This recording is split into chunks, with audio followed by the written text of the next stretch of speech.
The War of the Worlds. By H. G. Wells. Book 1. The Coming of the Martians. How do you find this book? Any thoughts about the book or the author? Any suggestion for improvement? Please take a moment to share your thoughts in a comment. If you like it, share it with your friends who might enjoy it as well. Subscribe to keep in touch. Visit CompleteAudiobooks.com for more quality content. Chapter 2. The Falling Star. Then came the night of the first falling star. It was seen early in the morning, rushing over Winchester eastward, a line of flame high in the atmosphere. Hundreds must have seen it, and taken it for an ordinary falling star. Albin described it as leaving a greenish streak behind it that glowed for some seconds. Denning, our greatest authority on meteorites, stated that the height of its first appearance was about 90 or 100 miles. It seemed to him that it fell to Earth about 100 miles east of him. I was at home at that hour and writing in my study, and although my French windows faced towards Ottershaw and the blind was up, for I loved in those days to look up at the night sky, I saw nothing of it. Yet this strangest of all things that ever came to Earth from outer space must have fallen while I was sitting there, visible to me had I only looked up as it passed. Some of those who saw its flight say it traveled with a hissing sound. I myself heard nothing of that. Many people in Berkshire, Surrey, and Middlesex must have seen the fall of it, and, at most, have thought that another meteorite had descended. No one seems to have troubled to look for the fallen mass that night. But very early in the morning poor Ogilvy, who had seen the shooting star and who was persuaded that a meteorite lay somewhere on the common between Horsell, Ottershaw, and Woking, rose early with the idea of finding it. Find it he did, soon after dawn, and not far from the sand pits. An enormous hole had been made by the impact of the projectile, and the sand and gravel had been flung violently in every direction over the heath, forming heaps visible a mile and a half away. The heather was on fire eastward, and a thin blue smoke rose against the dawn. The thing itself lay almost entirely buried in sand, amidst the scattered splinters of a fir tree it had shivered to fragments in its descent. The uncovered part had the appearance of a huge cylinder, caked over and its outline softened by a thick scaly dun-colored incrustation. It had a diameter of about 30 yards. He approached the mass, surprised at the size and more so at the shape, since most meteorites are rounded more or less completely. It was, however, still so hot from its flight through the air as to forbid his near approach. A stirring noise within its cylinder he ascribed to the unequal cooling of its surface, for at that time it had not occurred to him that it might be hollow. He remained standing at the edge of the pit that the thing had made for itself, staring at its strange appearance, astonished chiefly at its unusual shape and color, and dimly perceiving even then some evidence of design in its arrival. The early morning was wonderfully still, and the sun, just clearing the pine trees towards Weybridge, was already warm. He did not remember hearing any birds that morning, there was certainly no breeze stirring, and the only sounds were the faint movements from within the cindery cylinder. He was all alone on the common. Then suddenly he noticed with a start that some of the grey clinker, the ashy incrustation that covered the meteorite, was falling off the circular edge of the end. It was dropping off in flakes and raining down upon the sand. A large piece suddenly came off and fell with a sharp noise that brought his heart into his mouth. For a minute he scarcely realized what this meant, and, although the heat was excessive, he clambered down into the pit close to the bulk to see the thing more clearly. He fancied even then that the cooling of the body might account for this, but what disturbed that idea was the fact that the ash was falling only from the end of the cylinder. And then he perceived that, very slowly, the circular top of the cylinder was rotating on its body. It was such a gradual movement that he discovered it only through noticing that a black mark that had been near him 5 minutes ago was now at the other side of the circumference.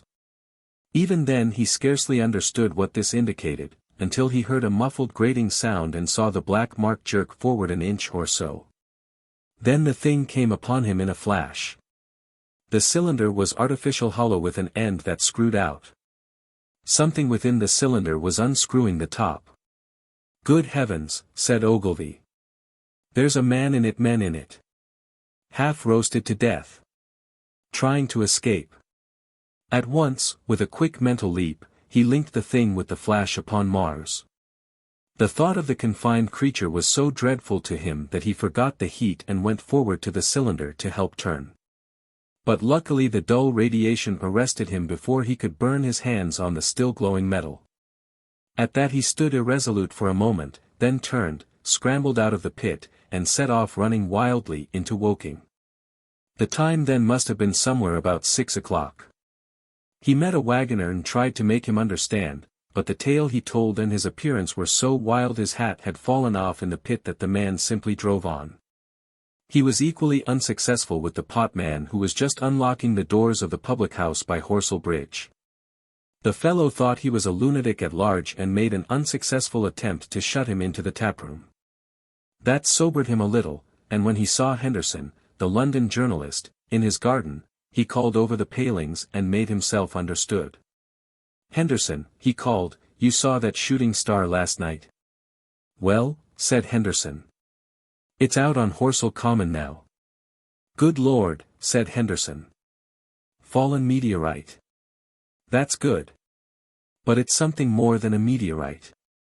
It's a cylinder, an artificial cylinder, man. And there's something inside."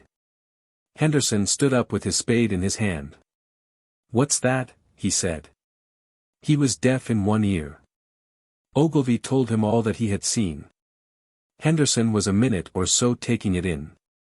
Then he dropped his spade, snatched up his jacket, and came out into the road. The two men hurried back at once to the common, and found the cylinder still lying in the same position. But now the sounds inside had ceased, and a thin circle of bright metal showed between the top and the body of the cylinder. Air was either entering or escaping at the rim with a thin, sizzling sound. They listened, rapped on the scaly burnt metal with a stick, and, meeting with no response, they both concluded the man or men inside must be insensible or dead. Of course the two were quite unable to do anything. They shouted consolation and promises, and went off back to the town again to get help. One can imagine them, covered with sand, excited and disordered, running up the little street in the bright sunlight just as the shop folks were taking down their shutters and people were opening their bedroom windows. Henderson went into the railway station at once, in order to telegraph the news to London. The newspaper articles had prepared men's minds for the reception of the idea. By 8 o'clock a number of boys and unemployed men had already started for the common to see the dead men from Mars. That was the form the story took. I heard of it first from my newspaper boy about 8:45 when I went out to get my daily chronicle. I was naturally startled, and lost no time in going out and across the Ottershaw Bridge to the sand pits. Chapter 3. On Horsell Common. I found a little crowd of perhaps 20 people surrounding the huge hole in which the cylinder lay. I have already described the appearance of that colossal bulk, embedded in the ground. The turf and gravel about it seemed charred as if by a sudden explosion. No doubt its impact had caused a flash of fire. Henderson and Ogilvy were not there. I think they perceived that nothing was to be done for the present, and had gone away to breakfast at Henderson's house. There were 4 or 5 boys sitting on the edge of the pit, with their feet dangling, and amusing themselves until I stopped them by throwing stones at the giant mass. After I had spoken to them about it, they began playing at touch in and out of the group of bystanders. Among these were a couple of cyclists, a jobbing gardener I employed sometimes, a girl carrying a baby, Greg the butcher and his little boy, and 2 or 3 loafers and golf caddies who were accustomed to hang about the railway station. There was very little talking. Few of the common people in England had anything but the vaguest astronomical ideas in those days. Most of them were staring quietly at the big table-like end of the cylinder, which was still as Ogilvy and Henderson had left it. I fancy the popular expectation of a heap of charred corpses was disappointed at this inanimate bulk. Some went away while I was there, and other people came. I clambered into the pit and fancied I heard a faint movement under my feet. The top had certainly ceased to rotate. It was only when I got thus close to it that the strangeness of this object was at all evident to me. At the first glance it was really no more exciting than an overturned carriage or a tree blown across the road. Not so much so, indeed. It looked like a rusty gas float. It required a certain amount of scientific education to perceive that the gray scale of the thing was no common oxide, that the yellowish-white metal that gleamed in the crack between the lid and the cylinder had an unfamiliar hue. Extraterrestrial had no meaning for most of the onlookers. At that time it was quite clear in my own mind that the thing had come from the planet Mars, but I judged it improbable that it contained any living creature. I thought the unscrewing might be automatic. In spite of Ogilvy, I still believed that there were men in Mars. My mind ran fancifully on the possibilities of its containing manuscript, on the difficulties in translation that might arise, whether we should find coins and models in it, and so forth. Yet it was a little too large for assurance on this idea. I felt an impatience to see it opened. About 11, as nothing seemed happening, I walked back, full of such thought, to my home in Maybury.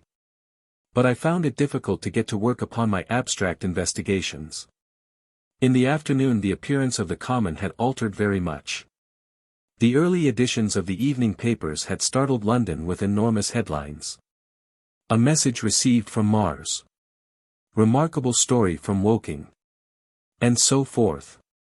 In addition, Ogilvy's wire to the Astronomical Exchange had roused every observatory in the three kingdoms.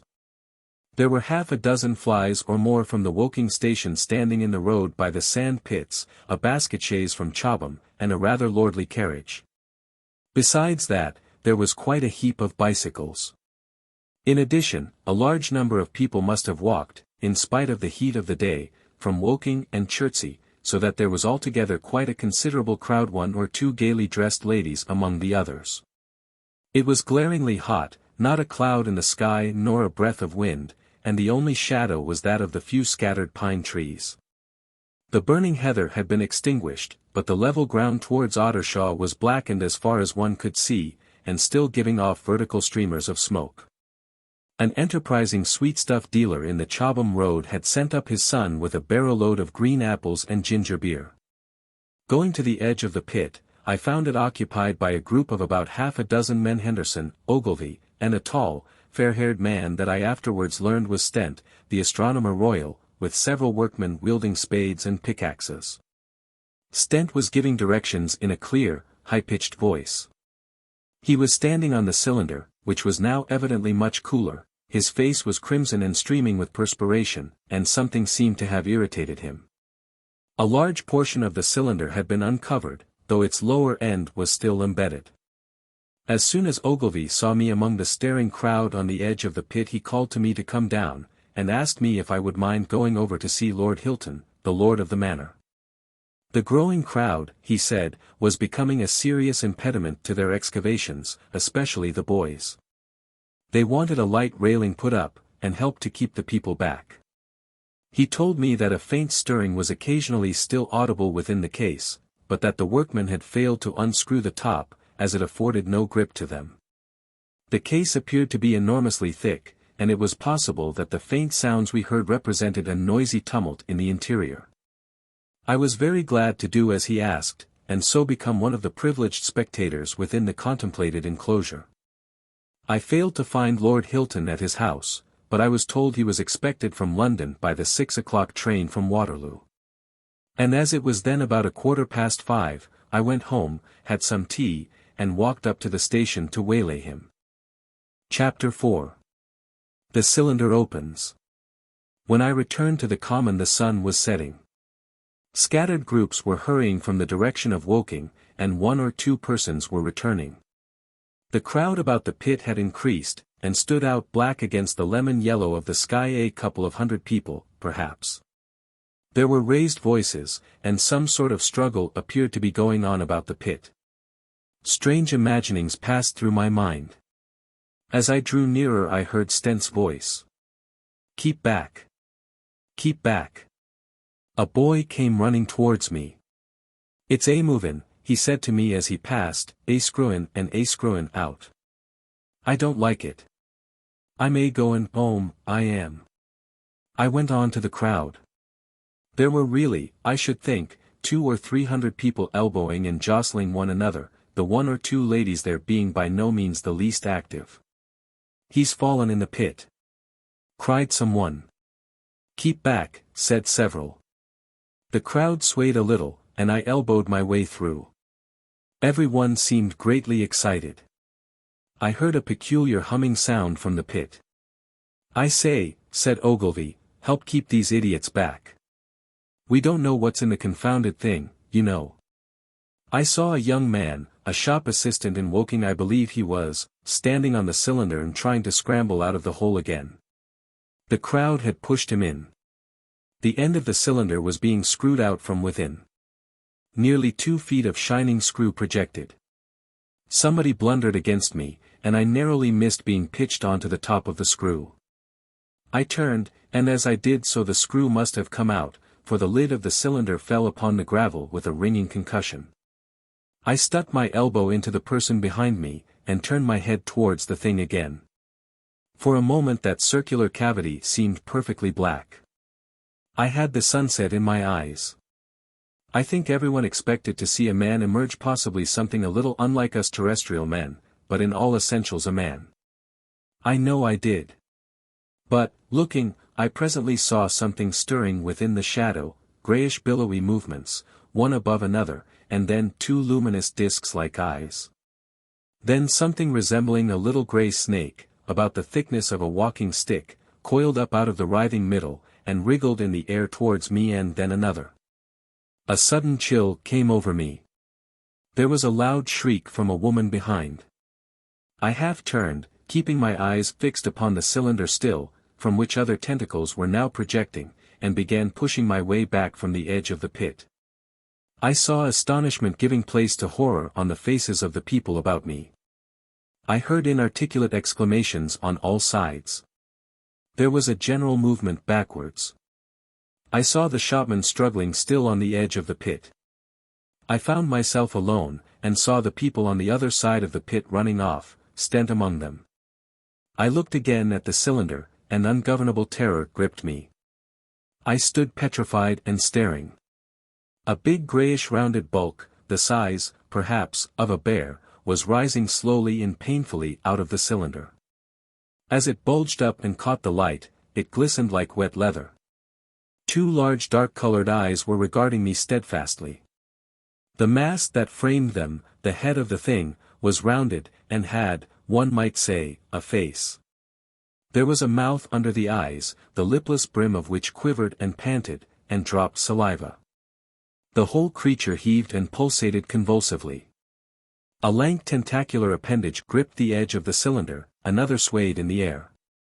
Those who have never seen a living Martian can scarcely imagine the strange horror of its appearance. The peculiar V-shaped mouth with its pointed upper lip, the absence of brow ridges, the absence of a chin beneath the wedge-like lower lip, the incessant quivering of this mouth, the gorgon groups of tentacles.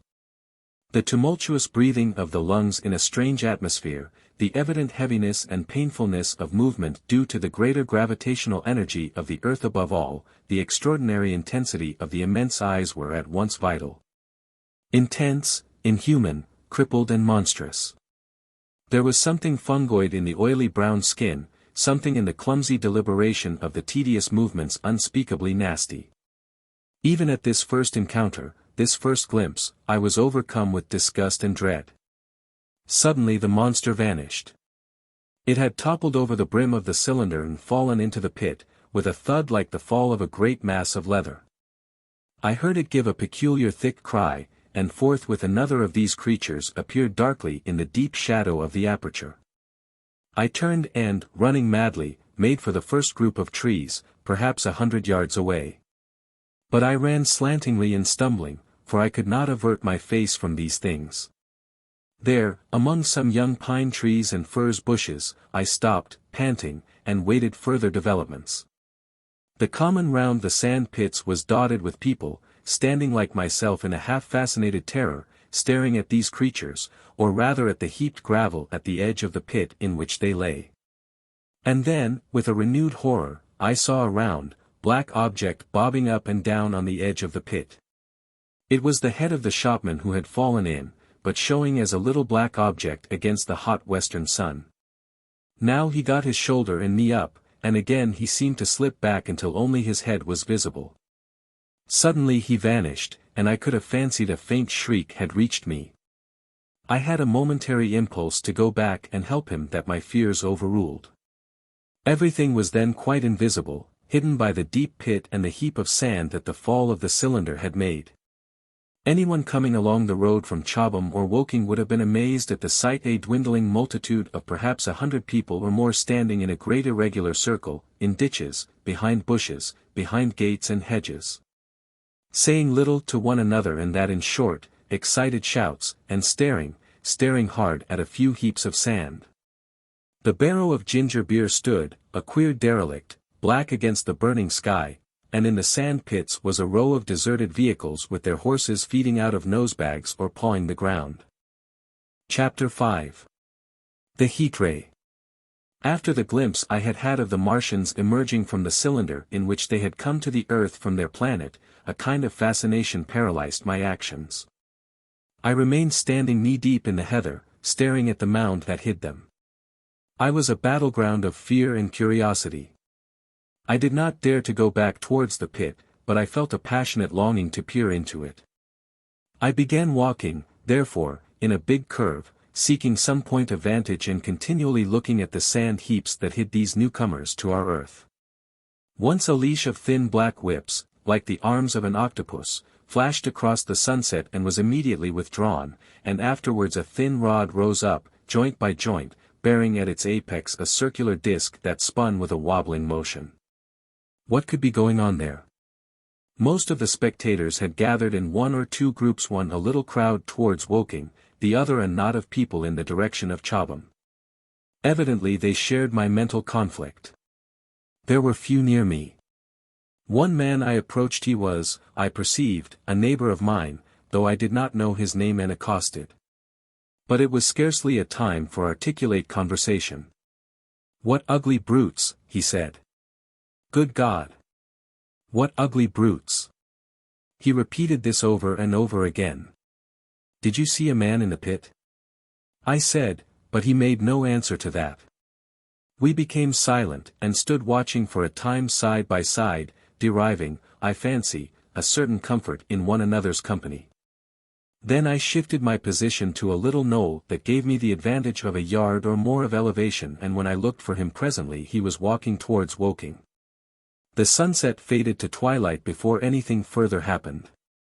The crowd far away on the left, towards Woking, seemed to grow, and I heard now a faint murmur from it. The little knot of people towards Chobham dispersed. There was scarcely an intimation of movement from the pit. It was this, as much as anything, that gave people courage, and I suppose the new arrivals from Woking also helped to restore confidence. At any rate, as the dusk came on, a slow, intermittent movement upon the sand pits began, a movement that seemed to gather force as the stillness of the evening about the cylinder remained unbroken. Vertical black figures in twos and threes would advance, stop, watch, and advance again, spreading out as they did so in a thin irregular crescent that promised to enclose the pit in its attenuated horns. I, too, on my side began to move towards the pit. Then I saw some cabmen and others had walked boldly into the sand pits, and heard the clatter of hoofs and the gride of wheels. I saw a lad trundling off the barrow of apples. And then, within 30 yards of the pit, advancing from the direction of Horsell, I noted a little black knot of men, the foremost of whom was waving a white flag. This was the deputation. There had been a hasty consultation, and since the Martians were evidently, in spite of their repulsive forms, intelligent creatures, it had been resolved to show them, by approaching them with signals, that we too were intelligent. Flutter, flutter, went the flag, first to the right, then to the left. It was too far for me to recognize anyone there, but afterwards I learned that Ogilvy, Stent, and Henderson were with others in this attempt at communication. This little group had in its advance dragged inward, so to speak, the circumference of the now almost complete circle of people, and a number of dim black figures followed it at discreet distances. Suddenly there was a flash of light, and a quantity of luminous greenish smoke came out of the pit in 3 distinct puffs, which drove up, one after the other, straight into the still air. This smoke, or flame, perhaps, would be the better word for it, was so bright that the deep blue sky overhead and the hazy stretches of brown common towards Chertsey, set with black pine trees, seemed to darken abruptly as these puffs arose, and to remain the darker after their dispersal. At the same time a faint hissing sound became audible. Beyond the pit stood the little wedge of people with the white flag at its apex, arrested by these phenomena, a little knot of small vertical black shapes upon the black ground. As the green smoke arose, their faces flashed out pallid green, and faded again as it vanished. Then slowly the hissing passed into a humming, into a long, loud, droning noise. Slowly a humped shape rose out of the pit, and the ghost of a beam of light seemed to flicker out from it. Forthwith flashes of actual flame, a bright glare leaping from one to another, sprang from the scattered group of men. It was as if some invisible jet impinged upon them and flashed into white flame. It was as if each man were suddenly and momentarily turned to fire. Then, by the light of their own destruction, I saw them staggering and falling, and their supporters turning to run. I stood staring, not as yet realizing that this was death leaping from man to man in that little distant crowd. All I felt was that it was something very strange. An almost noiseless and blinding flash of light, and a man fell headlong and lay still. And as the unseen shaft of heat passed over them, pine trees burst into fire, and every dry furze bush became with one dull thud a mass of flames. And far away towards Knapp Hill I saw the flashes of trees and hedges and wooden buildings suddenly set alight. It was sweeping round swiftly and steadily, this flaming death, this invisible, inevitable sword of heat. I perceived it coming towards me by the flashing bushes it touched, and was too astounded and stupefied to stir. I heard the crackle of fire in the sand pits and the sudden squeal of a horse that was as suddenly stilled. Then it was as if an invisible yet intensely heated finger were drawn through the heather between me and the Martians, and all along a curving line beyond the sand pits the dark ground smoked and crackled. Something fell with a crash far away to the left where the road from Woking station opens out on the common. Forthwith the hissing and humming ceased, and the black, dome-like object sank slowly out of sight into the pit. All this had happened with such swiftness that I had stood motionless, dumbfounded and dazzled by the flashes of light. Had that death swept through a full circle, it must inevitably have slain me in my surprise. But it passed and spared me, and left the night about me suddenly dark and unfamiliar.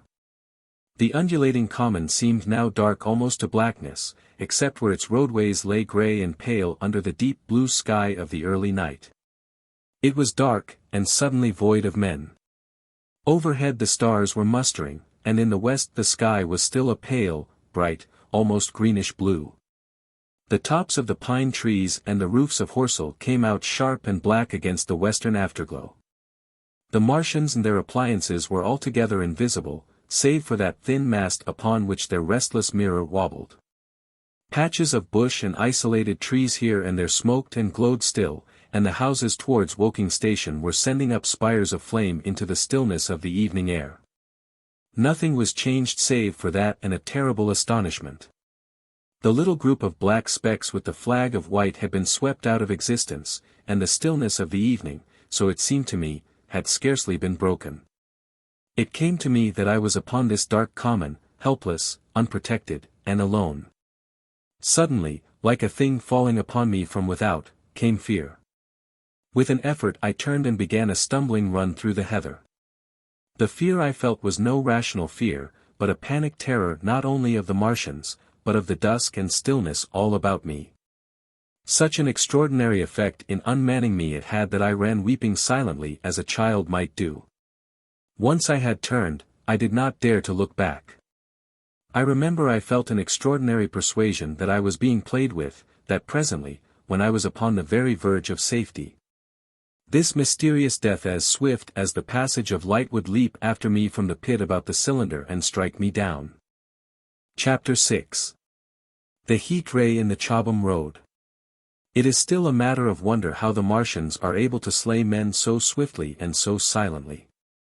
Many think that in some way they are able to generate an intense heat in a chamber of practically absolute non-conductivity. This intense heat they project in a parallel beam against any object they choose, by means of a polished parabolic mirror of unknown composition, much as the parabolic mirror of a lighthouse projects a beam of light. But no one has absolutely proved these details. However it is done, it is certain that a beam of heat is the essence of the matter. Heat, and invisible, instead of visible, light. Whatever is combustible flashes into flame at its touch, lead runs like water, it softens iron, cracks and melts glass, and when it falls upon water, incontinently that explodes into steam. That night nearly 40 people lay under the starlight about the pit, charred and distorted beyond recognition, and all night long the common from Horsell to Maybury was deserted and brightly ablaze. The news of the massacre probably reached Chobham, Woking, and Ottershaw about the same time. In Woking the shops had closed when the tragedy happened, and a number of people, shop people and so forth, attracted by the stories they had heard, were walking over the Horsell Bridge and along the road between the hedges that runs out at last upon the common. You may imagine the young people brushed up after the labours of the day, and making this novelty, as they would make any novelty, the excuse for walking together and enjoying a trivial flirtation. You may figure to yourself the hum of voices along the road in the gloaming. As yet, of course, few people in Woking even knew that the cylinder had opened, though poor Henderson had sent a messenger on a bicycle to the post office with a special wire to an evening paper. As these folks came out by twos and threes upon the open, they found little knots of people talking excitedly and peering at the spinning mirror over the sand pits, and the newcomers were, no doubt, soon infected by the excitement of the occasion.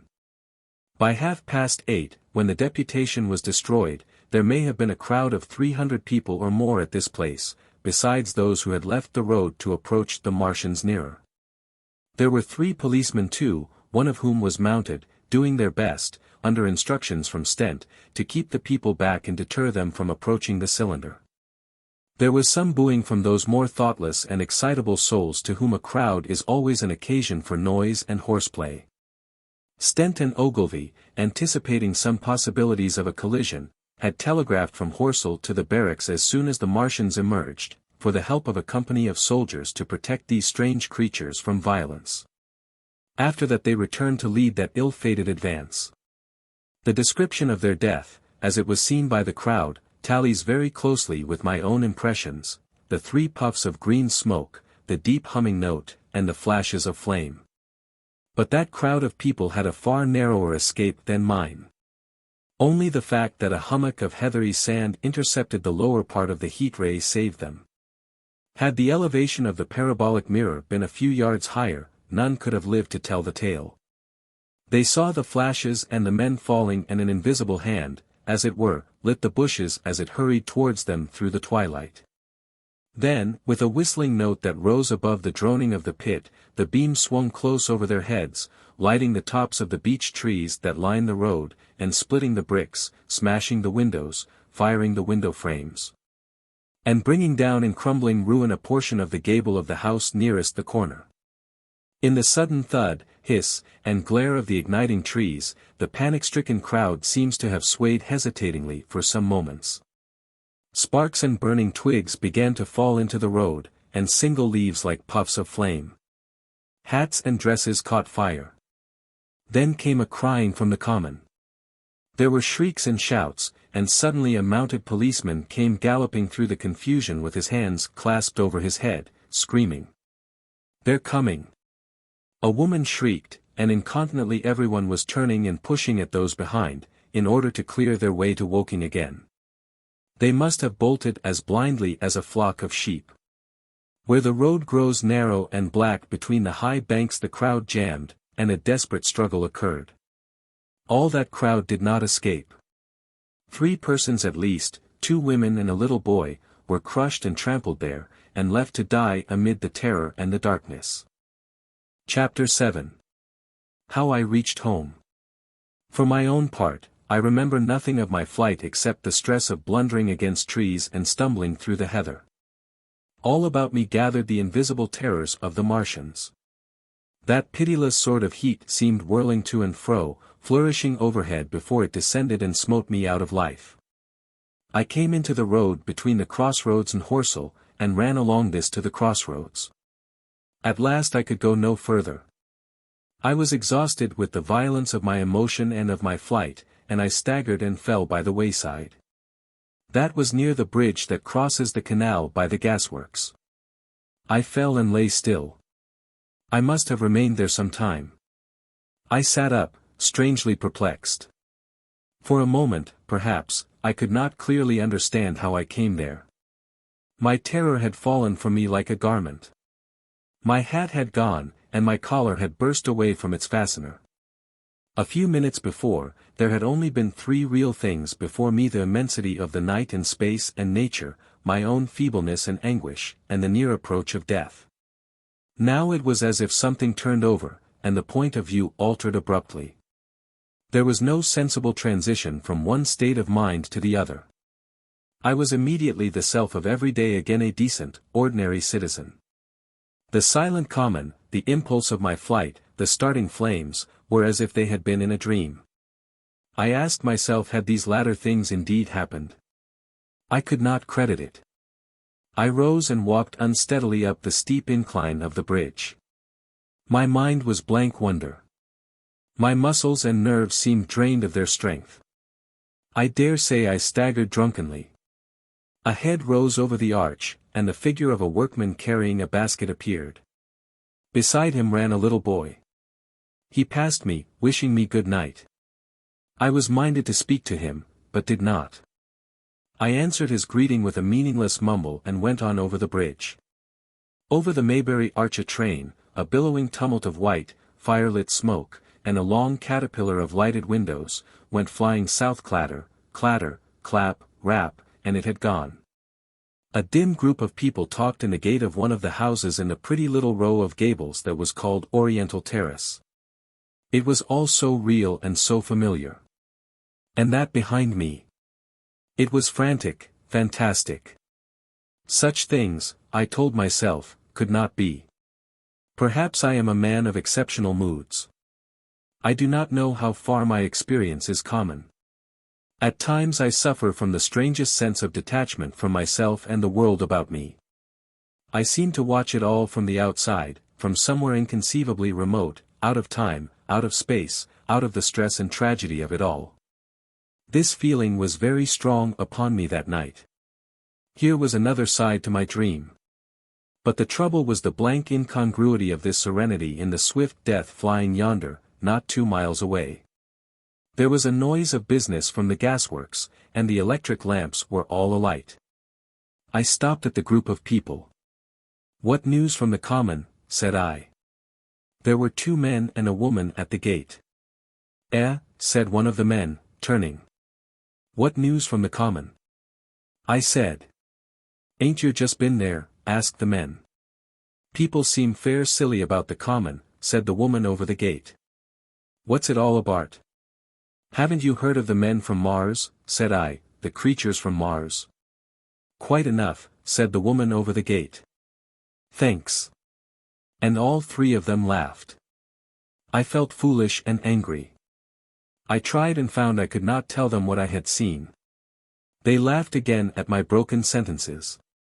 "You'll hear more yet," I said, and went on to my home. I startled my wife at the doorway, so haggard was I.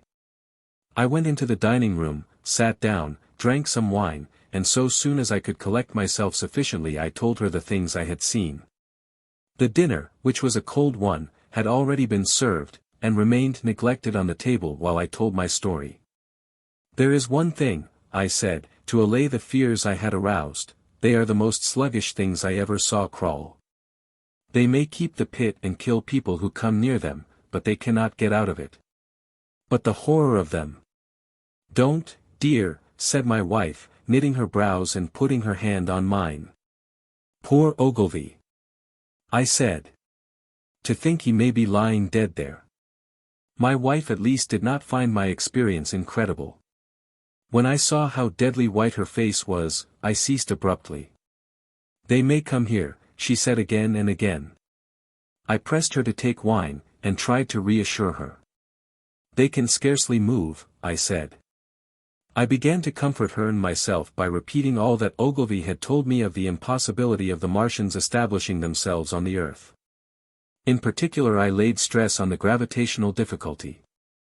On the surface of the Earth the force of gravity is 3 times what it is on the surface of Mars.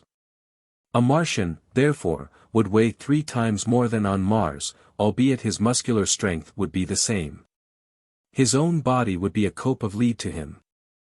That, indeed, was the general opinion. Both the Times and the Daily Telegraph, for instance, insisted on it the next morning, and both overlooked, just as I did, 2 obvious modifying influences. The atmosphere of the Earth, we now know, contains far more oxygen or far less argon, whichever way one likes to put it, than does Mars. The invigorating influences of this excess of oxygen upon the Martians indisputably did much to counterbalance the increased weight of their bodies. And, in the second place, we all overlooked the fact that such mechanical intelligence as the Martian possessed was quite able to dispense with muscular exertion at a pinch. But I did not consider these points at the time, and so my reasoning was dead against the chances of the invaders. With wine and food, the confidence of my own table, and the necessity of reassuring my wife, I grew by insensible degrees courageous and secure. They have done a foolish thing, said I, fingering my wineglass. They are dangerous because, no doubt, they are mad with terror. Perhaps they expected to find no living things, certainly no intelligent living things. A shell in the pit, said I, if the worst comes to the worst will kill them all. The intense excitement of the events had no doubt left my perceptive powers in a state of erethism. I remember that dinner table with extraordinary vividness even now. My dear wife's sweet anxious face peering at me from under the pink lamp shade, the white cloth with its silver and glass table furniture, for in those days even philosophical writers had many little luxuries, the crimson purple wine in my glass, are photographically distinct.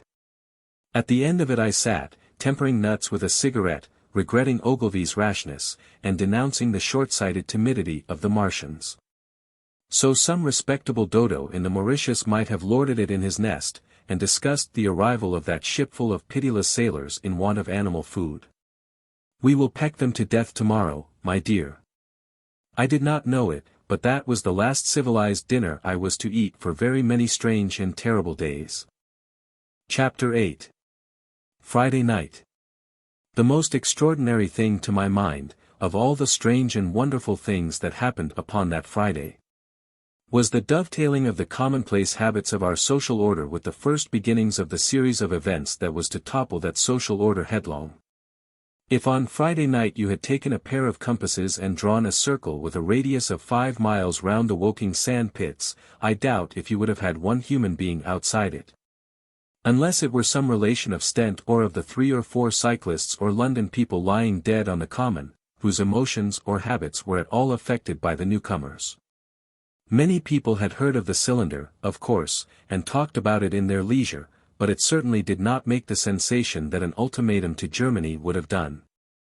In London that night poor Henderson's telegram describing the gradual unscrewing of the shot was judged to be a canard, and his evening paper, after wiring for authentication from him and receiving no reply, the man was killed, decided not to print a special edition. Even within the 5-mile circle the great majority of people were inert. I have already described the behavior of the men and women to whom I spoke. All over the district people were dining and supping. Working men were gardening after the labors of the day, children were being put to bed, young people were wandering through the lanes love-making, students sat over their books. Maybe there was a murmur in the village streets, a novel and dominant topic in the public houses, and here and there a messenger, or even an eyewitness of the later occurrences, caused a whirl of excitement, a shouting, and a running to and fro. But for the most part the daily routine of working, eating, drinking, sleeping, went on as it had done for countless years, as though no planet Mars existed in the sky. Even at Woking Station, Horsell and Chobham that was the case. In Woking Junction, until a late hour, trains were stopping and going on, others were shunting on the sidings, passengers were alighting and waiting, and everything was proceeding in the most ordinary way. A boy from the town, trenching on Smith's monopoly, was selling papers with the afternoon's news. The ringing impact of trucks, the sharp whistle of the engines from the junction, mingled with their shouts of "Men from Mars." Excited men came into the station about 9 o'clock with incredible tidings, and caused no more disturbance than drunkards might have done. People rattling London wards peered into the darkness outside the carriage windows, and saw only a rare, flickering, vanishing spark dance up from the direction of Horsell, a red glow and a thin veil of smoke driving across the stars. And thought that nothing more serious than a heath fire was happening. It was only round the edge of the common that any disturbance was perceptible. There were half a dozen villas burning on the Woking border.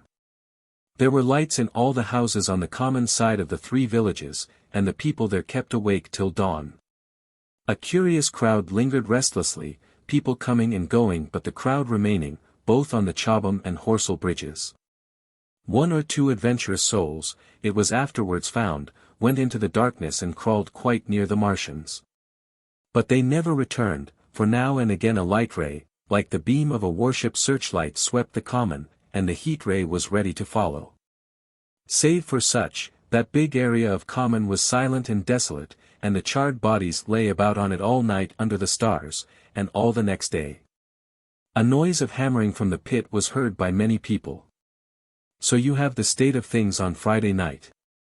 In the center, sticking into the skin of our old planet Earth like a poison dart, was this cylinder. But the poison was scarcely working yet. Around it was a patch of silent common, smoldering in places, and with a few dark, dimly seen objects lying in contorted attitudes here and there. Here and there was a burning bush or tree. Beyond was a fringe of excitement, and farther than that fringe the inflammation had not crept as yet. In the rest of the world the stream of life still flowed as it had flowed for immemorial years. The fever of war that would presently clog vein and artery, deaden nerve and destroy brain, had still to develop.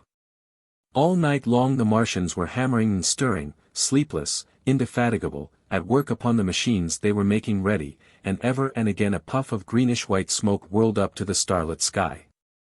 About 11 a company of soldiers came through Horsell, and deployed along the edge of the common to form a cordon. Later a second company marched through Chobham to deploy on the north side of the common. Several officers from the Inkerman barracks had been on the common earlier in the day, and one, Major Eden, was reported to be missing. The colonel of the regiment came to the Chobham bridge and was busy questioning the crowd at midnight. The military authorities were certainly alive to the seriousness of the business. About 11, the next morning's papers were able to say, a squadron of hussars, 2 Maxims, and about 400 men of the Cardigan regiment started from Aldershot. A few seconds after midnight the crowd in the Chertsey Road, Woking, saw a star fall from heaven into the pine woods to the northwest. It had a greenish color, and caused a silent brightness like summer lightning. This was the second cylinder. Chapter 9. The fighting begins. Saturday lives in my memory as a day of suspense. It was a day of lassitude too, hot and close, with, I am told, a rapidly fluctuating barometer. I had slept but little, though my wife had succeeded in sleeping, and I rose early.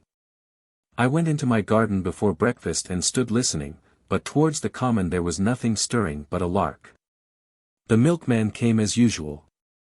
I heard the rattle of his chariot and I went round to the side gate to ask the latest news.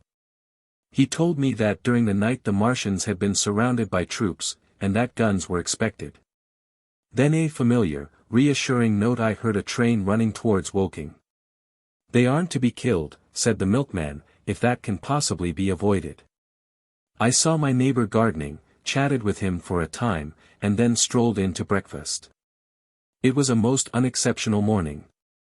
My neighbor was of opinion that the troops would be able to capture or to destroy the Martians during the day. It's a pity they make themselves so unapproachable, he said. It would be curious to know how they live on another planet, we might learn a thing or two. He came up to the fence and extended a handful of strawberries, for his gardening was as generous as it was enthusiastic.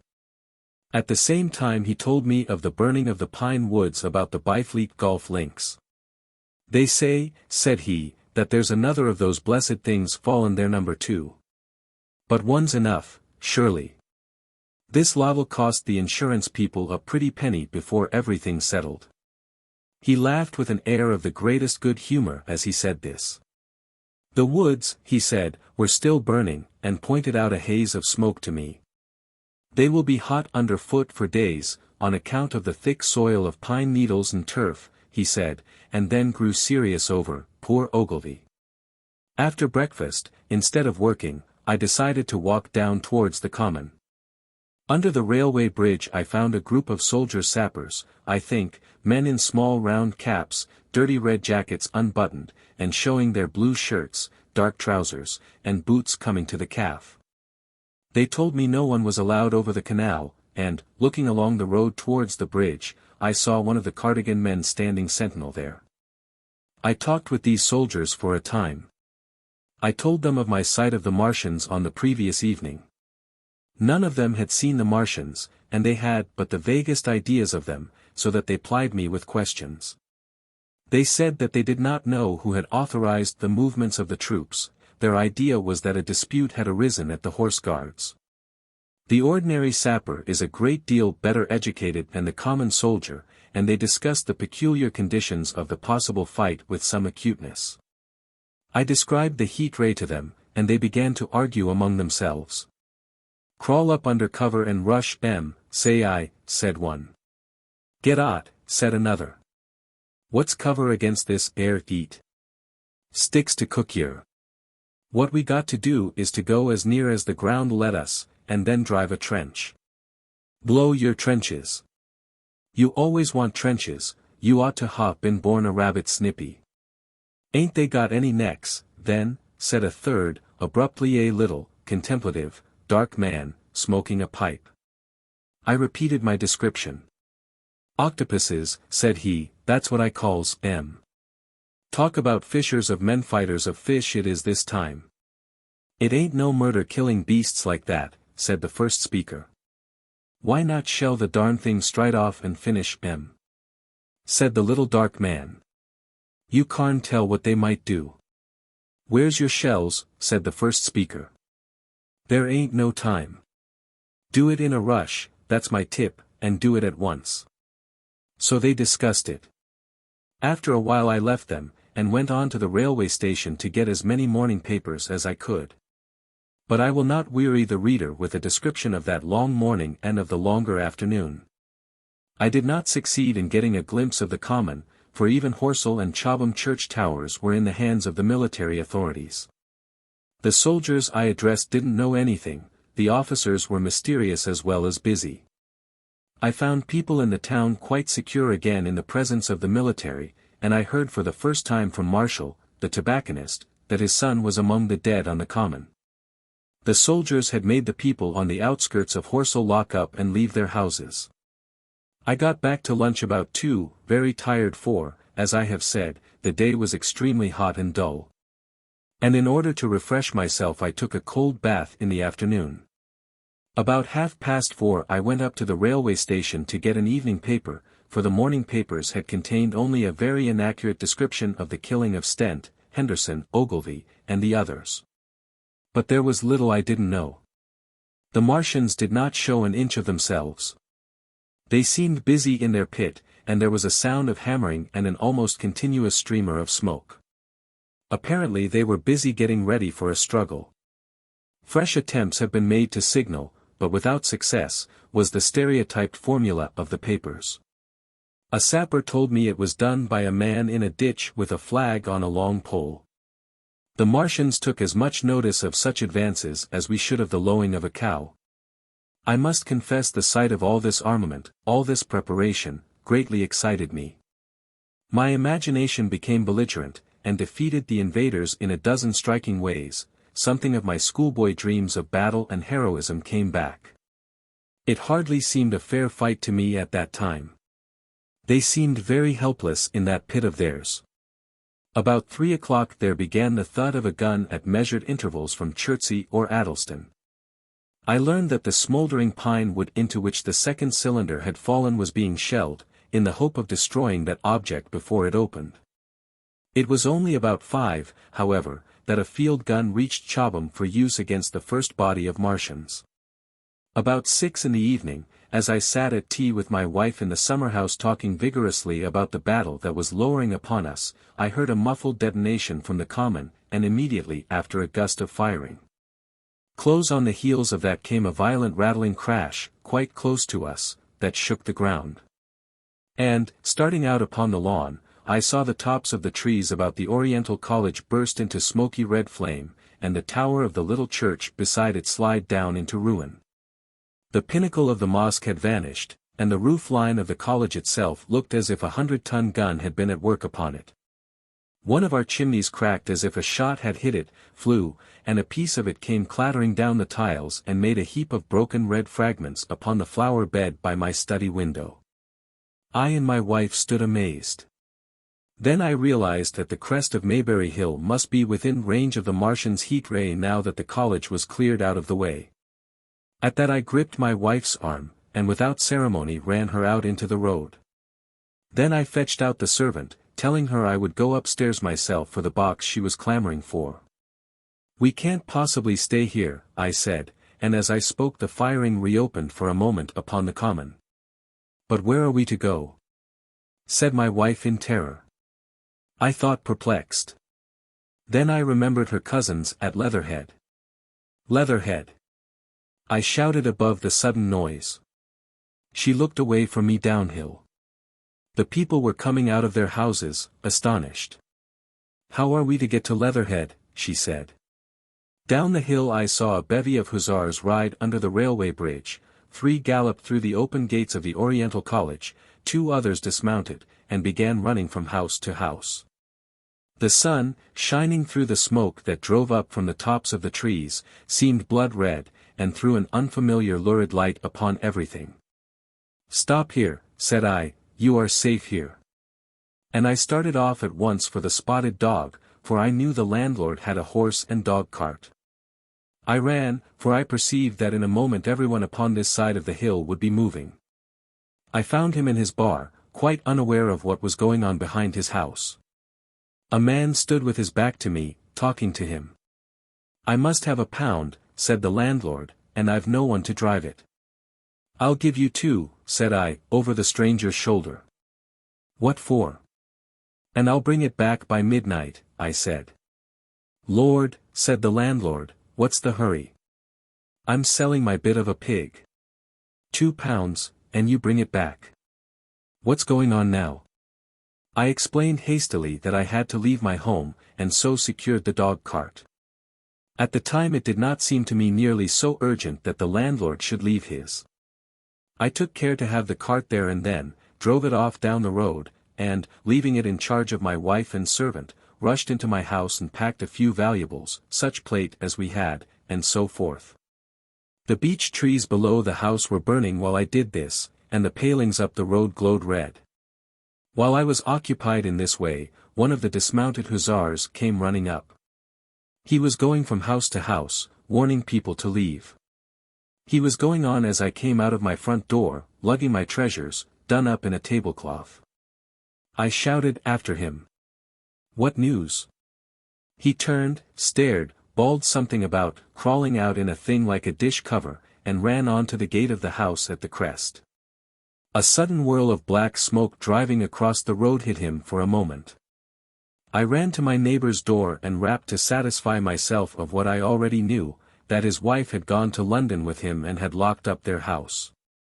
I went in again, according to my promise, to get my servant's box, lugged it out, clapped it beside her on the tail of the dog cart, and then caught the reins and jumped up into the driver's seat beside my wife. In another moment we were clear of the smoke and noise, and spanking down the opposite slope of Maybury Hill towards Old Woking. In front was a quiet sunny landscape, a wheat field ahead on either side of the road, and the Maybury Inn with its swinging sign. I saw the doctor's cart ahead of me. At the bottom of the hill I turned my head to look at the hillside I was leaving. Thick streamers of black smoke shot with threads of red fire were driving up into the still air, and throwing dark shadows upon the green treetops eastward. The smoke already extended far away to the east and west to the Byfleet pine woods eastward, and to Woking on the west. The road was dotted with people running towards us. And very faint now, but very distinct through the hot, quiet air, one heard the whir of a machine gun that was presently stilled, and an intermittent cracking of rifles. Apparently the Martians were setting fire to everything within range of their heat ray. I am not an expert driver, and I had immediately to turn my attention to the horse. When I looked back again, the second hill had hidden the black smoke. I slashed the horse with the whip, and gave him a loose rein until Woking and Send lay between us and that quivering tumult. I overtook and passed the doctor between Woking and Send. Chapter 10. In the Storm. Leatherhead is about 12 miles from Maybury Hill. The scent of hay was in the air through the lush meadows beyond Purford, and the hedges on either side were sweet and gay with multitudes of dog roses. The heavy firing that had broken out while we were driving down Maybury Hill ceased as abruptly as it began, leaving the evening very peaceful and still. We got to Leatherhead without misadventure about 9 o'clock, and the horse had an hour's rest while I took supper with my cousins and commended my wife to their care. My wife was curiously silent throughout the drive, and seemed oppressed with forebodings of evil. I talked to her reassuringly, pointing out that the Martians were tied to the pit by sheer heaviness, and at the utmost could but crawl a little out of it, but she answered only in monosyllables. Had it not been for my promise to the innkeeper, she would, I think, have urged me to stay in Leatherhead that night. Would that I had. Her face, I remember, was very white as we parted. For my own part, I had been feverishly excited all day. Something very like the war fever that occasionally runs through a civilized community had got into my blood, and in my heart I was not so very sorry that I had to return to Maybury that night. I was even afraid that last fusillade I had heard might mean the extermination of our invaders from Mars. I can best express my state of mind by saying that I wanted to be in at the death. It was nearly 11 when I started to return. The night was unexpectedly dark. To me, walking out of the lighted passage of my cousin's house, it seemed indeed black, and it was as hot and close as the day. Overhead the clouds were driving fast, albeit not a breath stirred the shrubs about us. My cousin's man lit both lamps. Happily, I knew the road intimately. My wife stood in the light of the doorway, and watched me until I jumped up into the dog-cart. Then abruptly she turned and went in, leaving my cousin side by side wishing me good hap. I was a little depressed at first with the contagion of my wife's fears, but very soon my thoughts reverted to the Martians. At that time I was absolutely in the dark as to the course of the evening's fighting. I did not know even the circumstances that had precipitated the conflict. As I came through Occam, for that was the way I returned, and not through Send and Old Woking, I saw along the western horizon a blood-red glow, which as I drew nearer, crept slowly up the sky. The driving clouds of the gathering thunderstorm mingled there with masses of black and red smoke. Ripley Street was deserted, and except for a lighted window or so the village showed not a sign of life. But I narrowly escaped an accident at the corner of the road to Purford, where a knot of people stood with their backs to me. They said nothing to me as I passed. I do not know what they knew of the things happening beyond the hill, nor do I know if the silent houses I passed on my way were sleeping securely, or deserted and empty, or harassed and watching against the terror of the night. From Ripley until I came through Purford I was in the valley of the Wey, and the red glare was hidden from me. As I ascended the little hill beyond Purford Church the glare came into view again, and the trees about me shivered with the first intimation of the storm that was upon me. Then I heard midnight pealing out from Purford Church behind me, and then came the silhouette of Maybury Hill, with its treetops and roofs black and sharp against the red. Even as I beheld this a lurid green glare lit the road about me and showed the distant woods towards Addleston. I felt a tug at the reins. I saw that the driving clouds had been pierced as it were by a thread of green fire, suddenly lighting their confusion and falling into the field to my left. It was the third falling star. Close on its apparition, and blindingly violet by contrast, danced out the first lightning of the gathering storm, and the thunder burst like a rocket overhead. The horse took the bit between his teeth and bolted. A moderate incline runs towards the foot of Maybury Hill, and down this we clattered. Once the lightning had begun, it went on in as rapid a succession of flashes as I have ever seen. The thunderclaps, treading one on the heels of another and with a strange crackling accompaniment, sounded more like the working of a gigantic electric machine than the usual detonating reverberations. The flickering light was blinding and confusing, and a thin hail smote gustily at my face as I drove down the slope. At first I regarded little but the road before me, and then abruptly my attention was arrested by something that was moving rapidly down the opposite slope of Maybury Hill. At first I took it for the wet roof of a house, but one flash following another showed it to be in swift rolling movement. It was an elusive vision, a moment of bewildering darkness, and then, in a flash like daylight, the red masses of the orphanage near the crest of the hill, the green tops of the pine trees. And this problematical object came out clear and sharp and bright. And this thing I saw. How can I describe it? A monstrous tripod, higher than many houses, striding over the young pine trees, and smashing them aside in its career, a walking engine of glittering metal, striding now across the heather. Articulate ropes of steel dangling from it, and the clattering tumult of its passage mingling with the riot of the thunder. A flash, and it came out vividly, heeling over one way with 2 feet in the air, to vanish and reappear almost instantly as it seemed, with the next flash, 100 yards nearer. Can you imagine a milking stool tilted and bowled violently along the ground? That was the impression those instant flashes gave. But instead of a milking stool, imagine it a great body of machinery on a tripod stand. Then suddenly the trees in the pine wood ahead of me were parted, as brittle reeds are parted by a man thrusting through them. They were snapped off and driven headlong, and a second huge tripod appeared, rushing, as it seemed, headlong towards me. And I was galloping hard to meet it.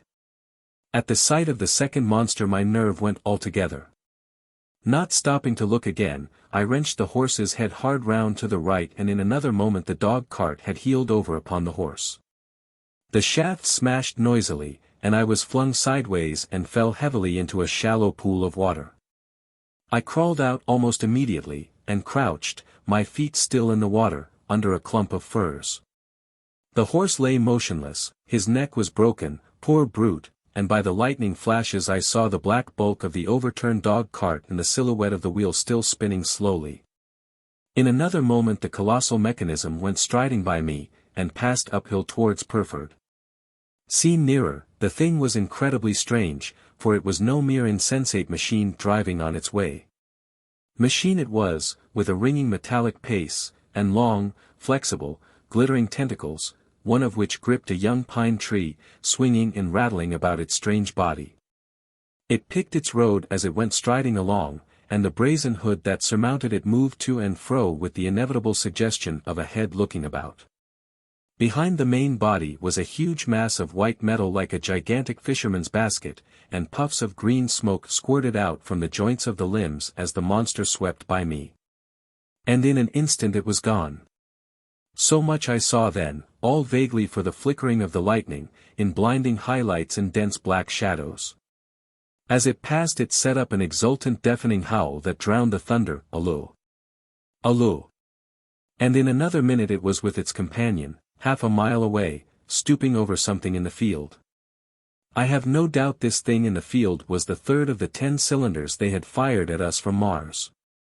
For some minutes I lay there in the rain and darkness watching, by the intermittent light, these monstrous beings of metal moving about in the distance over the hedge tops. A thin hail was now beginning, and as it came and went their figures grew misty and then flashed into clearness again. Now and then came a gap in the lightning, and the night swallowed them up. I was soaked with hail above and puddle water below. It was some time before my blank astonishment would let me struggle up the bank to a drier position, or think at all of my imminent peril. Not far from me was a little one-room squatter's hut of wood, surrounded by a patch of potato garden. I struggled to my feet at last, and, crouching and making use of every chance of cover, I made a run for this. I hammered at the door, but I could not make the people hear, if there were any people inside, and after a time I desisted, and, availing myself of a ditch for the greater part of the way, succeeded in crawling, unobserved by these monstrous machines, into the pine woods towards Maybury. Under cover of this I pushed on, wet and shivering now, towards my own house. I walked among the trees trying to find the footpath. It was very dark indeed in the wood, for the lightning was now becoming infrequent, and the hail, which was pouring down in a torrent, fell in columns through the gaps in the heavy foliage. If I had fully realized the meaning of all the things I had seen, I should have immediately worked my way round through Byfleet to Street Chobham, and so gone back to rejoin my wife at Leatherhead. But that night the strangeness of things about me, and my physical wretchedness, prevented me, for I was bruised, weary, wet to the skin, deafened and blinded by the storm. I had a vague idea of going on to my own house, and that was as much motive as I had. I staggered through the trees, fell into a ditch and bruised my knees against a plank, and finally splashed out into the lane that ran down from the College Arms. I say splashed, for the storm water was sweeping the sand down the hill in a muddy torrent. There in the darkness a man blundered into me and sent me reeling back. He gave a cry of terror, sprang sideways, and rushed on before I could gather my wits sufficiently to speak to him. So heavy was the stress of the storm just at this place that I had the hardest task to win my way up the hill. I went close up to the fence on the left and worked my way along its palings. Near the top I stumbled upon something soft, and, by a flash of lightning, saw between my feet a heap of black broadcloth and a pair of boots. Before I could distinguish clearly how the man lay, the flicker of light had passed. I stood over him waiting for the next flash. When it came, I saw that he was a sturdy man, cheaply but not shabbily dressed. His head was bent under his body, and he lay crumpled up close to the fence, as though he had been flung violently against it. Overcoming the repugnance natural to one who had never before touched a dead body, I stooped and turned him over to feel for his heart. He was quite dead. Apparently his neck had been broken. The lightning flashed for a third time, and his face leaped upon me. I sprang to my feet. It was the landlord of the Spotted Dog, whose conveyance I had taken. I stepped over him gingerly and pushed on up the hill. I made my way by the police station and the College Arms towards my own house. Nothing was burning on the hillside, though from the common there still came a red glare and a rolling tumult of ruddy smoke beating up against the drenching hail. So far as I could see by the flashes, the houses about me were mostly uninjured. By the College Arms a dark heap lay in the road. Down the road towards Maybury Bridge there were voices and the sound of feet, but I had not the courage to shout or to go to them. I let myself in with my latchkey, closed, locked and bolted the door, staggered to the foot of the staircase, and sat down. My imagination was full of those striding metallic monsters, and of the dead body smashed against the fence. I crouched at the foot of the staircase with my back to the wall, shivering violently. Chapter 11. At the window. I have already said that my storms of emotion have a trick of exhausting themselves. After a time I discovered that I was cold and wet, and with little pools of water about me on the stair carpet. I got up almost mechanically, went into the dining room and drank some whiskey, and then I was moved to change my clothes. After I had done that I went upstairs to my study, but why I did so I do not know. The window of my study looks over the trees and the railway towards Horsell Common. In the hurry of our departure this window had been left open. The passage was dark, and, by contrast with the picture the window frame enclosed, the side of the room seemed impenetrably dark. I stopped short in the doorway. The thunderstorm had passed. The towers of the Oriental College and the pine trees about it had gone, and very far away, lit by a vivid red glare, the common about the sand pits was visible. Across the light huge black shapes, grotesque and strange, moved busily to and fro. It seemed indeed as if the whole country in that direction was on fire, a broad hillside set with minute tongues of flame, swaying and writhing with the gusts of the dying storm, and throwing a red reflection upon the cloud scud above. Every now and then a haze of smoke from some nearer conflagration drove across the window and hid the Martian shapes. I could not see what they were doing, nor the clear form of them, nor recognize the black objects they were busied upon. Neither could I see the nearer fire, though the reflections of it danced on the wall and ceiling of the study. A sharp, resinous tang of burning was in the air. I closed the door noiselessly and crept towards the window. As I did so, the view opened out until, on the one hand, it reached to the houses about Woking Station, and on the other to the charred and blackened pine woods of Byfleet. There was a light down below the hill, on the railway, near the arch, and several of the houses along the Maybury Road and the streets near the station were glowing ruins. The light upon the railway puzzled me at first. There were a black heap and a vivid glare, and to the right of that a row of yellow oblongs. Then I perceived this was a wrecked train, the forepart smashed and on fire, the hinder carriages still upon the rails. Between these three main centres of light, the houses, the train, and the burning county towards Chobham stretched irregular patches of dark country, broken here and there by intervals of dimly glowing and smoking ground. It was the strangest spectacle, that black expanse set with fire. It reminded me, more than anything else, of the potteries at night. At first I could distinguish no people at all, though I peered intently for them. Later I saw against the light of Woking Station a number of black figures hurrying one after the other across the line. And this was the little world in which I had been living securely for years, this fiery chaos. What had happened in the last 7 hours I still did not know, nor did I know, though I was beginning to guess, the relation between these mechanical colossi and the sluggish lumps I had seen disgorged from the cylinder. With a queer feeling of impersonal interest I turned my desk chair to the window, sat down, and stared at the blackened country, and particularly at the three gigantic black things that were going to and fro in the glare about the sand pits. They seemed amazingly busy. I began to ask myself what they could be. Were they intelligent mechanisms? Such a thing I felt was impossible. Or did a Martian sit within each, ruling, directing, using, much as a man's brain sits and rules in his body? I began to compare the things to human machines, to ask myself for the first time in my life how an ironclad or a steam engine would seem to an intelligent lower animal. The storm had left the sky clear, and over the smoke of the burning land the little fading pinpoint of Mars was dropping into the west, when a soldier came into my garden. I heard a slight scraping at the fence, and rousing myself from the lethargy that had fallen upon me, I looked down and saw him dimly, clambering over the palings. At the sight of another human being my torpor passed, and I leaned out of the window eagerly. "Hist," said I, in a whisper. He stopped astride of the fence in doubt. Then he came over and across the lawn to the corner of the house. He bent down and stepped softly. "Who's there?" he said, also whispering, standing under the window and peering up. "Where are you going?" I asked. "God knows." "Are you trying to hide?" "That's it." "Come into the house," I said. I went down, unfastened the door, and let him in, and locked the door again. I could not see his face. He was hatless, and his coat was unbuttoned.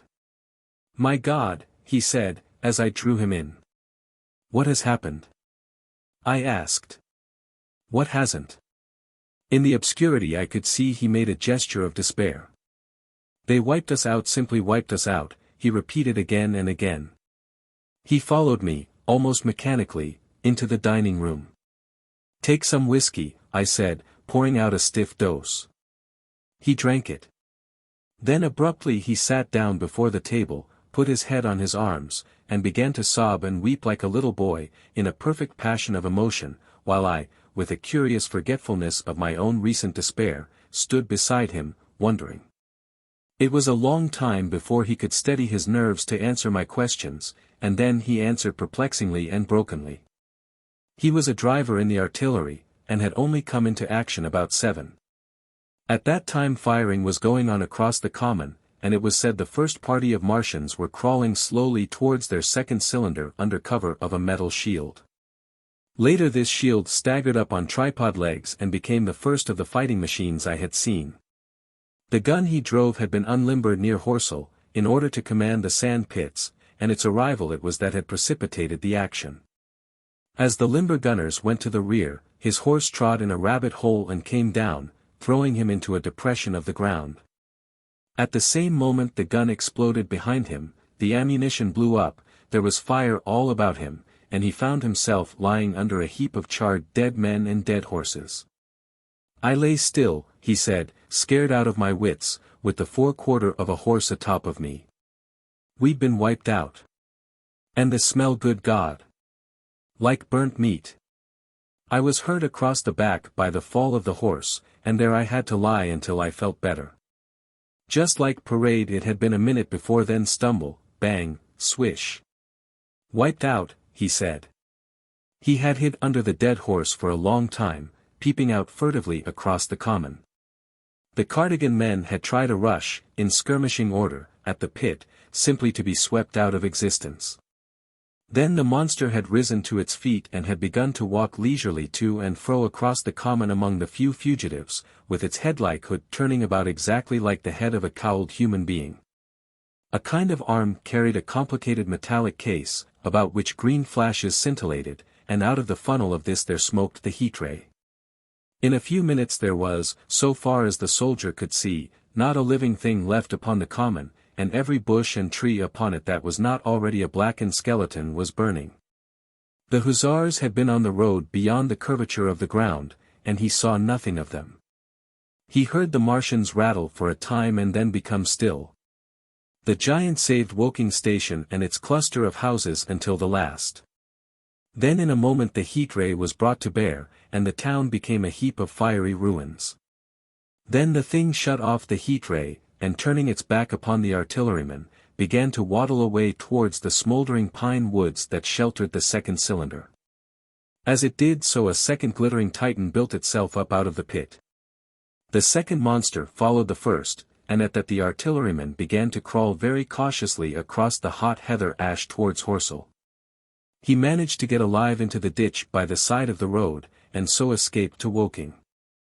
There his story became ejaculatory. The place was impassable.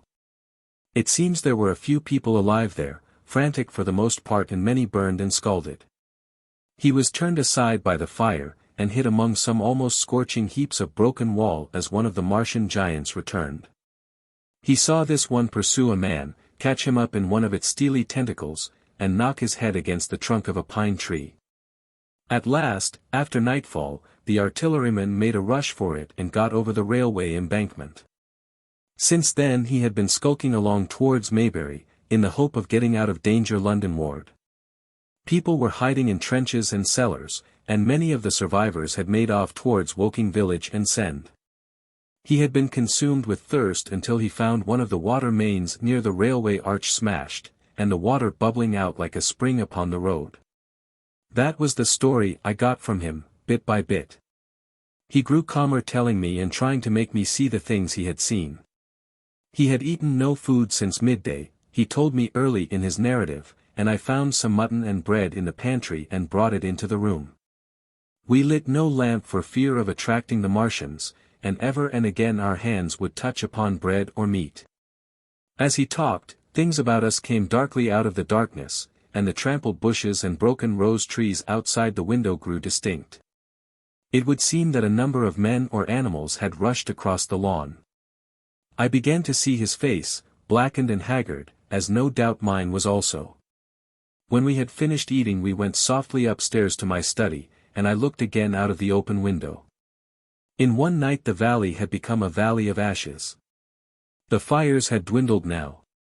Where flames had been there were now streamers of smoke. But the countless ruins of shattered and gutted houses and blasted and blackened trees that the night had hidden stood out now gaunt and terrible in the pitiless light of dawn. Yet here and there some object had had the luck to escape: a white railway signal here, the end of a greenhouse there, white and fresh amid the wreckage. Never before in the history of warfare had destruction been so indiscriminate and so universal. And shining with the growing light of the east, 3 of the metallic giants stood about the pit, their cowls rotating as though they were surveying the desolation they had made. It seemed to me that the pit had been enlarged, and ever and again puffs of vivid green vapor streamed up, and out of it towards the brightening dawn streamed up, whirled, broke, and vanished. Beyond were the pillars of fire about Chobham. They became pillars of bloodshot smoke at the first touch of day. Chapter 12.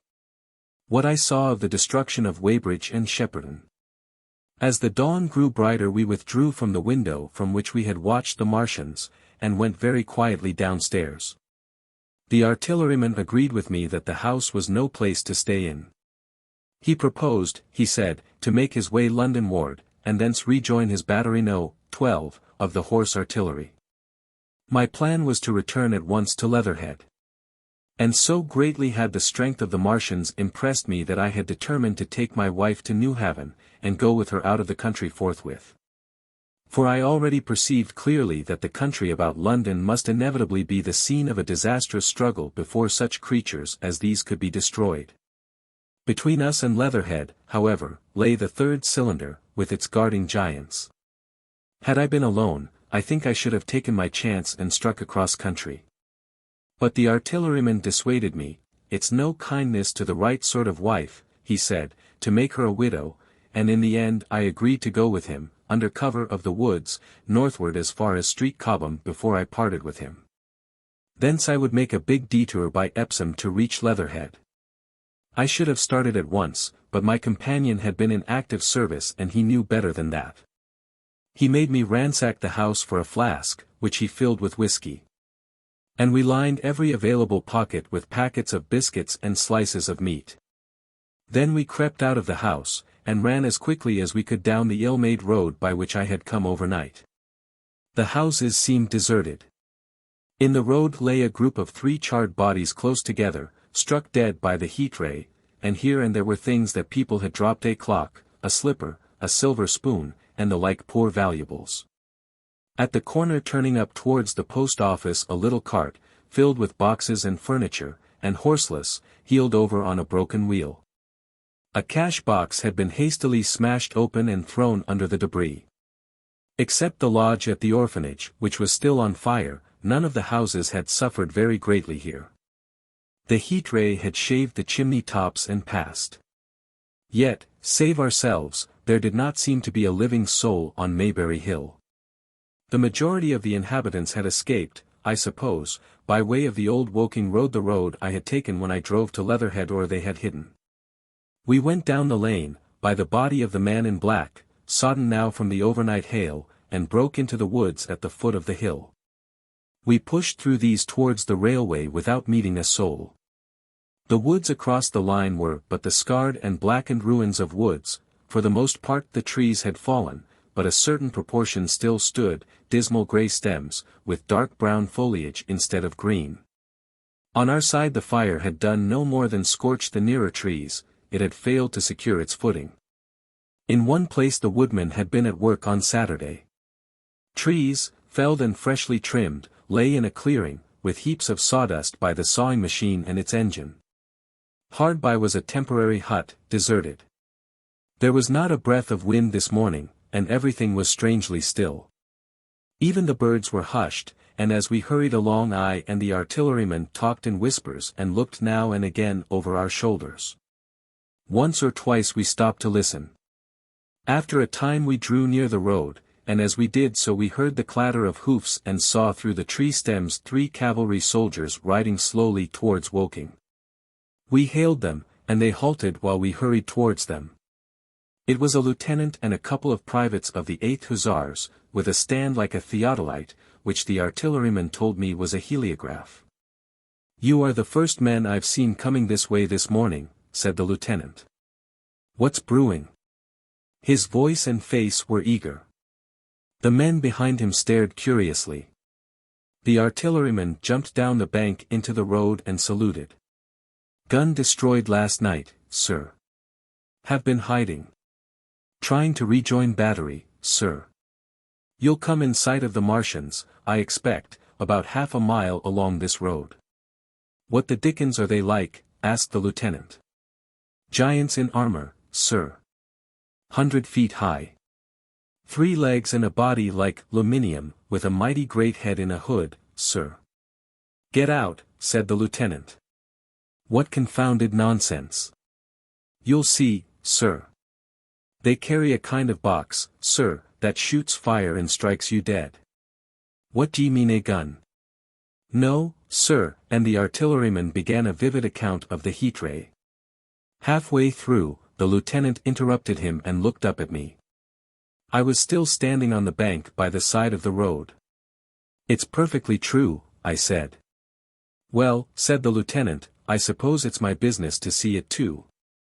Look here, to the artillerymen, we're detailed here clearing people out of their houses. You'd better go along and report yourself to Brigadier General Marvin, and tell him all you know. He's at Weybridge. Know the way? I do, I said, and he turned his horse southward again. Half a mile, you say, said he. At most, I answered, and pointed over the treetops southward. He thanked me and rode on, and we saw them no more. Farther along we came upon a group of 3 women and 2 children in the road, busy clearing out a laborer's cottage. They had got hold of a little hand truck, and were piling it up with unclean-looking bundles and shabby furniture. They were all too assiduously engaged to talk to us as we passed. By Byfleet Station we emerged from the pine trees, and found the country calm and peaceful under the morning sunlight. We were far beyond the range of the heat ray there, and had it not been for the silent desertion of some of the houses, the stirring movement of packing in others, and the knot of soldiers standing on the bridge over the railway and staring down the line towards Woking, the day would have seemed very like any other Sunday. Several farm wagons and carts were moving creakily along the road to Addleston, and suddenly through the gate of a field we saw, across a stretch of flat meadow, 6 12-pounders standing neatly at equal distances pointing towards Woking. The gunners stood by the guns waiting, and the ammunition wagons were at a businesslike distance. The men stood almost as if under inspection. That's good, said I, they will get one fair shot, at any rate. The artilleryman hesitated at the gate. I shall go on, he said. Farther on towards Weybridge, just over the bridge, there were a number of men in white fatigue jackets throwing up a long rampart, and more guns behind. It's bows and arrows against the lightning, anyhow, said the artilleryman. They haven't seen that fire beam yet. The officers who were not actively engaged stood and stared over the treetops southwestward, and the men digging would stop every now and again to stare in the same direction. Byfleet was in a tumult. People packing, and a score of hussars, some of them dismounted, some on horseback, were hunting them about. 3 or 4 black government wagons, with crosses in white circles, and an old omnibus, among other vehicles, were being loaded in the village street. There were scores of people, most of them sufficiently sabbatical to have assumed their best clothes. The soldiers were having the greatest difficulty in making them realize the gravity of their position. We saw one shriveled old fellow with a huge box and a score or more of flower pots containing orchids, angrily expostulating with the corporal who would leave them behind. I stopped and gripped his arm. Do you know what's over there? I said, pointing at the pine tops that hid the Martians. Said he, turning. I was explainin', these is valuable. Death. I shouted. Death is coming. Death. And leaving him to digest that if he could, I hurried on after the artilleryman. At the corner I looked back. The soldier had left him, and he was still standing by his box, with the pots of orchids on the lid of it, and staring vaguely over the trees. No one in Weybridge could tell us where the headquarters were established. The whole place was in such confusion as I had never seen in any town before. Carts, carriages everywhere, the most astonishing miscellany of conveyances and horseflesh. The respectable inhabitants of the place, men in golf and boating costumes, wives prettily dressed, were packing, riverside loafers energetically helping, children excited, and, for the most part, highly delighted at this astonishing variation of their Sunday experiences. In the midst of it all the worthy vicar was very pluckily holding an early celebration, and his bell was jangling out above the excitement. I and the artilleryman, seated on the step of the drinking fountain, made a very passable meal upon what we had brought with us. Patrols of soldiers here no longer hussars, but grenadiers in white were warning people to move now or to take refuge in their cellars as soon as the firing began. We saw as we crossed the railway bridge that a growing crowd of people had assembled in and about the railway station, and the swarming platform was piled with boxes and packages. The ordinary traffic had been stopped, I believe, in order to allow of the passage of troops and guns to Chertsey, and I have heard since that a savage struggle occurred for places in the special trains that were put on at a later hour. We remained at Weybridge until midday, and at that hour we found ourselves at the place near Shepperton Lock where the Wey and Thames join. Part of the time we spent helping two old women to pack a little cart. The Wey has a treble mouth, and at this point boats are to be hired, and there was a ferry across the river. On the Shepperton side was an inn with a lawn, and beyond that the tower of Shepperton Church has been replaced by a spire rose above the trees. Here we found an excited and noisy crowd of fugitives. As yet the flight had not grown to a panic, but there were already far more people than all the boats going to and fro could enable to cross. People came panting along under heavy burdens. One husband and wife were even carrying a small outhouse door between them, with some of their household goods piled thereon. One man told us he meant to try to get away from Shepperton Station. There was a lot of shouting, and one man was even jesting. The idea people seemed to have here was that the Martians were simply formidable human beings, who might attack and sack the town, to be certainly destroyed in the end. Every now and then people would glance nervously across the way, at the meadows towards Chertsey, but everything over there was still. Across the Thames, except just where the boats landed, everything was quiet, in vivid contrast with the Surrey side. The people who landed there from the boats went tramping off down the lane. The big ferryboat had just made a journey. 3 or 4 soldiers stood on the lawn of the inn, staring and jesting at the fugitives, without offering to help. The inn was closed, as it was now within prohibited hours. "What's that?" cried a boatman, and, "Shut up, you fool," said a man near me to a yelping dog. Then the sound came again, this time from the direction of Chertsey, a muffled thud, the sound of a gun. The fighting was beginning. Almost immediately unseen batteries across the river to our right, unseen because of the trees, took up the chorus, firing heavily one after the other. A woman screamed. Everyone stood arrested by the sudden stir of battle, near us and yet invisible to us. Nothing was to be seen save flat meadows, cows feeding unconcernedly for the most part, and silvery pollard willows motionless in the warm sunlight. "The soldiers'll stop, said a woman beside me, doubtfully. A haziness rose over the treetops. Then suddenly we saw a rush of smoke far away up the river, a puff of smoke that jerked up into the air and hung. And forthwith the ground heaved underfoot and a heavy explosion shook the air, smashing 2 or 3 windows in the houses near, and leaving us astonished. "Here they are," shouted a man in a blue jersey. "Yonder. D'yer see them? Yonder." Quickly, one after the other, 1, 2, 3, 4 of the armored Martians appeared, far away over the little trees, across the flat meadows that stretched towards Chertsey, and striding hurriedly towards the river. Little cowled figures they seemed at first, going with a rolling motion and as fast as flying birds. Then, advancing obliquely towards us, came a fifth. Their armored bodies glittered in the sun as they swept swiftly forward upon the guns, growing rapidly larger as they drew nearer. One on the extreme left, the remotest that is, flourished a huge case high in the air, and the ghostly, terrible heat ray I had already seen on Friday night smote towards Chertsey, and struck the town. At sight of these strange, swift, and terrible creatures the crowd near the water's edge seemed to me to be for a moment horror-struck. There was no screaming or shouting, but a silence. Then a hoarse murmur and a movement of feet splashing from the water. A man, too frightened to drop the portmanteau he carried on his shoulder, swung round and sent me staggering with a blow from the corner of his burden. A woman thrust at me with her hand and rushed past me. I turned with the rush of the people, but I was not too terrified for thought.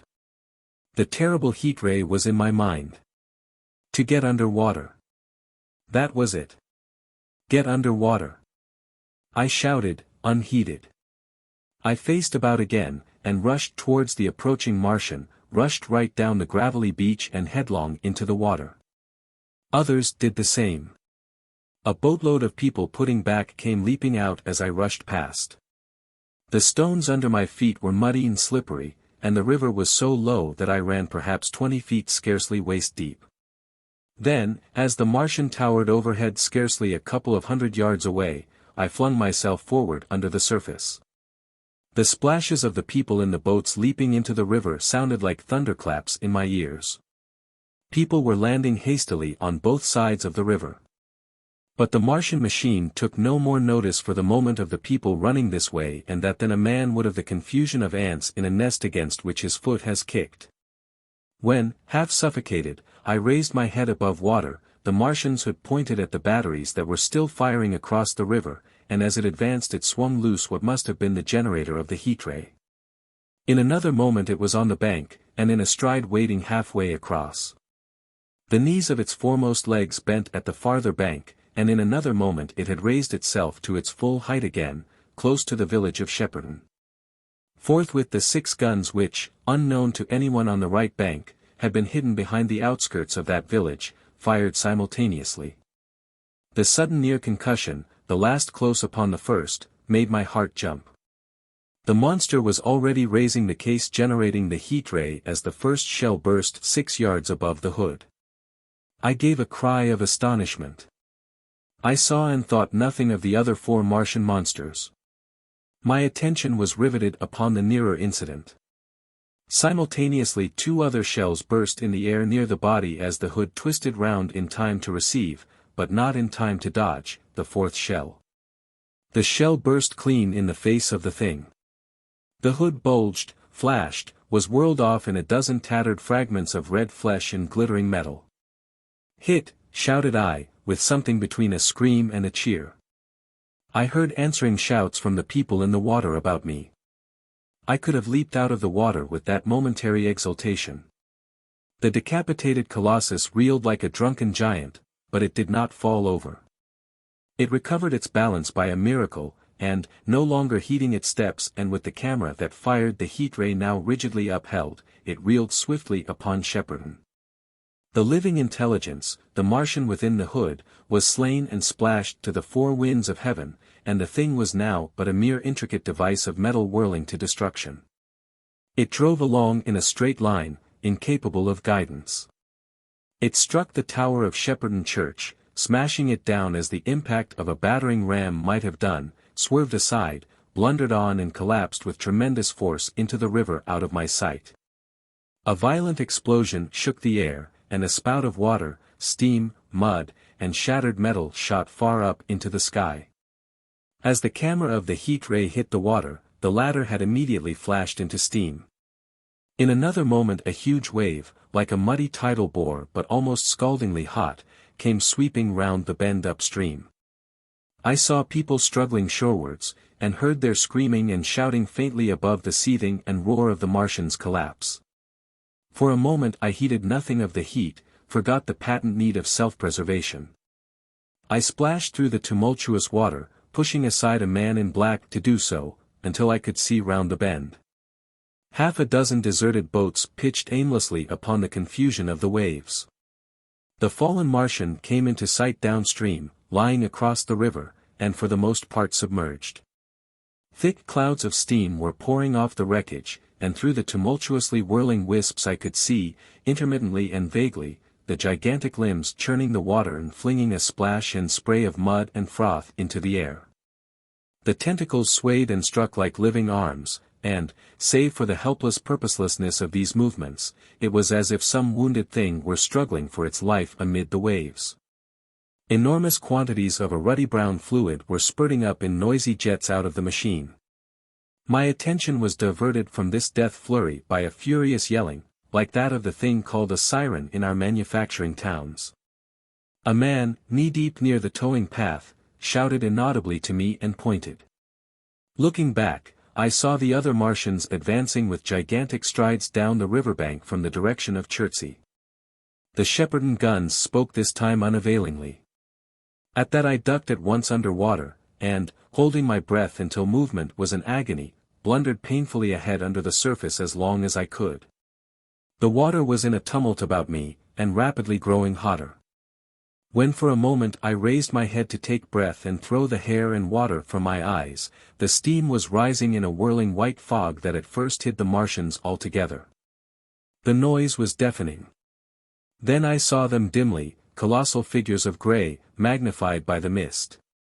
They had passed by me, and two were stooping over the frothing, tumultuous ruins of their comrade. The third and fourth stood beside him in the water, one perhaps 200 yards from me, the other towards Laleham. The generators of the heat rays waved high, and the hissing beams smote down this way and that.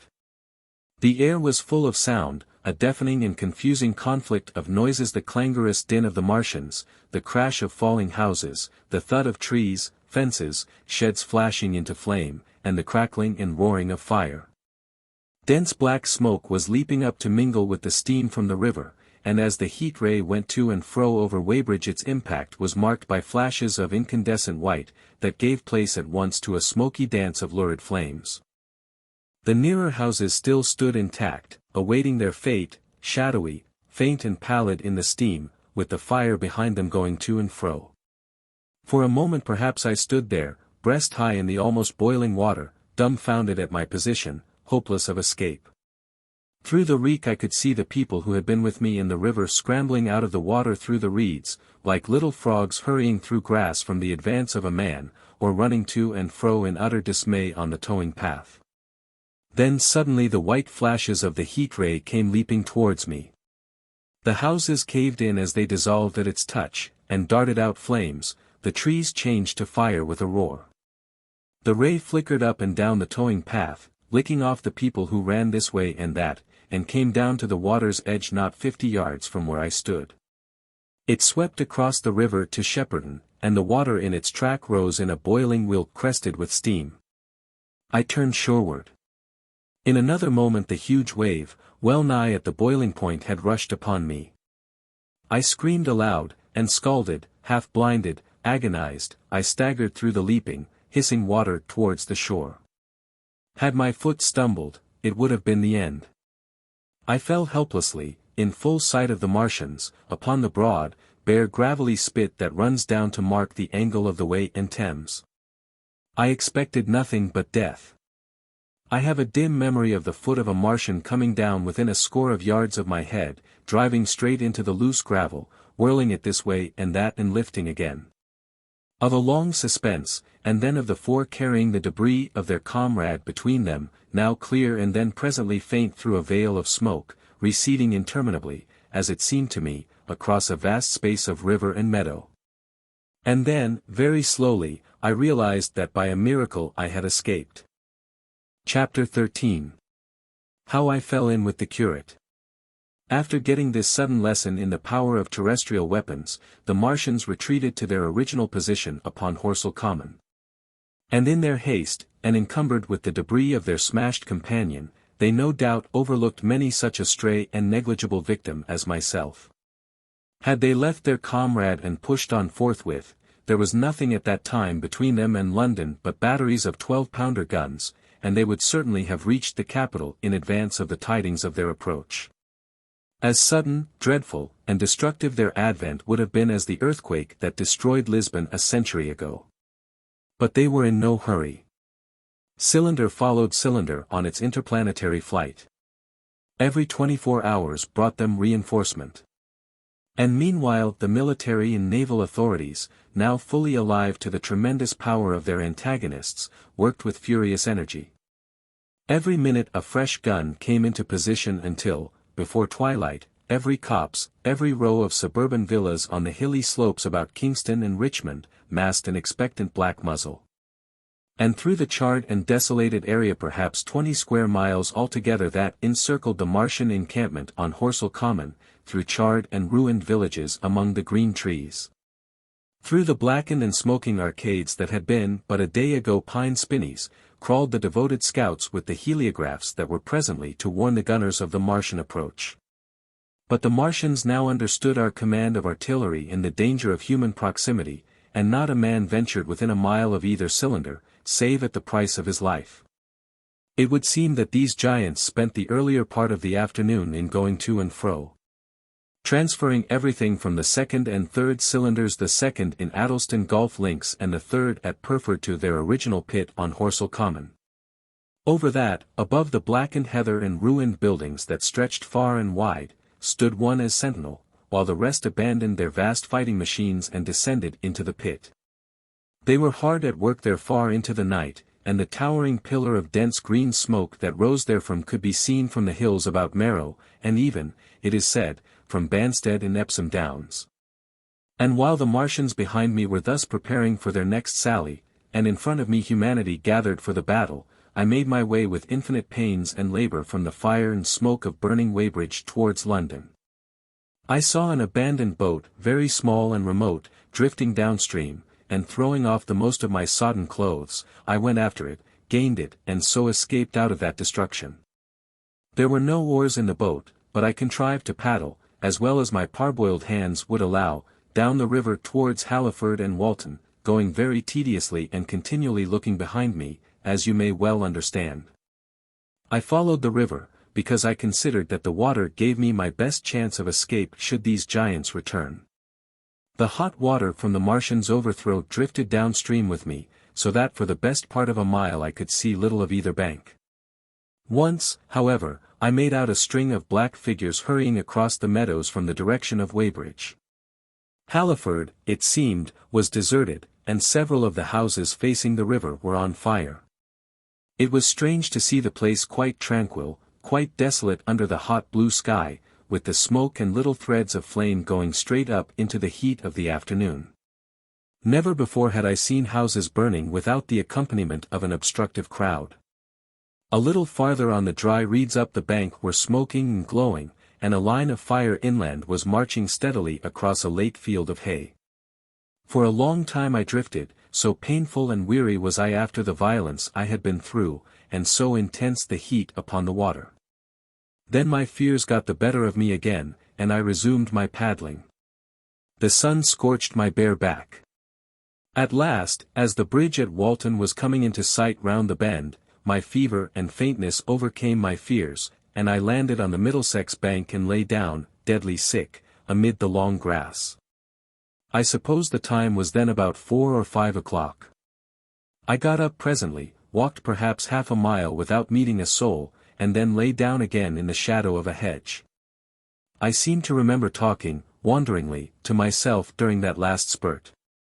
I was also very thirsty, and bitterly regretful I had drunk no more water. It is a curious thing that I felt angry with my wife. I cannot account for it, but my impotent desire to reach Leatherhead worried me excessively. I do not clearly remember the arrival of the curate, so that probably I dozed. I became aware of him as a seated figure in soot-smudged shirt-sleeves, and with his upturned, clean-shaven face staring at a faint flickering that danced over the sky. The sky was what is called a mackerel sky, rows and rows of faint down plumes of cloud, just tinted with the midsummer sunset. I sat up, and at the rustle of my motion he looked at me quickly. "Have you any water?" I asked abruptly. He shook his head. "You have been asking for water for the last hour," he said. For a moment we were silent, taking stock of each other. I dare say he found me a strange enough figure, naked, save for my water-soaked trousers and socks, scalded, and my face and shoulders blackened by the smoke. His face was a fair weakness, his chin retreated, and his hair lay in crisp, almost flaxen curls on his low forehead. His eyes were rather large, pale blue, and blankly staring. He spoke abruptly, looking vacantly away from me. "What does it mean?" he said. "What do these things mean?" I stared at him and made no answer. He extended a thin white hand and spoke in almost a complaining tone. "Why are these things permitted? What sins have we done?" The morning service was over, I was walking through the roads to clear my brain for the afternoon, and then fire, earthquake, death. As if it were Sodom and Gomorrah. All our work undone, all the work. What are these Martians? What are we? I answered, clearing my throat. He gripped his knees and turned to look at me again. For half a minute, perhaps, he stared silently. I was walking through the roads to clear my brain, he said. And suddenly fire, earthquake, death. He relapsed into silence, with his chin now sunken almost to his knees. Presently he began waving his hand. All the work, all the Sunday schools, what have we done, what has Weybridge done? Everything gone, everything destroyed. The church. We rebuilt it only 3 years ago. Gone. Swept out of existence. Why? Another pause, and he broke out again like one demented. The smoke of her burning goeth up for ever and ever, he shouted. His eyes flamed, and he pointed a lean finger in the direction of Weybridge. By this time I was beginning to take his measure. The tremendous tragedy in which he had been involved, it was evident he was a fugitive from Weybridge, had driven him to the very verge of his reason. Are we far from Sunbury? I said, in a matter-of-fact tone. What are we to do? He asked. Are these creatures everywhere? Has the earth been given over to them? Are we far from Sunbury? Only this morning I officiated at early celebration. Things have changed, I said, quietly. You must keep your head. There is still hope. Hope. Yes. Plentiful hope for all this destruction. I began to explain my view of our position. He listened at first, but as I went on the interest dawning in his eyes gave place to their former stare, and his regard wandered from me. This must be the beginning of the end, he said, interrupting me. The end. The great and terrible day of the Lord. When men shall call upon the mountains and the rocks to fall upon them and hide them from the face of him that sitteth upon the throne. I began to understand the position. I ceased my labored reasoning, struggled to my feet, and, standing over him, laid my hand on his shoulder. Be a man, said I, you are scared out of your wits. What good is religion if it collapses under calamity? Think of what earthquakes and floods, wars and volcanoes, have done before to men. Did you think God had exempted Weybridge? He is not an insurance agent. For a time he sat in blank silence. But how can we escape? He asked, suddenly. They are invulnerable, they are pitiless. Neither the one nor, perhaps, the other, I answered. And the mightier they are, the more sane and wary should we be. One of them was killed yonder not 3 hours ago. Killed? He said, staring about him. How can God's ministers be killed? I saw it happen. I proceeded to tell him. We have chanced to come in for the thick of it, said I, and that is all. What is that flicker in the sky? He asked abruptly. I told him it was the heliograph signaling that it was the sign of human help and effort in the sky. We are in the midst of it, I said, quiet as it is. That flicker in the sky tells of the gathering storm. Yonder, I take it, are the Martians, and London ward, where those hills rise about Richmond and Kingston and the trees give cover, earthworks are being thrown up and guns are being placed. Presently the Martians will be coming this way again. And even as I spoke he sprang to his feet and stopped me by a gesture. Listen, he said. From beyond the low hills across the water came the dull resonance of distant guns and a remote weird crying. Then everything was still. A cockchafer came droning over the hedge and past us. High in the west the crescent moon hung faint and pale above the smoke of Weybridge and Shepperton and the hot, still splendor of the sunset. We had better follow this path, I said, northward. Chapter 14. In London. My younger brother was in London when the Martians fell at Woking.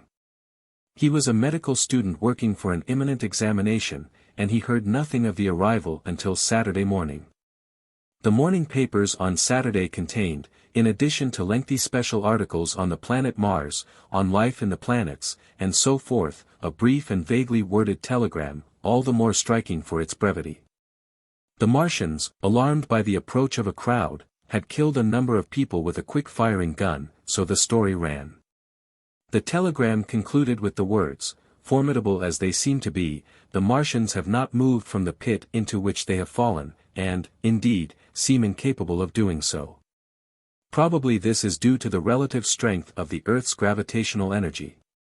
On that last text their leader-writer expanded very comfortingly. Of course all the students in the crammer's biology class, to which my brother went that day, were intensely interested, but there were no signs of any unusual excitement in the streets. The afternoon papers puffed scraps of news under big headlines. They had nothing to tell beyond the movements of troops about the common, and the burning of the pine woods between Woking and Weybridge, until 8. Then the St. James's Gazette, in an extra special edition, announced the bare fact of the interruption of telegraphic communication. This was thought to be due to the falling of burning pine trees across the line. Nothing more of the fighting was known that night, the night of my drive to Leatherhead and back. My brother felt no anxiety about us, as he knew from the description in the papers that the cylinder was a good 2 miles from my house. He made up his mind to run down that night to me, in order, as he says, to see the things before they were killed. He dispatched a telegram, which never reached me, about 4 o'clock, and spent the evening at a music hall. In London, also, on Saturday night there was a thunderstorm, and my brother reached Waterloo in a cab. On the platform from which the midnight train usually starts he learned, after some waiting, that an accident prevented trains from reaching Woking that night.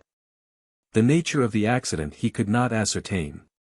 Indeed, the railway authorities did not clearly know at that time. There was very little excitement in the station, as the officials, failing to realize that anything further than a breakdown between Byfleet and Woking Junction had occurred, were running the theatre trains which usually passed through Woking round by Virginia Water or Guildford. They were busy making the necessary arrangements to alter the route of the Southampton and Portsmouth Sunday League excursions. A nocturnal newspaper reporter, mistaking my brother for the traffic manager, to whom he bears a slight resemblance, waylaid and tried to interview him. Few people, excepting the railway officials, connected the breakdown with the Martians. I have read, in another account of these events, that on Sunday morning all London was electrified by the news from Woking. As a matter of fact, there was nothing to justify that very extravagant phrase. Plenty of Londoners did not hear of the Martians until the panic of Monday morning. Those who did took some time to realize all that the hastily worded telegrams in the Sunday papers conveyed. The majority of people in London do not read Sunday papers. The habit of personal security, moreover, is so deeply fixed in the Londoner's mind, and startling intelligence so much a matter of course in the papers, that they could read without any personal tremors. About 7 o'clock last night the Martians came out of the cylinder, and, moving about under an armor of metallic shields, have completely wrecked Woking Station with the adjacent houses, and massacred an entire battalion of the Cardigan Regiment. No details are known. Maxims have been absolutely useless against their armor, the field guns have been disabled by them. Flying hussars have been galloping into Chertsey. The Martians appear to be moving slowly towards Chertsey or Windsor. Great anxiety prevails in West Surrey, and earthworks are being thrown up to check the advance London ward. That was how the Sunday Sun put it, and a clever and remarkably prompt handbook article in the Referee compared the affair to a menagerie suddenly let loose in a village. No one in London knew positively of the nature of the armoured Martians, and there was still a fixed idea that these monsters must be sluggish, crawling, creeping painfully. Such expressions occurred in almost all the earlier reports. None of the telegrams could have been written by an eyewitness of their advance. The Sunday papers printed separate editions as further news came to hand, some even in default of it. But there was practically nothing more to tell people until late in the afternoon, when the authorities gave the press agencies the news in their possession. It was stated that the people of Walton and Weybridge, and all the district were pouring along the roads London ward, and that was all. My brother went to church at the Foundling Hospital in the morning, still in ignorance of what had happened on the previous night. There he heard allusions made to the invasion, and a special prayer for peace. Coming out, he bought a Referee. He became alarmed at the news in this, and went again to Waterloo Station to find out if communication were restored. The omnibuses, carriages, cyclists, and innumerable people walking in their best clothes seemed scarcely affected by the strange intelligence that the news vendors were disseminating. People were interested, or, if alarmed only on account of the local residents. At the station he heard for the first time that the Windsor and Chertsey lines were now interrupted. The porters told him that several remarkable telegrams had been received in the morning from Byfleet and Chertsey stations, but that these had abruptly ceased. My brother could get very little precise detail out of them. "There's fighting going on about Weybridge," was the extent of their information. The train service was now very much disorganized. Quite a number of people who had been expecting friends from places on the southwestern network were standing about the station. One grey-headed old gentleman came and abused the southwestern company bitterly to my brother. "It wants showing up," he said. 1 or 2 trains came in from Richmond, Putney, and Kingston, containing people who had gone out for a day's boating and found the locks closed and a feeling of panic in the air. A man in a blue and white blazer addressed my brother, full of strange tidings. "There's hosts of people driving into Kingston in traps and carts and things, with boxes of valuables and all that," he said. "They come from Molesey and Weybridge and Walton, and they say there's been guns heard at Chertsey, heavy firing, and that mounted soldiers have told them to get off at once because the Martians are coming. We heard guns firing at Hampton Court Station, but we thought it was thunder. What the dickens does it all mean? The Martians can't get out of their pit, can they?" My brother could not tell him. Afterwards he found that the vague feeling of alarm had spread to the clients of the Underground Railway, and that the Sunday excursionists began to return from all over the southwestern, Lung, Barnes, Wimbledon, Richmond Park, Kew, and so forth at unnaturally early hours. But not a soul had anything more than vague hearsay to tell of. Everyone connected with the terminus seemed ill-tempered. About 5 o'clock the gathering crowd in the station was immensely excited by the opening of the line of communication, which is almost invariably closed, between the southeastern and the southwestern stations. And the passage of carriage trucks bearing huge guns and carriages crammed with soldiers. These were the guns that were brought up from Woolwich and Chatham to cover Kingston. There was an exchange of pleasantries, "You'll get eaten," "We're the beast tamers," and so forth. A little while after that a squad of police came into the station and began to clear the public off the platforms, and my brother went out into the street again. The church bells were ringing for evensong, and a squad of Salvation Army lassies came singing down Waterloo Road. On the bridge a number of loafers were watching a curious brown scum that came drifting down the stream in patches. The sun was just setting, and the clock tower and the Houses of Parliament rose against one of the most peaceful skies it is possible to imagine, a sky of gold, barred with long transverse stripes of reddish-purple cloud. There was talk of a floating body. One of the men there, a reservist he said he was, told my brother he had seen the heliograph flickering in the west. In Wellington Street my brother met a couple of sturdy roughs who had just been rushed out of Fleet Street with still-wet newspapers and staring placards. "Dreadful catastrophe," they bawled one to the other down Wellington Street. "Fighting at Weybridge. Full description. Repulse of the Martians. London in danger." He had to give 3d for a copy of that paper. Then it was, and then only, that he realized something of the full power and terror of these monsters. He learned that they were not merely a handful of small sluggish creatures, but that they were mind-swaying vast mechanical bodies. And that they could move swiftly and smite with such power that even the mightiest guns could not stand against them. They were described as vast spider-like machines, nearly 100 feet high, capable of the speed of an express train, and able to shoot out a beam of intense heat. Masked batteries, chiefly of field guns, had been planted in the country about Horsell Common, and especially between the Woking district and London. 5 of the machines had been seen moving towards the Thames, and one, by a happy chance, had been destroyed.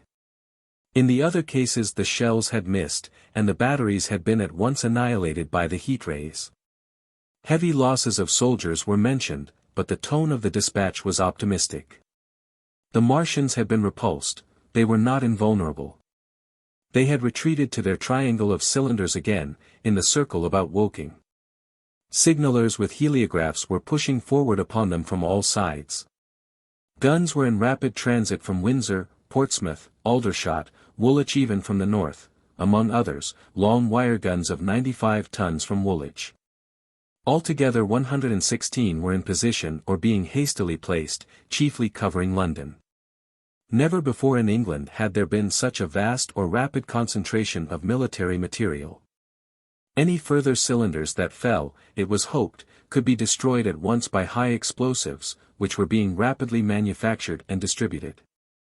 No doubt, ran the report, the situation was of the strangest and gravest description, but the public was exhorted to avoid and discourage panic. No doubt the Martians were strange and terrible in the extreme, but at the outside there could not be more than 20 of them against our millions. The authorities had reason to suppose, from the size of the cylinders, that at the outside there could not be more than 5 in each cylinder, 15 altogether. And one at least was disposed of, perhaps more. The public would be fairly warned of the approach of danger, and elaborate measures were being taken for the protection of the people in the threatened southwestern suburbs. And so, with reiterated assurances of the safety of London and the ability of the authorities to cope with the difficulty, this quasi-proclamation closed. This was printed in enormous type on paper so fresh that it was still wet, and there had been no time to add a word of comment. It was curious, my brother said, to see how ruthlessly the usual contents of the paper had been hacked and taken out to give this place. All down Wellington Street people could be seen fluttering out the pink sheets and reading, and the Strand was suddenly noisy with the voices of an army of hawkers following these pioneers. Men came scrambling off buses to secure copies.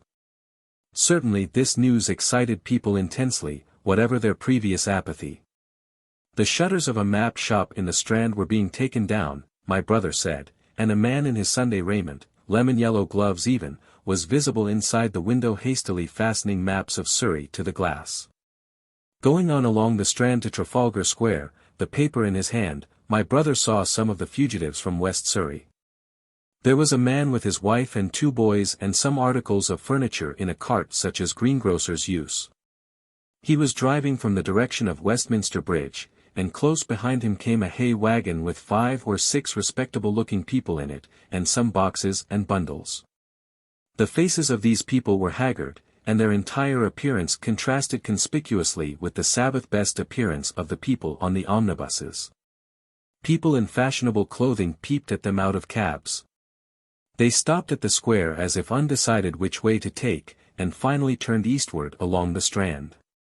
Some way behind these came a man in workday clothes, riding one of those old-fashioned tricycles with a small front wheel. He was dirty and white in the face. My brother turned down towards Victoria, and met a number of such people. He had a vague idea that he might see something of me. He noticed an unusual number of police regulating the traffic. Some of the refugees were exchanging news with the people on the omnibuses. One was professing to have seen the Martians. Boilers on stilts, I tell you, striding along like men. Most of them were excited and animated by their strange experience. Beyond Victoria the public houses were doing a lively trade with these arrivals. At all the street corners groups of people were reading papers, talking excitedly, or staring at these unusual Sunday visitors. They seemed to increase as night drew on, until at last the roads, my brother said, were like Epsom High Street on a Derby day. My brother addressed several of these fugitives and got unsatisfactory answers from most. None of them could tell him any news of Woking except one man, who assured him that Woking had been entirely destroyed on the previous night.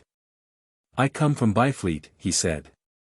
Man on a bicycle came through the place in the early morning, and ran from door to door warning us to come away. Then came soldiers. We went out to look, and there were clouds of smoke to the south, nothing but smoke, and not a soul coming that way. Then we heard the guns at Chertsey, and folks coming from Weybridge. So I've locked up my house and come on. At the time there was a strong feeling in the streets that the authorities were to blame for their incapacity to dispose of the invaders without all this inconvenience. About 8 o'clock a noise of heavy firing was distinctly audible all over the south of London. My brother could not hear it for the traffic in the main thoroughfares, but by striking through the quiet back streets to the river he was able to distinguish it quite plainly. He walked from Westminster to his apartments near Regent's Park, about 2. He was now very anxious on my account, and disturbed at the evident magnitude of the trouble. His mind was inclined to run, even as mine had run on Saturday, on military details. He thought of all those silent, expectant guns, of the suddenly nomadic countryside. He tried to imagine boilers on stilts 100 feet high. There were 1 or 2 cartloads of refugees passing along Oxford Street, and several in the Marylebone Road, but so slowly was the news spreading that Regent Street and Portland Place were full of their usual Sunday night promenaders. Albeit they talked in groups, and along the edge of Regent's Park there were as many silent couples, walking out, together under the scattered gas lamps as ever there had been. The night was warm and still, and a little oppressive. The sound of guns continued intermittently, and after midnight there seemed to be sheet lightning in the south. He read and reread the paper, fearing the worst had happened to me. He was restless, and after supper prowled out again aimlessly. He returned and tried in vain to divert his attention to his examination notes. He went to bed a little after midnight, and was awakened from lurid dreams in the small hours of Monday by the sound of door knockers, feet running in the street, distant drumming, and a clamor of bells.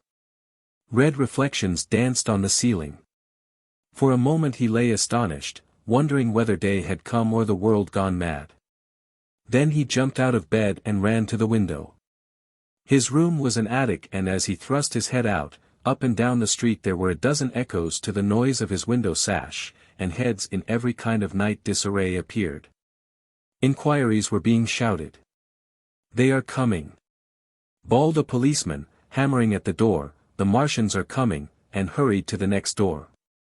The sound of drumming and trumpeting came from the Albany Street barracks, and every church within earshot was hard at work killing sleep with a vehement disorderly tocsin. There was a noise of doors opening, and window after window in the houses opposite flashed from darkness into yellow illumination. Up the street came galloping a closed carriage, bursting abruptly into noise at the corner, rising to a clattering climax under the window, and dying away slowly in the distance. Close on the rear of this came a couple of cabs, the forerunners of a long procession of flying vehicles, going for the most part to Chalk Farm Station, where the Northwestern special trains were loading up, instead of coming down the gradient into Euston. For a long time my brother stared out of the window in blank astonishment, watching the policemen hammering at door after door, and delivering their incomprehensible message. Then the door behind him opened, and the man who lodged across the landing came in, dressed only in shirt, trousers, and slippers, his braces loose about his waist, his hair disordered from his pillow. "What the devil is it?" he asked. "A fire?" "What a devil of a row!" They both craned their heads out of the window, straining to hear what the policemen were shouting.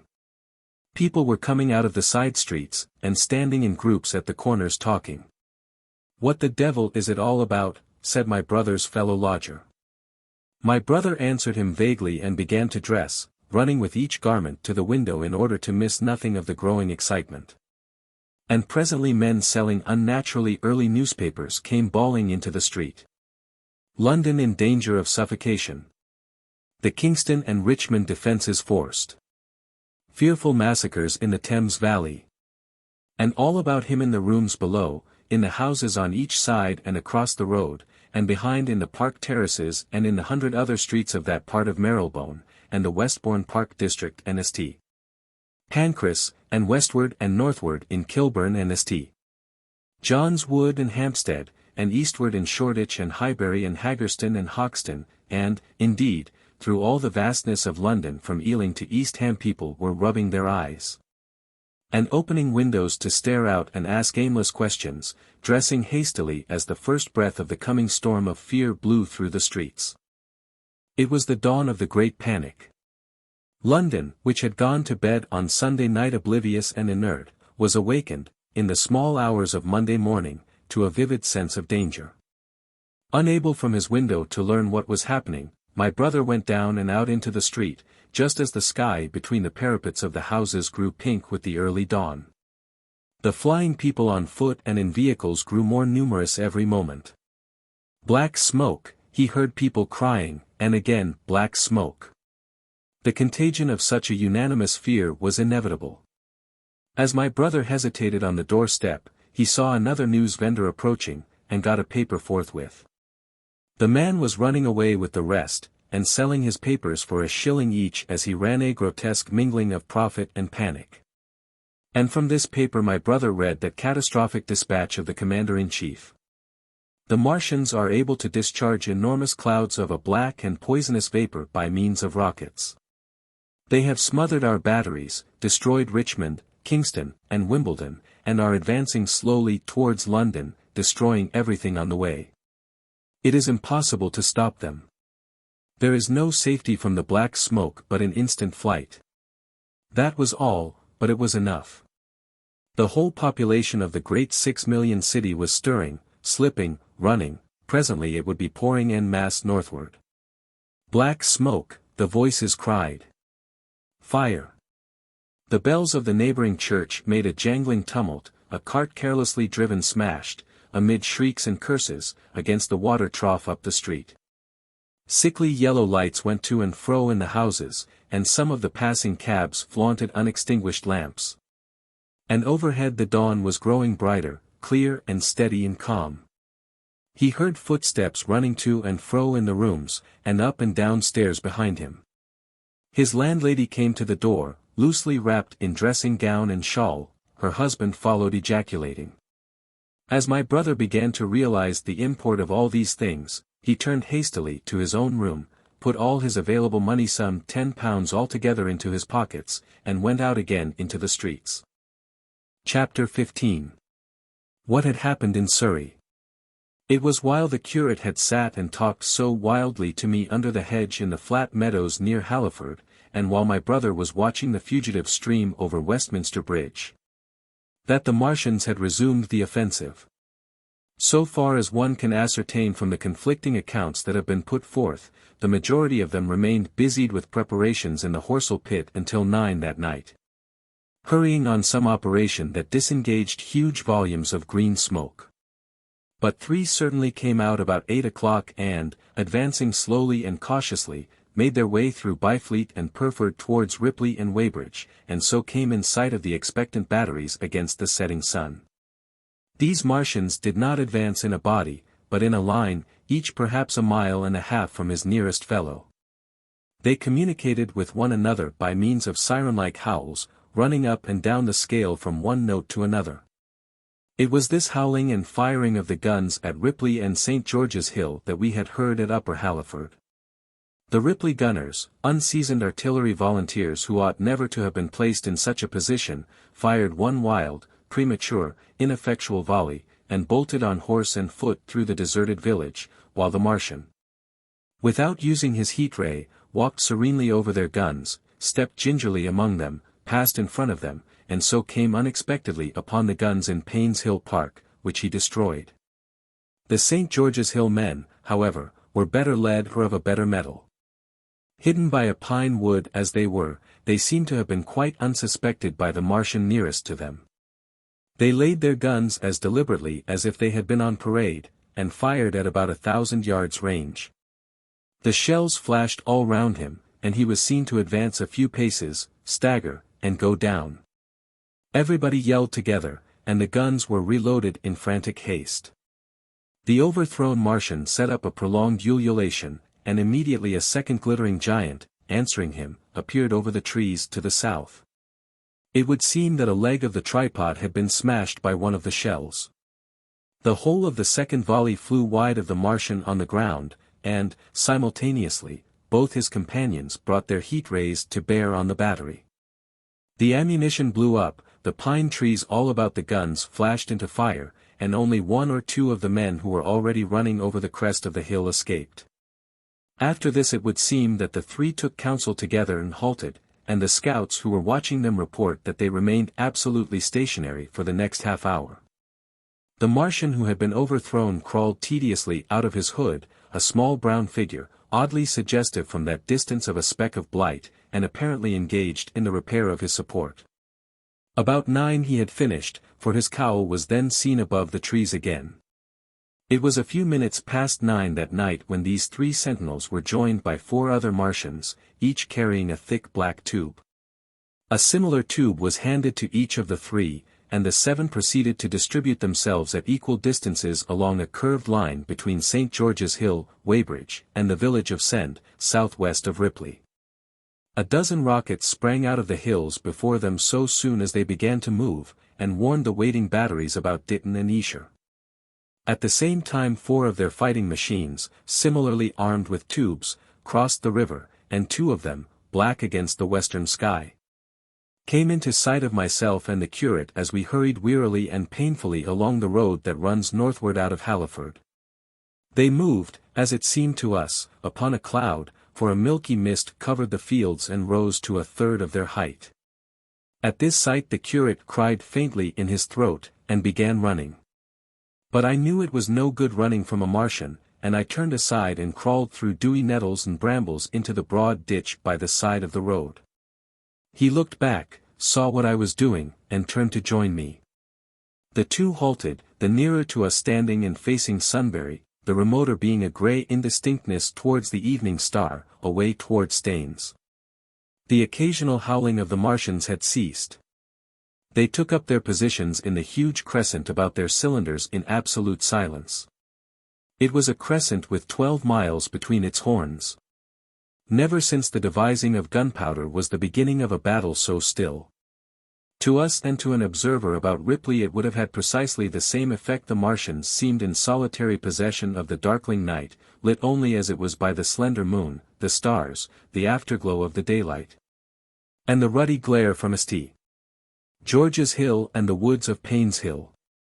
But facing that crescent everywhere at Staines, Hounslow, Ditton, Esher, Ockham, behind hills and woods south of the river, and across the flat grass meadows to the north of it, wherever a cluster of trees or village houses gave sufficient cover, the guns were waiting. The signal rockets burst and rained their sparks through the night and vanished, and the spirit of all those watching batteries rose to a tense expectation. The Martians had but to advance into the line of fire, and instantly those motionless black forms of men, those guns glittering so darkly in the early night, would explode into a thunderous fury of battle. No doubt the thought that was uppermost in 1,000 of those vigilant minds, even as it was uppermost in mine, was the riddle how much they understood of us. Did they grasp that we in our millions were organized, disciplined, working together? Or did they interpret our spurts of fire, the sudden stinging of our shells, our steady investment of their encampment, as we should the furious unanimity of onslaught in a disturbed hive of bees? Did they dream they might exterminate us? At that time no one knew what food they needed. 100 such questions struggled together in my mind as I watched that vast sentinel shape. And in the back of my mind was the sense of all the huge unknown and hidden forces Londonward. Had they prepared pitfalls? Were the powder mills at Hounslow ready as a snare? Would the Londoners have the heart and courage to make a greater Moscow of their mighty province of houses? Then, after an interminable time, as it seemed to us, crouching and peering through the hedge, came a sound like the distant concussion of a gun. Another nearer, and then another. And then the Martian beside us raised his tube on high and discharged it, gunwise, with a heavy report that made the ground heave. The one toward Staines answered him. There was no flash, no smoke, simply that loaded detonation. I was so excited by these heavy minute guns following one another that I so far forgot my personal safety and my scalded hands as to clamber up into the hedge and stare toward Sunbury. As I did so a second report followed, and a big projectile hurtled overhead towards Hounslow. I expected at least to see smoke or fire, or some such evidence of its work. But all I saw was the deep blue sky above, with one solitary star, and the white mist spreading wide and low beneath.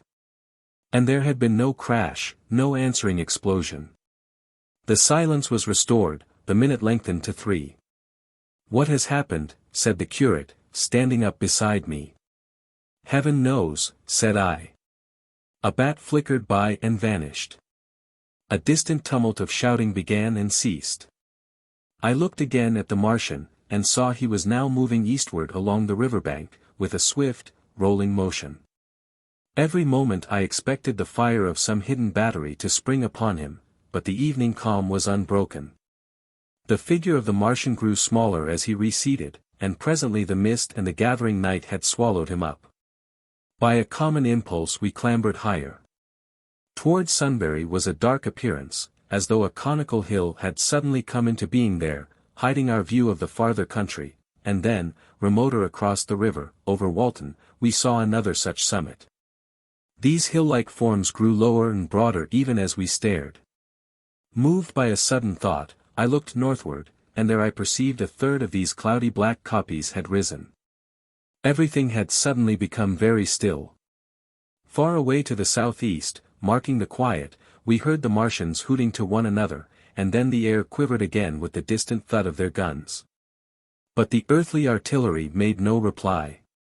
Now at the time we could not understand these things, but later I was to learn the meaning of these ominous kopjes that gathered in the twilight. Each of the Martians, standing in the great crescent I have described, had discharged, by means of the gun-like tube he carried, a huge canister over whatever hill, copse, cluster of houses, or other possible cover for guns chanced to be in front of him. Some fired only one of these, some two, as in the case of the one we had seen. The one at Ripley is said to have discharged no fewer than 5 at that time. These canisters smashed on striking the ground, they did not explode, and incontinently disengaged an enormous volume of heavy, inky vapor, coiling and pouring upward in a huge and ebony cumulus cloud. A gaseous hill that sank and spread itself slowly over the surrounding country. And the touch of that vapor, the inhaling of its pungent wisps, was death to all that breathes. It was heavy, this vapor, heavier than the densest smoke, so that, after the first tumultuous uprush and outflow of its impact, it sank down through the air and poured over the ground in a manner rather liquid than gaseous, abandoning the hills, and streaming into the valleys and ditches and watercourses, even as I have heard the carbonic acid gas that pours from volcanic clefts is wont to do. And where it came upon water some chemical action occurred, and the surface would be instantly covered with a powdery scum that sank slowly and made way for more. The scum was absolutely insoluble, and it is a strange thing, seeing the instant effect of the gas, that one could drink without hurt the water from which it had been strained. The vapor did not diffuse as a true gas would do. It hung together in banks, flowing sluggishly down the slope of the land and driving reluctantly before the wind, and very slowly it combined with the mist and moisture of the air, and sank to the earth in the form of dust. Save that an unknown element giving a group of 4 lines in the blue of the spectrum is concerned, we are still entirely ignorant of the nature of this substance. Once the tumultuous upheaval of its dispersion was over, the black smoke clung so closely to the ground, even before its precipitation, that 50 feet up in the air, on the roofs and upper stories of high houses and on great trees, there was a chance of escaping its poison altogether, as was proved even that night at Street Chobham and Ditton. The man who escaped at the former place tells a wonderful story of the strangeness of its coiling flow, and how he looked down from the church spire and saw the houses of the village rising like ghosts out of its inky nothingness. For a day and a half he remained there, weary, starving and sun-scorched, the earth under the blue sky and against the prospect of the distant hills a velvet-black expanse, with red roofs, green trees, and, later, black-veiled shrubs and gates. Barns, outhouses, and walls, rising here and there into the sunlight. But that was at Street Chobham, where the black vapor was allowed to remain until it sank of its own accord into the ground. As a rule the Martians, when it had served its purpose, cleared the air of it again by wading into it and directing a jet of steam upon it. This they did with the vapor banks near us, as we saw in the starlight from the window of a deserted house at Upper Halliford, whither we had returned. From there we could see the searchlights on Richmond Hill and Kingston Hill going to and fro, and about 11 the windows rattled, and we heard the sound of the huge siege guns that had been put in position there. These continued intermittently for the space of a quarter of an hour, sending chance shots at the invisible Martians at Hampton and Ditton, and then the pale beams of the electric light vanished, and were replaced by a bright red glow. Then the fourth cylinder fell, a brilliant green meteor, as I learned afterwards, in Bushy Park. Before the guns on the Richmond and Kingston line of hills began, there was a fitful cannonade far away in the southwest, due, I believe, to guns being fired haphazard before the black vapor could overwhelm the gunners. So, setting about it as methodically as men might smoke out a wasp's nest, the Martians spread this strange stifling vapor over the London-ward country. The horns of the crescent slowly moved apart, until at last they formed a line from Hanwell to Coombe and Malden. All night through their destructive tubes advanced. Never once, after the Martian at St. George's Hill was brought down, did they give the artillery the ghost of a chance against them. Wherever there was a possibility of guns being laid for them unseen, a fresh canister of the black vapor was discharged, and where the guns were openly displayed the heat ray was brought to bear. By midnight the blazing trees along the slopes of Richmond Park and the glare of Kingston Hill threw their light upon a network of black smoke, blotting out the whole valley of the Thames and extending as far as the eye could reach. And through this 2 Martians slowly waded, and turned their hissing steam jets this way and that. They were sparing of the heat ray that night, either because they had but a limited supply of material for its production, or because they did not wish to destroy the country but only to crush and overawe the opposition they had aroused. In the latter aim they certainly succeeded. Sunday night was the end of the organized opposition to their movements. After that no body of men would stand against them, so hopeless was the enterprise. Even the crews of the torpedo boats and destroyers that had brought their quick firers up the Thames refused to stop, mutinied, and went down again. The only offensive operation men ventured upon after that night was the preparation of mines and pitfalls, and even in that their energies were frantic and spasmodic. One has to imagine, as well as one may, the fate of those batteries towards Esher, waiting so tensely in the twilight. Survivors there were none. One may picture the orderly expectation, the officers alert and watchful, the gunners ready, the ammunition piled to hand, the limber gunners with their horses and wagons, the groups of civilian spectators standing as near as they were permitted. The evening stillness, the ambulances and hospital tents with the burned and wounded from Weybridge.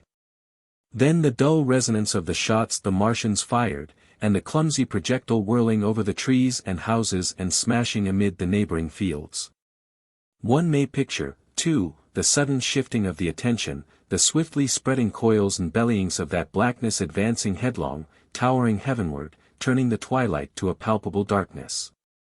A strange and horrible antagonist of vapor striding upon its victims, men and horses near it seen dimly, running, shrieking, falling headlong, shouts of dismay, the guns suddenly abandoned, men choking and writhing on the ground. And the swift broadening out of the opaque cone of smoke. And then night and extinction, nothing but a silent mass of impenetrable vapor hiding its dead. Before dawn the black vapor was pouring through the streets of Richmond, and the disintegrating organism of government was, with a last expiring effort, rousing the population of London to the necessity of flight. Chapter 16. The Exodus from London. So you understand the roaring wave of fear that swept through the greatest city in the world just as Monday was dawning, the stream of flight rising swiftly to a torrent. Lashing in a foaming tumult round the railway stations, banked up into a horrible struggle about the shipping in the Thames, and hurrying by every available channel northward and eastward. By 10 o'clock the police organization, and by midday even the railway organizations, were losing coherency, losing shape and efficiency, guttering, softening, running at last in that swift liquefaction of the social body. All the railway lines north of the Thames and the southeastern people at Cannon Street had been warned by midnight on Sunday, and trains were being filled. People were fighting savagely for standing room in the carriages even at 2 o'clock. By 3, people were being trampled and crushed even in Bishopsgate Street, a couple of 100 yards or more from Liverpool Street Station. Revolvers were fired, people stabbed, and the policemen who had been sent to direct the traffic, exhausted and infuriated, were breaking the heads of the people they were called out to protect. And as the day advanced and the engine drivers and stokers refused to return to London, the pressure of the flight drove the people in an ever-thickening multitude away from the stations and along the northward running roads. By midday a Martian had been seen at Barnes, and a cloud of slowly sinking black vapor drove along the Thames and across the flats of Lambeth, cutting off all escape over the bridges in its sluggish advance. Another bank drove over Ealing, and surrounded a little island of survivors on Castle Hill, alive, but unable to escape. After a fruitless struggle to get aboard a northwestern train at Chalk Farm, the engines of the trains that had loaded in the goods yard there ploughed through shrieking people. And a dozen stalwart men fought to keep the crowd from crushing the driver against his furnace. My brother emerged upon the Chalk Farm road, dodged across through a hurrying swarm of vehicles, and had the luck to be foremost in the sack of a cycle shop. The front tire of the machine he got was punctured in dragging it through the window, but he got up and off, notwithstanding, with no further injury than a cut wrist. The steep foot of Haverstock Hill was impassable owing to several overturned horses, and my brother struck into Belsize Road.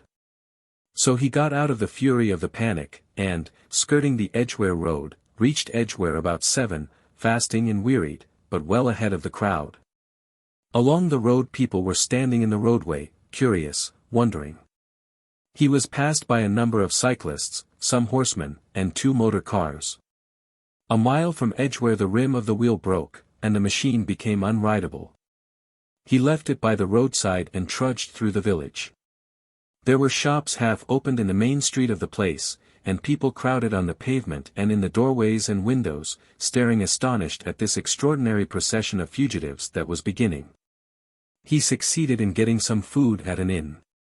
For a time he remained in Edgware not knowing what next to do. The flying people increased in number. Many of them, like my brother, seemed inclined to loiter in the place. There was no fresh news of the invaders from Mars. At that time the road was crowded, but as yet far from congested. Most of the fugitives at that hour were mounted on cycles, but there were soon motor cars, hansom cabs, and carriages hurrying along, and the dust hung in heavy clouds along the road to St. Albans. It was perhaps a vague idea of making his way to Chelmsford, where some friends of his lived, that at last induced my brother to strike into a quiet lane running eastward. Presently he came upon a stile, and, crossing it, followed a footpath northeastward. He passed near several farmhouses and some little places whose names he did not learn. He saw few fugitives until, in a grass lane towards High Barnet, he happened upon 2 ladies who became his fellow travellers. He came upon them just in time to save them. He heard their screams, and, hurrying round the corner, saw a couple of men struggling to drag them out of the little pony chaise in which they had been driving, while a third with difficulty held the frightened pony's head. One of the ladies, a short woman dressed in white, was simply screaming, the other, a dark, slender figure, slashed at the man who gripped her arm with a whip she held in her disengaged hand. My brother immediately grasped the situation, shouted, and hurried towards the struggle. One of the men desisted and turned towards him, and my brother, realizing from his antagonist's face that a fight was unavoidable, and being an expert boxer, went into him forthwith and sent him down against the wheel of the chaise. It was no time for pugilistic chivalry, and my brother laid him quiet with a kick, and gripped the collar of the man who pulled at the slender lady's arm. He heard the clatter of hoofs, the whip stung across his face, a third antagonist struck him between the eyes, and the man he held wrenched himself free and made off down the lane in the direction from which he had come. Partly stunned, he found himself facing the man who had held the horse's head, and became aware of the chaise receding from him down the lane, swaying from side to side, and with the women in it looking back. The man before him, a burly rough, tried to close, and he stopped him with a blow in the face. Then, realizing that he was deserted, he dodged round and made off down the lane after the chaise, with the sturdy man close behind him, and the fugitive, who had turned now, following remotely. Suddenly he stumbled and fell. His immediate pursuer went headlong, and he rose to his feet to find himself with a couple of antagonists again. He would have had little chance against them had not the slender lady very pluckily pulled up and returned to his help. It seemed she had had a revolver all this time, but it had been under the seat when she and her companion were attacked. She fired at 6 yards distance, narrowly missing my brother. The less courageous of the robbers made off, and his companion followed him, cursing his cowardice. They both stopped in sight down the lane, where the third man lay insensible. "Take this," said the slender lady, and she gave my brother her revolver. "Go back to the chaise," said my brother, wiping the blood from his split lip. She turned without a word. They were both panting and they went back to where the lady in white struggled to hold back the frightened pony. The robbers had evidently had enough of it. When my brother looked again they were retreating. "I'll sit here," said my brother, "if I may," and he got upon the empty front seat. The lady looked over her shoulder. "Give me the reins," she said, and laid the whip along the pony's side. In another moment a bend in the road hid the three men from my brother's eyes. So, quite unexpectedly, my brother found himself, panting, with a cut mouth, a bruised jaw, and blood-stained knuckles, driving along an unknown lane with these two women. He learned they were the wife and the younger sister of a surgeon living at Stanmore, who had come in the small hours from a dangerous case at Pinner, and heard at some railway station on his way of the Martian advance. He had hurried home, roused the women their servant had left them 2 days before, packed some provisions, put his revolver under the seat luckily for my brother, and told them to drive on to Edgware, with the idea of getting a train there. He stopped behind to tell the neighbors. He would overtake them, he said, at about 4:30 in the morning, and now it was nearly 9 and they had seen nothing of him. They could not stop in Edgware because of the growing traffic through the place, and so they had come into this side lane. That was the story they told my brother in fragments when presently they stopped again, nearer to New Barnet. He promised to stay with them, at least until they could determine what to do, or until the missing man arrived, and professed to be an expert shot with the revolver, a weapon strange to him, in order to give them confidence. They made a sort of encampment by the wayside, and the pony became happy in the hedge. He told them of his own escape out of London, and all that he knew of these Martians and their ways. The sun crept higher in the sky, and after a time their talk died out and gave place to an uneasy state of anticipation. Several wayfarers came along the lane, and of these my brother gathered such news as he could. Every broken answer he had deepened his impression of the great disaster that had come on humanity, deepened his persuasion of the immediate necessity for prosecuting this flight. He urged the matter upon them. "We have money," said the slender woman, and hesitated. Her eyes met my brother's, and her hesitation ended. "So have I," said my brother. She explained that they had as much as £30 in gold, besides a £5 note, and suggested that with that they might get upon a train at St. Albans or New Barnet. My brother thought that was hopeless, seeing the fury of the Londoners to crowd upon the trains, and broached his own idea of striking across Essex towards Harwich and thence escaping from the country altogether. Mrs.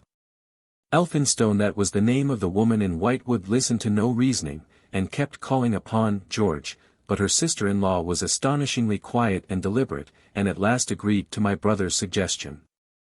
So, designing to cross the Great North Road, they went on towards Barnet, my brother leading the pony to save it as much as possible. As the sun crept up the sky the day became excessively hot, and underfoot a thick, whitish sand grew burning and blinding, so that they travelled only very slowly. The hedges were grey with dust. And as they advanced towards Barnet a tumultuous murmuring grew stronger. They began to meet more people. For the most part these were staring before them, murmuring indistinct questions, jaded, haggard, unclean. One man in evening dress passed them on foot, his eyes on the ground. They heard his voice, and, looking back at him, saw one hand clutched in his hair and the other beating invisible things. His paroxysm of rage over, he went on his way without once looking back. As my brother's party went on towards the crossroads to the south of Barnet, they saw a woman approaching the road across some fields on their left, carrying a child and with 2 other children. And then passed a man in dirty black, with a thick stick in one hand and a small portmanteau in the other. Then round the corner of the lane, from between the villas that guarded it at its confluence with the high road, came a little cart drawn by a sweating black pony and driven by a sallow youth in a bowler hat, grey with dust. There were 3 girls, East End factory girls, and a couple of little children crowded in the cart. "This'll take us round Edgware?" asked the driver, wild-eyed, white-faced. And when my brother told him it would if he turned to the left, he whipped up at once without the formality of thanks. My brother noticed a pale grey smoke or haze rising among the houses in front of them, and veiling the white facade of a terrace beyond the road that appeared between the backs of the villas. Mrs. Elphinstone suddenly cried out at a number of tongues of smoky red flame leaping up above the houses in front of them against the hot, blue sky. The tumultuous noise resolved itself now into the disorderly mingling of many voices, the gride of many wheels, the creaking of wagons, and the staccato of hoofs. The lane came round sharply not 50 yards from the crossroads. "Good heavens!" cried Mrs. Elphinstone. "What is this you are driving us into?" My brother stopped. For the main road was a boiling stream of people, a torrent of human beings rushing northward, one pressing on another. A great bank of dust, white and luminous in the blaze of the sun, made everything within 20 feet of the ground grey and indistinct, and was perpetually renewed by the hurrying feet of a dense crowd of horses and of men and women on foot, and by the wheels of vehicles of every description. "Way!" my brother heard voices crying. "Make way!" It was like riding into the smoke of a fire to approach the meeting point of the lane and road. The crowd roared like a fire, and the dust was hot and pungent. And, indeed, a little way up the road a villa was burning and sending rolling masses of black smoke across the road to add to the confusion.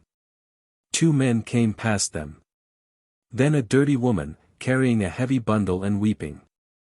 A lost retriever dog, with hanging tongue, circled dubiously round them, scared and wretched, and fled at my brother's threat.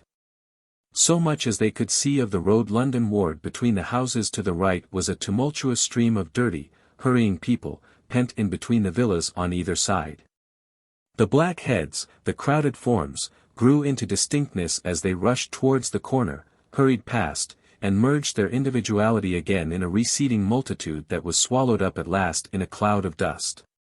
"Go on! Go on!" cried the voices. "Way! Way!" One man's hands pressed on the back of another. My brother stood at the pony's head.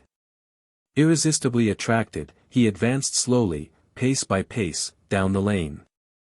Edgware had been a scene of confusion, Chalk Farm a riotous tumult, but this was a whole population in movement. It is hard to imagine that host. It had no character of its own. The figures poured out past the corner, and receded with their backs to the group in the lane.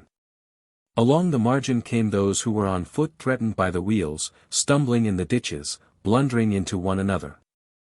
The carts and carriages crowded close upon one another, making little way for those swifter and more impatient vehicles that darted forward every now and then when an opportunity showed itself of doing so, sending the people scattering against the fences and gates of the villas.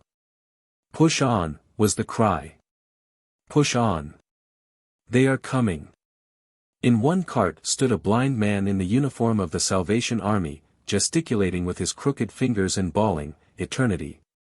Eternity!" His voice was hoarse and very loud so that my brother could hear him long after he was lost to sight in the dust. Some of the people who crowded in the carts whipped stupidly at their horses and quarreled with other drivers. Some sat motionless, staring at nothing with miserable eyes, some gnawed their hands with thirst, or lay prostrate in the bottoms of their conveyances. The horses' bits were covered with foam, their eyes bloodshot. There were cabs, carriages, shop cars, wagons, beyond counting, a mail cart, a road cleaner's cart marked, Vestry of St. Pancras, a huge timber wagon crowded with roughs. A brewer's dray rumbled by with its 2 near wheels splashed with fresh blood. "Clear the way," cried the voices. "Clear the way." "Eternity! Eternity!" came echoing down the road. There were sad, haggard women tramping by, well dressed, with children that cried and stumbled, their dainty clothes smothered in dust, their weary faces smeared with tears. With many of these came men, sometimes helpful, sometimes lowering and savage. Fighting side by side with them pushed some weary street outcast in faded black rags, wide-eyed, loud-voiced, and foul-mouthed. There were sturdy workmen thrusting their way along, wretched, unkempt men, clothed like clerks or shopmen, struggling spasmodically. A wounded soldier my brother noticed, men dressed in the clothes of railway porters, one wretched creature in a nightshirt with a coat thrown over it. But varied as its composition was, certain things all that host had in common. There were fear and pain on their faces, and fear behind them. A tumult up the road, a quarrel for a place in a wagon, sent the whole host of them quickening their pace. Even a man so scared and broken that his knees bent under him was galvanized for a moment into renewed activity. The heat and dust had already been at work upon this multitude. Their skins were dry, their lips black and cracked. They were all thirsty, weary, and footsore. And amid the various cries one heard disputes, reproaches, groans of weariness and fatigue, the voices of most of them were hoarse and weak. Through it all ran a refrain. Way! Way! The Martians are coming! Few stopped and came aside from that flood. The lane opened slantingly into the main road with a narrow opening, and had a delusive appearance of coming from the direction of London. Yet a kind of eddy of people drove into its mouth, weaklings elbowed out of the stream, who for the most part rested but a moment before plunging into it again. A little way down the lane, with two friends bending over him, lay a man with a bare leg, wrapped about with bloody rags. He was a lucky man to have friends. A little old man, with a grey military mustache and a filthy black frock coat, limped out and sat down beside the trap, removed his boot, his sock was blood-stained, shook out a pebble, and hobbled on again. And then a little girl of 8 or 9, all alone, threw herself under the hedge close by my brother, weeping. "I can't go on. I can't go on." My brother woke from his torpor of astonishment and lifted her up, speaking gently to her, and carried her to Miss Elphinstone. So soon as my brother touched her she became quite still, as if frightened. "Ellen!" shrieked a woman in the crowd, with tears in her voice, "Ellen!" And the child suddenly darted away from my brother, crying, "Mother!" "They are coming," said a man on horseback, riding past along the lane. "Out of the way, there!" bawled a coachman, towering high, and my brother saw a closed carriage turning into the lane. The people crushed back on one another to avoid the horse. My brother pushed the pony and chaise back into the hedge, and the man drove by and stopped at the turn of the way. It was a carriage, with a pole for a pair of horses, but only one was in the traces. My brother saw dimly through the dust that two men lifted out something on a white stretcher and put it gently on the grass beneath the privet hedge. One of the men came running to my brother. "Where is there any water?" he said. "He is dying fast, and very thirsty." "It is Lord Garrick." "Lord Garrick," said my brother, "the Chief Justice." "The water," he said. "There may be a tap," said my brother, "in some of the houses. We have no water. I dare not leave my people." The man pushed against the crowd towards the gate of the corner house. "Go on," said the people, thrusting at him. "They are coming. Go on." Then my brother's attention was distracted by a bearded, eagle-faced man lugging a small handbag, which split even as my brother's eyes rested on it and disgorged a mass of sovereigns that seemed to break up into separate coins as it struck the ground. They rolled hither and thither among the struggling feet of men and horses. The man stopped and looked stupidly at the heap, and the shaft of a cab struck his shoulder and sent him reeling. He gave a shriek and dodged back, and a cartwheel shaved him narrowly. "Way!" cried the men all about him. "Make way!" So soon as the cab had passed, he flung himself, with both hands open, upon the heap of coins, and began thrusting handfuls in his pocket. A horse rose close upon him, and in another moment, half rising, he had been borne down under the horse's hoofs. "Stop!" screamed my brother, and pushing a woman out of his way, tried to clutch the bit of the horse. Before he could get to it, he heard a scream under the wheels, and saw through the dust the rim passing over the poor wretch's back. The driver of the cart slashed his whip at my brother, who ran round behind the cart. The multitudinous shouting confused his ears. The man was writhing in the dust among his scattered money, unable to rise, for the wheel had broken his back, and his lower limbs lay limp and dead. My brother stood up and yelled at the next driver, and a man on a black horse came to his assistance. "Get him out of the road," said he, and, clutching the man's collar with his free hand, my brother lugged him sideways. But he still clutched after his money, and regarded my brother fiercely, hammering at his arm with a handful of gold. "Go on! Go on!" shouted angry voices behind. "Way! Way!" There was a smash as the pole of a carriage crashed into the cart that the man on horseback stopped. My brother looked up, and the man with the gold twisted his head round and bit the wrist that held his collar. There was a concussion, and the black horse came staggering sideways, and the cart horse pushed beside it. A hoof missed my brother's foot by a hair's breadth. He released his grip on the fallen man and jumped back. He saw anger change to terror on the face of the poor wretch on the ground, and in a moment he was hidden and my brother was borne backward and carried past the entrance of the lane, and had to fight hard in the torrent to recover it. He saw Miss Elphinstone covering her eyes, and a little child, with all a child's want of sympathetic imagination, staring with dilated eyes at a dusty something that lay black and still, ground and crushed under the rolling wheels. "Let us go back," he shouted, and began turning the pony round. "We cannot cross this hell," he said, and they went back 100 yards the way they had come, until the fighting crowd was hidden. As they passed the bend in the lane my brother saw the face of the dying man in the ditch under the privet, deadly white and drawn, and shining with perspiration. The two women sat silent, crouching in their seat and shivering. Then beyond the bend my brother stopped again. Miss Elphinstone was white and pale, and her sister-in-law sat weeping, too wretched even to call upon George. My brother was horrified and perplexed. So soon as they had retreated he realized how urgent and unavoidable it was to attempt this crossing. He turned to Miss Elphinstone, suddenly resolute. "We must go that way," he said, and led the pony round again. For the second time that day this girl proved her quality.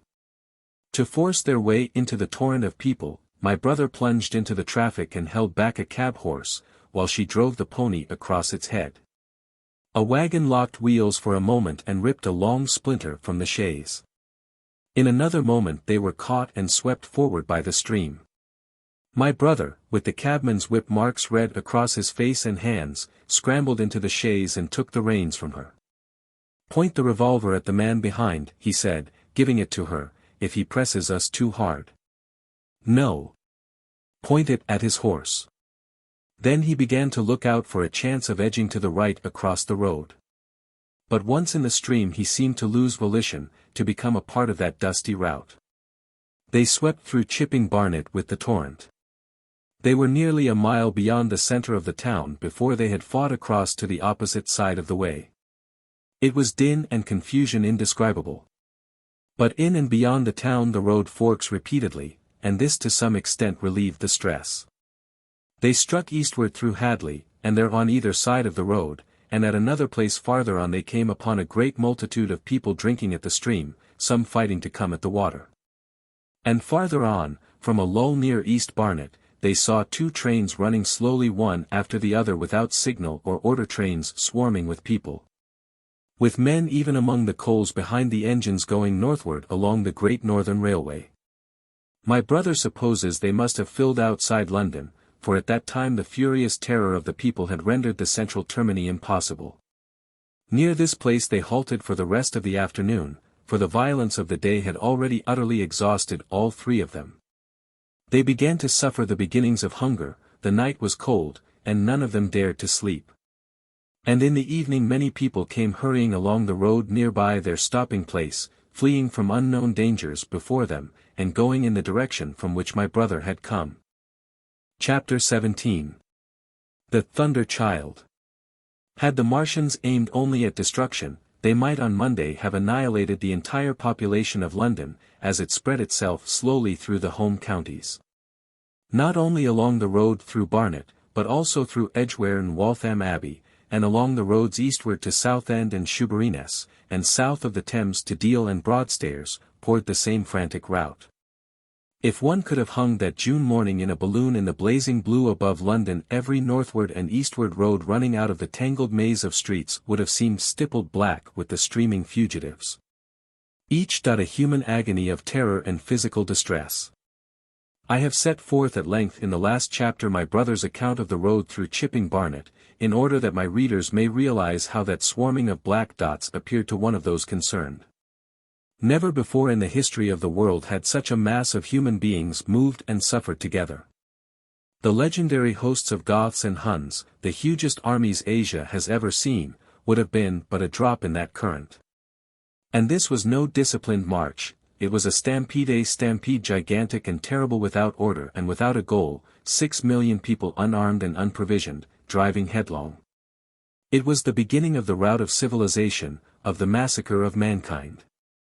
Directly below him the balloonist would have seen the network of streets far and wide, houses, churches, squares, crescents, gardens already derelict spread out like a huge map, and in the southward blotted. Over Ealing, Richmond, Wimbledon, it would have seemed as if some monstrous pen had flung ink upon the chart. Steadily, incessantly, each black splash grew and spread, shooting out ramifications this way and that, now banking itself against rising ground, now pouring swiftly over a crest into a new-found valley. Exactly as a gout of ink would spread itself upon blotting paper. And beyond, over the blue hills that rise southward of the river, the glittering Martians went to and fro, calmly and methodically spreading their poison cloud over this patch of country and then over that. Laying it again with their steam jets when it had served its purpose, and taking possession of the conquered country. They do not seem to have aimed at extermination so much as at complete demoralization and the destruction of any opposition. They exploded any stores of powder they came upon, cut every telegraph, and wrecked the railways here and there. They were hamstringing mankind. They seemed in no hurry to extend the field of their operations, and did not come beyond the central part of London all that day. It is possible that a very considerable number of people in London stuck to their houses through Monday morning. Certain it is that many died at home suffocated by the black smoke. Until about midday the Pool of London was an astonishing scene. Steamboats and shipping of all sorts lay there, tempted by the enormous sums of money offered by fugitives, and it is said that many who swam out to these vessels were thrust off with boat hooks and drowned. About 1 o'clock in the afternoon the thinning remnant of a cloud of the black vapour appeared between the arches of Blackfriars Bridge. At that the Pool became a scene of mad confusion, fighting, and collision, and for some time a multitude of boats and barges jammed in the northern arch of the Tower Bridge. And the sailors and lightermen had to fight savagely against the people who swarmed upon them from the riverfront. People were actually clambering down the piers of the bridge from above. When, an hour later, a Martian appeared beyond the clock tower and waded down the river, nothing but wreckage floated above Limehouse. Of the falling of the 5th cylinder I have presently to tell. The 6th star fell at Wimbledon. My brother, keeping watch beside the women in the chaise in a meadow, saw the green flash of it far beyond the hills. On Tuesday the little party, still set upon getting across the sea, made its way through the swarming country towards Colchester.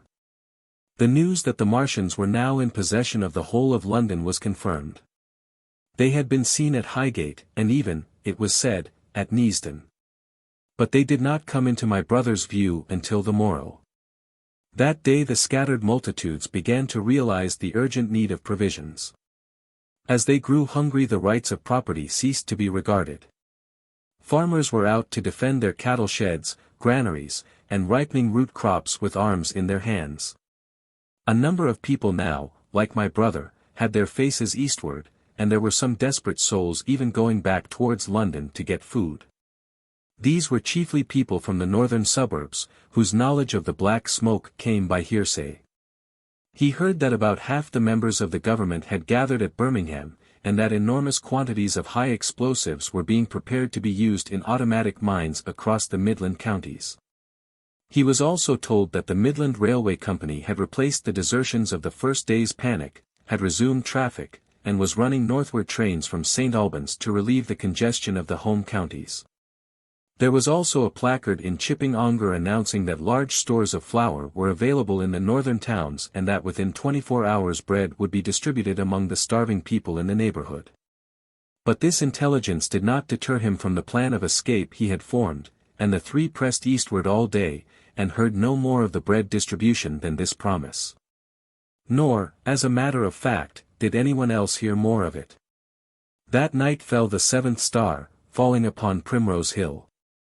It fell while Miss Elphinstone was watching, for she took that duty alternately with my brother. She saw it. On Wednesday the three fugitives they had passed the night in a field of unripe wheat reached Chelmsford, and there a body of the inhabitants, calling itself the Committee of Public Supply, seized the pony as provisions. And would give nothing in exchange for it but the promise of a share in it the next day. Here there were rumours of Martians at Epping, and news of the destruction of Waltham Abbey powder mills in a vain attempt to blow up one of the invaders. People were watching for Martians here from the church towers. My brother, very luckily for him as it chanced, preferred to push on at once to the coast rather than wait for food, although all three of them were very hungry. By midday they passed through Tillingham, which, strangely enough, seemed to be quite silent and deserted, save for a few furtive plunderers hunting for food. Near Tillingham they suddenly came in sight of the sea, and the most amazing crowd of shipping of all sorts that it is possible to imagine. For after the sailors could no longer come up the Thames, they came on to the Essex coast, to Harwich and Walton and Clacton, and afterwards to Foulness and Shoebury, to bring off the people. They lay in a huge sickle-shaped curve that vanished into mist at last towards the Naze. Close inshore was a multitude of fishing smacks English, Scotch, French, Dutch, and Swedish, steam launches from the Thames, yachts, electric boats. And beyond were ships of large burden, a multitude of filthy colliers, trim merchantmen, cattle ships, passenger boats, petroleum tanks, ocean tramps, an old white transport even, neat white and grey liners from Southampton and Hamburg. And along the blue coast across the Blackwater my brother could make out dimly a dense swarm of boats chaffering with the people on the beach, a swarm which also extended up the Blackwater almost to Malden. About a couple of miles out lay an ironclad, very low in the water, almost, to my brother's perception, like a waterlogged ship. This was the ram Thunderchild.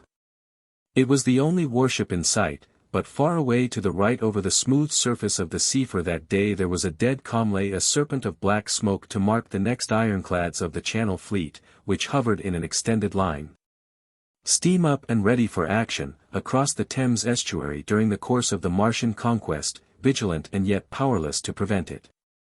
At the sight of the sea, Mrs. Elphinstone, in spite of the assurances of her sister-in-law, gave way to panic. She had never been out of England before, she would rather die than trust herself friendless in a foreign country, and so forth. She seemed, poor woman, to imagine that the French and the Martians might prove very similar. She had been growing increasingly hysterical, fearful, and depressed during the 2 days' journeyings. Her great idea was to return to Stanmore. Things had been always well and safe at Stanmore. They would find George at Stanmore. It was with the greatest difficulty they could get her down to the beach, where presently my brother succeeded in attracting the attention of some men on a paddle steamer from the Thames. They sent a boat and drove a bargain for £36 for the three. The steamer was going, these men said, to Ostend. It was about 2 o'clock when my brother, having paid their fares at the gangway, found himself safely aboard the steamboat with his charges. There was food aboard, albeit at exorbitant prices, and the three of them contrived to eat a meal on one of the seats forward. There were already a couple of score of passengers aboard, some of whom had expended their last money in securing a passage, but the captain lay off the Blackwater until 5 in the afternoon, picking up passengers until the seated decks were even dangerously crowded. He would probably have remained longer had it not been for the sound of guns that began about that hour in the south. As if in answer, the ironclad seaward fired a small gun and hoisted a string of flags. A jet of smoke sprang out of her funnels.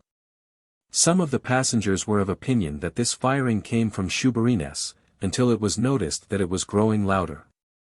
At the same time, far away in the southeast the masts and upperworks of 3 ironclads rose one after the other out of the sea, beneath clouds of black smoke. But my brother's attention speedily reverted to the distant firing in the south. He fancied he saw a column of smoke rising out of the distant grey haze. The little steamer was already flapping her way eastward of the big crescent of shipping, and the low Essex coast was growing blue and hazy, when a Martian appeared, small and faint in the remote distance, advancing along the muddy coast from the direction of Foulness. At that the captain on the bridge swore at the top of his voice with fear and anger at his own delay, and the paddles seemed infected with his terror. Every soul aboard stood at the bulwarks or on the seats of the steamer and stared at that distant shape, higher than the trees or church towers inland, and advancing with a leisurely parody of a human stride. It was the first Martian my brother had seen, and he stood, more amazed than terrified, watching this Titan advancing deliberately towards the shipping, wading farther and farther into the water as the coast fell away. Then, far away beyond the crouch, came another, striding over some stunted trees, and then yet another, still farther off, wading deeply through a shiny mudflat that seemed to hang halfway up between sea and sky. They were all stalking seaward, as if to intercept the escape of the multitudinous vessels that were crowded between Foulness and the Naze. In spite of the throbbing exertions of the engines of the little paddle-boat, and the pouring foam that her wheels flung behind her, she receded with terrifying slowness from this ominous advance. Glancing northwestward, my brother saw the large crescent of shipping already writhing with the approaching terror. One ship passing behind another coming round from broadside to end on, steamships whistling and giving off volumes of steam, sails being let out, launches rushing hither and thither. He was so fascinated by this and by the creeping danger away to the left that he had no eyes for anything seaward. And then a swift movement of the steamboat, she had suddenly come round to avoid being run down, flung him headlong from the seat upon which he was standing. There was a shouting all about him, a trampling of feet, and a cheer that seemed to be answered faintly.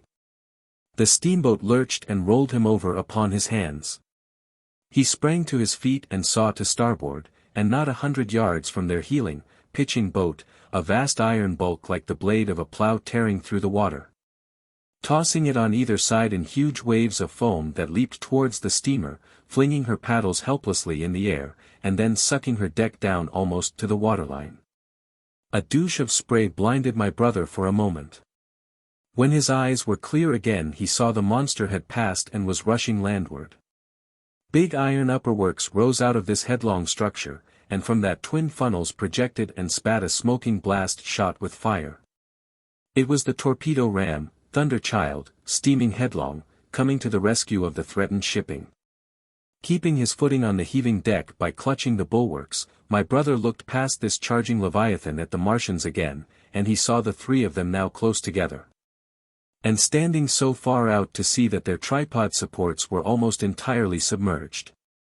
Thus sunken, and seen in remote perspective, they appeared far less formidable than the huge iron bulk in whose wake the steamer was pitching so helplessly. It would seem they were regarding this new antagonist with astonishment. To their intelligence, it may be, the giant was even such another as themselves. The Thunderchild fired no gun, but simply drove full speed towards them. It was probably her not firing that enabled her to get so near the enemy as she did. They did not know what to make of her. One shell, and they would have sent her to the bottom forthwith with the heat ray.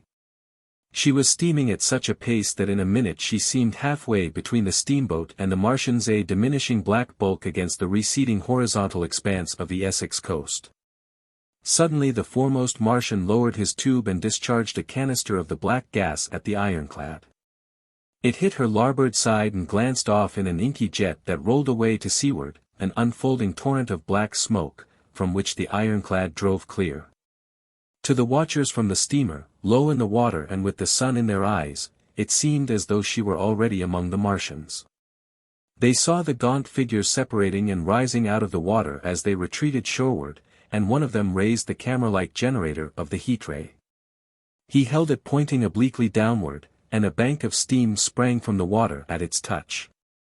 It must have driven through the iron of the ship's side like a white-hot iron rod through paper. A flicker of flame went up through the rising steam, and then the Martian reeled and staggered. In another moment he was cut down, and a great body of water and steam shot high in the air. The guns of the Thunder Child sounded through the reek, going off one after the other, and one shot splashed the water high close by the steamer, ricocheted towards the other flying ships to the north, and smashed a smack to matchwood. But no one heeded that very much. At the sight of the Martians collapse, the captain on the bridge yelled inarticulately, and all the crowding passengers on the steamer's stern shouted together. And then they yelled again. For, surging out beyond the white tumult, drove something long and black, the flames streaming from its middle parts, its ventilators and funnels spouting fire.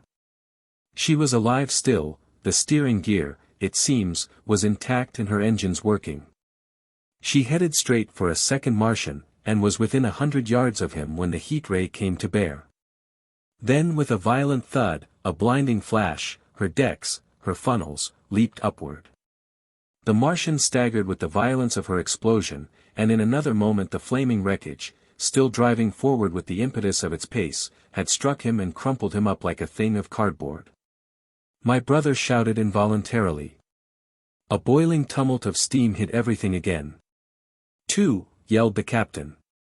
Everyone was shouting. The whole steamer from end to end rang with frantic cheering that was taken up first by one and then by all in the crowding multitude of ships and boats that was driving out to sea. The steam hung upon the water for many minutes, hiding the third Martian and the coast altogether. And all this time the boat was paddling steadily out to sea and away from the fight. And when at last the confusion cleared, the drifting bank of black vapor intervened, and nothing of the Thunder Child could be made out, nor could the third Martian be seen. But the ironclads to seaward were now quite close and standing in towards shore past the steamboat. The little vessel continued to beat its way seaward, and the ironclads receded slowly towards the coast, which was hidden still by a marbled bank of vapor, part steam, part black gas, eddying and combining in the strangest way. The fleet of refugees was scattering to the northeast, several smacks were sailing between the ironclads and the steamboat. After a time, and before they reached the sinking cloud bank, the warships turned northward, and then abruptly went about and passed into the thickening haze of evening southward. The coast grew faint, and at last indistinguishable amid the low banks of clouds that were gathering about the sinking sun.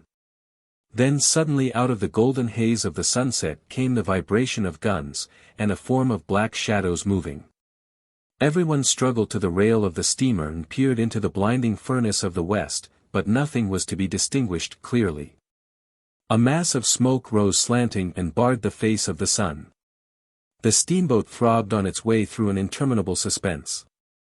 The sun sank into grey clouds, the sky flushed and darkened, the evening star trembled into sight. It was deep twilight when the captain cried out and pointed. My brother strained his eyes. Something rushed up into the sky out of the grayness, rushed slantingly upward and very swiftly into the luminous clearness above the clouds in the western sky. Something flat and broad, and very large, that swept round in a vast curve, grew smaller, sank slowly, and vanished again into the grey mystery of the night. And as it flew it rained down darkness upon the land. Book 2. The Earth Under the Martians. Chapter 2. What we saw from the ruined house. After eating we crept back to the scullery, and there I must have dozed again, for when presently I looked round I was alone. The thudding vibration continued with wearisome persistence. I whispered for the curate several times, and at last felt my way to the door of the kitchen. It was still daylight, and I perceived him across the room, lying against the triangular hole that looked out upon the Martians. His shoulders were hunched, so that his head was hidden from me. I could hear a number of noises almost like those in an engine shed, and the place rocked with that beating thud. Through the aperture in the wall I could see the top of a tree touched with gold and the warm blue of a tranquil evening sky. For a minute or so I remained watching the curate, and then I advanced, crouching and stepping with extreme care amid the broken crockery that littered the floor. I touched the curate's leg, and he started so violently that a mass of plaster went sliding down outside and fell with a loud impact. I gripped his arm, fearing he might cry out, and for a long time we crouched motionless. Then I turned to see how much of our rampart remained. The detachment of the plaster had left a vertical slit open in the debris, and by raising myself cautiously across a beam I was able to see out of this gap into what had been overnight a quiet suburban roadway. Vast, indeed, was the change that we beheld. The fifth cylinder must have fallen right into the midst of the house we had first visited. The building had vanished, completely smashed, pulverized, and dispersed by the blow. The cylinder lay now far beneath the original foundations deep in a hole, already vastly larger than the pit I had looked into at Woking. The earth all round it had splashed under that tremendous impact. Splashed is the only word, and lay in heaped piles that hid the masses of the adjacent houses. It had behaved exactly like mud under the violent blow of a hammer. Our house had collapsed backward, the front portion, even on the ground floor, had been destroyed completely.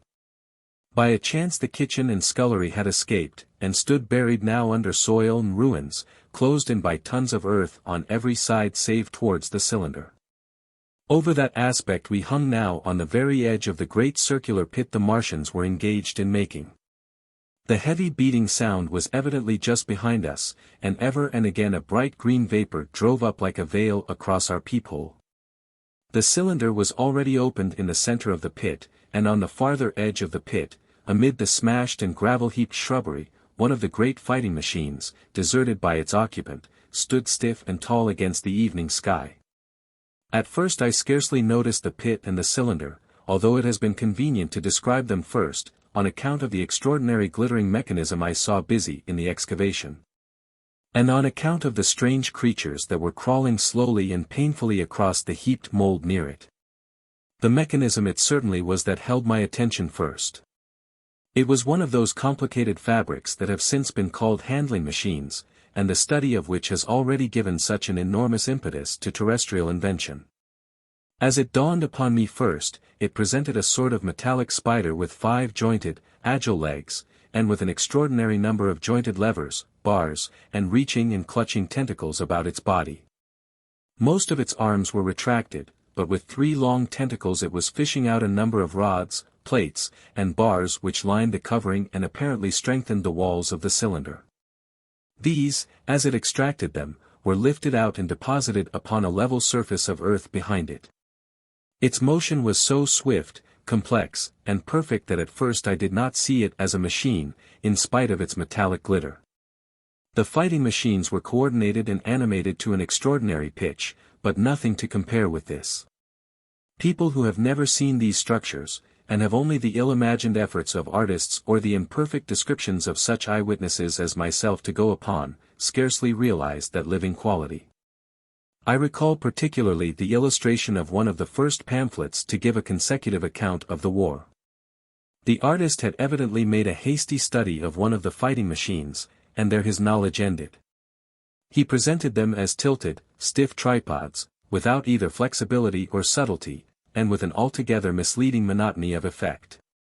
The pamphlet containing these renderings had a considerable vogue, and I mention them here simply to warn the reader against the impression they may have created.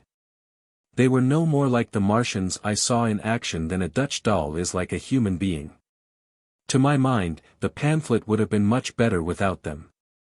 At first, I say, the handling machine did not impress me as a machine, but as a crab-like creature with a glittering integument. The controlling Martian whose delicate tentacles actuated its movements seeming to be simply the equivalent of the crab's cerebral portion. But then I perceived the resemblance of its grey-brown, shiny, leathery integument to that of the other sprawling bodies beyond, and the true nature of this dexterous workman dawned upon me. With that realization my interest shifted to those other creatures, the real Martians. Already I had had a transient impression of these, and the first nausea no longer obscured my observation. Moreover, I was concealed and motionless, and under no urgency of action. They were, I now saw, the most unearthly creatures it is possible to conceive. They were huge round bodies or, rather, heads about 4 feet in diameter, each body having in front of it a face. This face had no nostrils indeed. The Martians do not seem to have had any sense of smell, but it had a pair of very large dark-colored eyes, and just beneath this a kind of fleshy beak.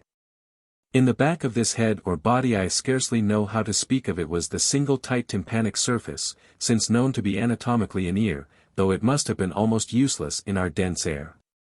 In a group round the mouth were 16 slender, almost whip-like tentacles, arranged in 2 bunches of 8 each. These bunches have since been named rather aptly, by that distinguished anatomist, Professor Howes, the hands. Even as I saw these Martians for the first time they seemed to be endeavoring to raise themselves on these hands, but of course, with the increased weight of terrestrial conditions, this was impossible. There is reason to suppose that on Mars they may have progressed upon them with some facility. The internal anatomy, I may remark here, as dissection has since shown, was almost equally simple. The greater part of the structure was the brain, sending enormous nerves to the eyes, ear, and tactile tentacles. Besides this were the bulky lungs, into which the mouth opened, and the heart and its vessels. The pulmonary distress caused by the denser atmosphere and greater gravitational attraction was only too evident in the convulsive movements of the outer skin. And this was the sum of the Martian organs. Strange as it may seem to a human being, all the complex apparatus of digestion, which makes up the bulk of our bodies, did not exist in the Martians. They were heads, merely heads. Entrails they had none. They did not eat, much less digest. Instead, they took the fresh, living blood of other creatures, and injected it into their own veins. I have myself seen this being done, as I shall mention in its place. But, squeamish as I may seem, I cannot bring myself to describe what I could not endure even to continue watching. Let it suffice to say, blood obtained from a still living animal, in most cases from a human being, was run directly by means of a little pipette into the recipient canal. The bare idea of this is no doubt horribly repulsive to us, but at the same time I think that we should remember how repulsive our carnivorous habits would seem to an intelligent rabbit. The physiological advantages of the practice of injection are undeniable, if one thinks of the tremendous waste of human time and energy occasioned by eating and the digestive process. Our bodies are half made up of glands and tubes and organs, occupied in turning heterogeneous food into blood. The digestive processes and their reaction upon the nervous system sap our strength and color our minds. Men go happy or miserable as they have healthy or unhealthy livers, or sound gastric glands. But the Martians were lifted above all these organic fluctuations of mood and emotion. Their undeniable preference for men as their source of nourishment is partly explained by the nature of the remains of the victims they had brought with them as provisions from Mars. These creatures, to judge from the shriveled remains that have fallen into human hands, were bipeds with flimsy, siliceous skeletons, almost like those of the siliceous sponges, and feeble musculature, standing about 6 feet high and having round, erect heads, and large eyes in flinty sockets. 2 or 3 of these seem to have been brought in each cylinder, and all were killed before Earth was reached. It was just as well for them, for the mere attempt to stand upright upon our planet would have broken every bone in their bodies. And while I am engaged in this description, I may add in this place certain further details which, although they were not all evident to us at the time, will enable the reader who is unacquainted with them to form a clearer picture of these offensive creatures. In 3 other points their physiology differed strangely from ours. Their organisms did not sleep any more than the heart of man sleeps. Since they had no extensive muscular mechanism to recuperate, that periodical extinction was unknown to them. They had little or no sense of fatigue, it would seem. On Earth they could never have moved without effort, yet even to the last they kept in action. In 24 hours they did 24 hours of work, as even on Earth is perhaps the case with the ants. In the next place, wonderful as it seems in a sexual world, the Martians were absolutely without sex, and therefore without any of the tumultuous emotions that arise from that difference among men. A young Martian, there can now be no dispute, was really born upon Earth during the war, and it was found attached to its parent, partially budded off, just as young lily bulbs bud off, or like the young animals in the freshwater polyp. In man, in all the higher terrestrial animals, such a method of increase has disappeared, but even on this earth it was certainly the primitive method. Among the lower animals, up even to those first cousins of the vertebrate animals, the tunicates, the two processes occur side by side, but finally the sexual method superseded its competitor altogether. On Mars, however, just the reverse has apparently been the case.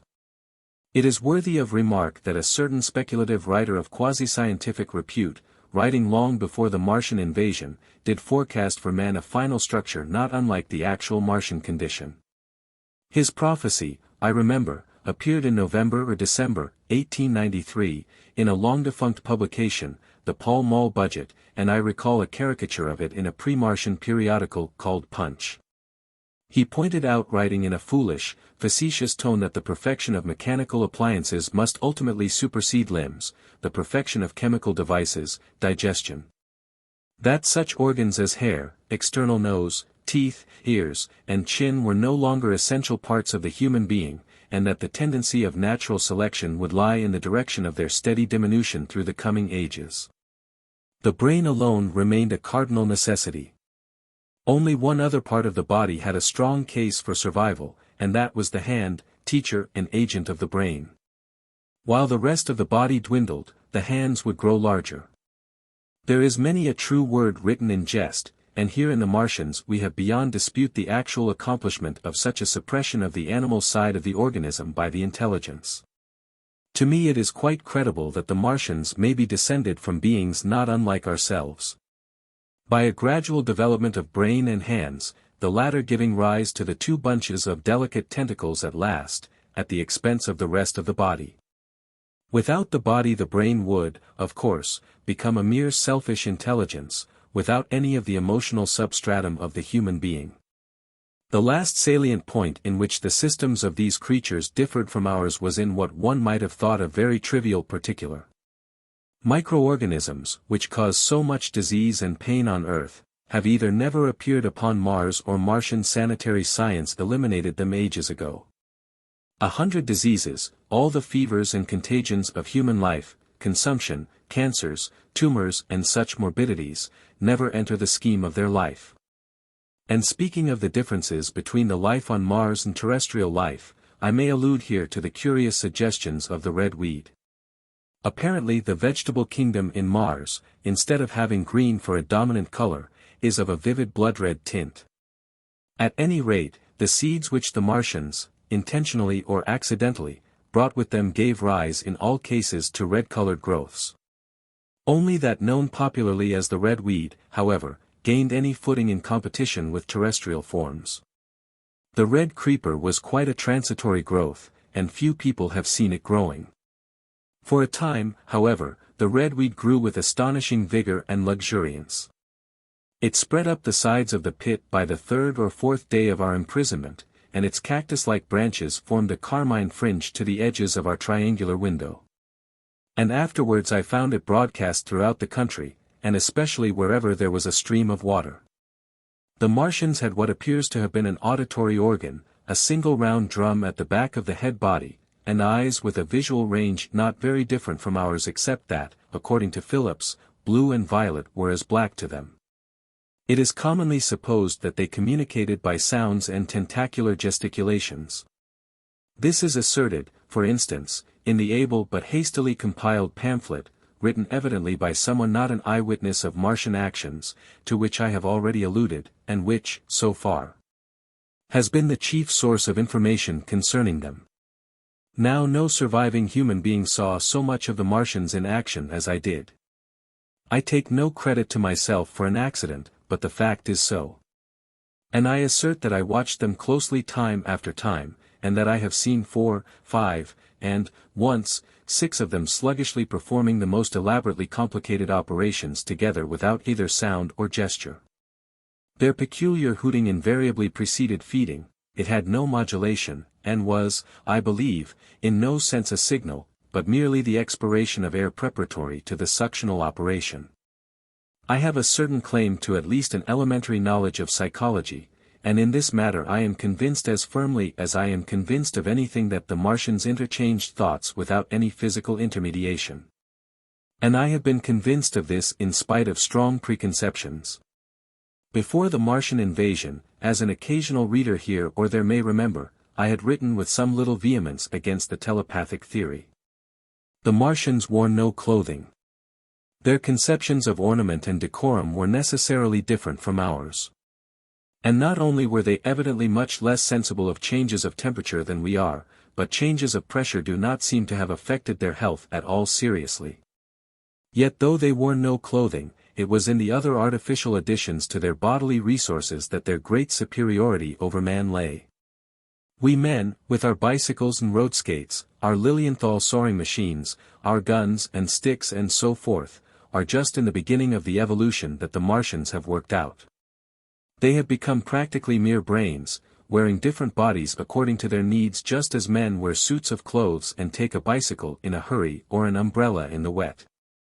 And of their appliances, perhaps nothing is more wonderful to a man than the curious fact that what is the dominant feature of almost all human devices in mechanism is absent. The wheel is absent. Among all the things they brought to earth there is no trace or suggestion of their use of wheels. One would have at least expected it in locomotion. And in this connection it is curious to remark that even on this earth nature has never hit upon the wheel, or has preferred other expedients to its development. And not only did the Martians either not know of, which is incredible, or abstain from, the wheel, but in their apparatus singularly little use is made of the fixed pivot or relatively fixed pivot, with circular motions thereabout confined to one plane. Almost all the joints of the machinery present a complicated system of sliding parts moving over small but beautifully curved friction bearings. And while upon this matter of detail, it is remarkable that the long leverages of their machines are in most cases actuated by a sort of sham musculature of the discs in an elastic sheath. These discs become polarized and drawn closely and powerfully together when traversed by a current of electricity. In this way the curious parallelism to animal motions, which was so striking and disturbing to the human beholder, was attained.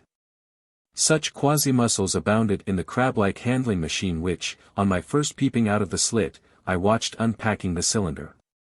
It seemed infinitely more alive than the actual Martians lying beyond it in the sunset light, panting, stirring ineffectual tentacles, and moving feebly after their vast journey across space. While I was still watching their sluggish motions in the sunlight, and noting each strange detail of their form, the curate reminded me of his presence by pulling violently at my arm. I turned to a scowling face, and silent, eloquent lips. He wanted the slit, which permitted only one of us to peep through, and so I had to forego watching them for a time while he enjoyed that privilege. When I looked again, the busy handling machine had already put together several of the pieces of apparatus it had taken out of the cylinder into a shape having an unmistakable likeness to its own. And down on the left a busy little digging mechanism had come into view, emitting jets of green vapor and working its way round the pit, excavating and embanking in a methodical and discriminating manner. This it was which had caused the regular beating noise, and the rhythmic shocks that had kept our ruinous refuge quivering. It piped and whistled as it worked. So far as I could see, the thing was without a directing Martian at all. Chapter 3. The Days of Imprisonment. The arrival of a second fighting machine drove us from our peephole into the scullery, for we feared that from his elevation the Martian might see down upon us behind our barrier. At a later date we began to feel less in danger of their eyes, for to an eye in the dazzle of the sunlight outside our refuge must have been blank blackness. But at first the slightest suggestion of approach drove us into the scullery in heart-throbbing retreat. Yet terrible as was the danger we incurred, the attraction of peeping was for both of us irresistible. And I recall now with a sort of wonder that, in spite of the infinite danger in which we were between starvation and a still more terrible death, we could yet struggle bitterly for that horrible privilege of sight. We would race across the kitchen in a grotesque way between eagerness and the dread of making a noise, and strike each other, and thrust and kick, within a few inches of exposure. The fact is that we had absolutely incompatible dispositions and habits of thought and action, and our danger and isolation only accentuated the incompatibility. At Halliford I had already come to hate the curate's trick of helpless exclamation, his stupid rigidity of mind. His endless muttering monologue vitiated every effort I made to think out a line of action, and drove me at times, thus pent up and intensified, almost to the verge of craziness. He was as lacking in restraint as a silly woman. He would weep for hours together, and I verily believe that to the very end this spoiled child of life thought his weak tears in some way efficacious. And I would sit in the darkness unable to keep my mind off him by reason of his importunities. He ate more than I did, and it was in vain I pointed out that our only chance of life was to stop in the house until the Martians had done with their pit, that in that long patience a time might presently come when we should need food. He ate and drank impulsively in heavy meals at long intervals. He slept little. As the days wore on, his utter carelessness of any consideration so intensified our distress and danger that I had, much as I loathed doing it, to resort to threats, and at last to blows. That brought him to reason for a time. But he was one of those weak creatures, void of pride, timorous, anemic, hateful souls, full of shifty cunning, who face neither God nor man, who face not even themselves. It is disagreeable for me to recall and write these things, but I set them down that my story may lack nothing. Those who have escaped the dark and terrible aspects of life will find my brutality, my flash of rage in our final tragedy, easy enough to blame, for they know what is wrong as well as any, but not what is possible to tortured men. But those who have been under the shadow, who have gone down at last to elemental things, will have a wider charity. And while within we fought out our dark, dim contest of whispers, snatched food and drink, and gripping hands and blows, without, in the pitiless sunlight of that terrible June, was the strange wonder. The unfamiliar routine of the Martians in the pit. Let me return to those first new experiences of mine. After a long time I ventured back to the peephole, to find that the newcomers had been reinforced by the occupants of no fewer than 3 of the fighting machines. These last had brought with them certain fresh appliances that stood in an orderly manner about the cylinder. The second handling machine was now completed, and was busied in serving one of the novel contrivances the big machine had brought.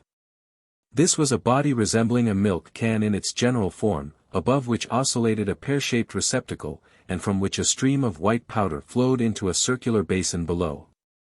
The oscillatory motion was imparted to this by one tentacle of the handling machine.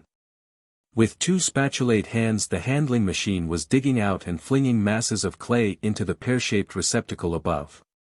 While with another arm it periodically opened a door and removed rusty and blackened clinkers from the middle part of the machine. Another steely tentacle directed the powder from the basin along a ribbed channel toward some receiver that was hidden from me by the mound of bluish dust. From this unseen receiver a little thread of green smoke rose vertically into the quiet air. As I looked, the handling machine, with a faint and musical clinking, extended, telescopic fashion, a tentacle that had been a moment before a mere blunt projection, until its end was hidden behind the mound of clay. In another second it had lifted a bar of white aluminium into sight, untarnished as yet, and shining dazzlingly, and deposited it in a growing stack of bars that stood at the side of the pit. Between sunset and starlight this dexterous machine must have made more than 100 such bars out of the crude clay, and the mound of bluish dust rose steadily until it topped the side of the pit. The contrast between the swift and complex movements of these contrivances and the inert panting clumsiness of their masters was acute, and for days I had to tell myself repeatedly that these latter were indeed the living of the two things. The curate had possession of the slit when the first men were brought to the pit. I was sitting below, huddled up, listening with all my ears. He made a sudden movement backward, and I, fearful that we were observed, crouched in a spasm of terror. He came sliding down the rubbish and crept beside me in the darkness, inarticulate, gesticulating, and for a moment I shared his panic. His gesture suggested a resignation of the slit, and after a little while my curiosity gave me courage, and I rose up, stepped across him, and clambered up to it. At first I could see no reason for his frantic behavior. The twilight had now come, the stars were little and faint, but the pit was illuminated by the flickering green fire that came from the aluminium making. The whole picture was a flickering scheme of green gleams and shifting rusty black shadows, strangely trying to the eyes. Over and through it all went the bats, heeding it not at all. The sprawling Martians were no longer to be seen, the mound of blue-green powder had risen to cover them from sight, and a fighting machine, with its legs contracted, crumpled, and abbreviated, stood across the corner of the pit. And then, amid the clangor of the machinery, came a drifting suspicion of human voices, that I entertained at first only to dismiss. I crouched, watching this fighting machine closely, satisfying myself now for the first time that the hood did indeed contain a Martian. As the green flames lifted I could see the oily gleam of his integument and the brightness of his eyes.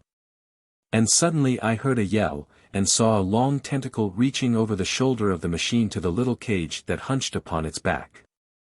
Then something struggling violently was lifted high against the sky, a black, vague enigma against the starlight, and as this black object came down again, I saw by the green brightness that it was a man. For an instant he was clearly visible. He was a stout, ruddy, middle-aged man, well dressed. 3 days before, he must have been walking the world, a man of considerable consequence. I could see his staring eyes and gleams of light on his studs and watch chain. He vanished behind the mound, and for a moment there was silence. And then began a shrieking and a sustained and cheerful hooting from the Martians. I slid down the rubbish, struggled to my feet, clapped my hands over my ears, and bolted into the scullery. The curate, who had been crouching silently with his arms over his head, looked up as I passed, cried out quite loudly at my desertion of him, and came running after me. That night, as we lurked in the scullery, balanced between our horror and the terrible fascination this peeping had, although I felt an urgent need of action, I tried in vain to conceive some plan of escape. But afterwards, during the second day, I was able to consider our position with great clearness. The curate, I found, was quite incapable of discussion. This new and culminating atrocity had robbed him of all vestiges of reason or forethought. Practically he had already sunk to the level of an animal. But as the saying goes, I gripped myself with both hands. It grew upon my mind, once I could face the facts, that terrible as our position was, there was as yet no justification for absolute despair. Our chief chance lay in the possibility of the Martians making the pit nothing more than a temporary encampment. Or even if they kept it permanently, they might not consider it necessary to guard it, and a chance of escape might be afforded us. I also weighed very carefully the possibility of our digging a way out in a direction away from the pit, but the chances of our emerging within sight of some sentinel fighting machine seemed at first too great.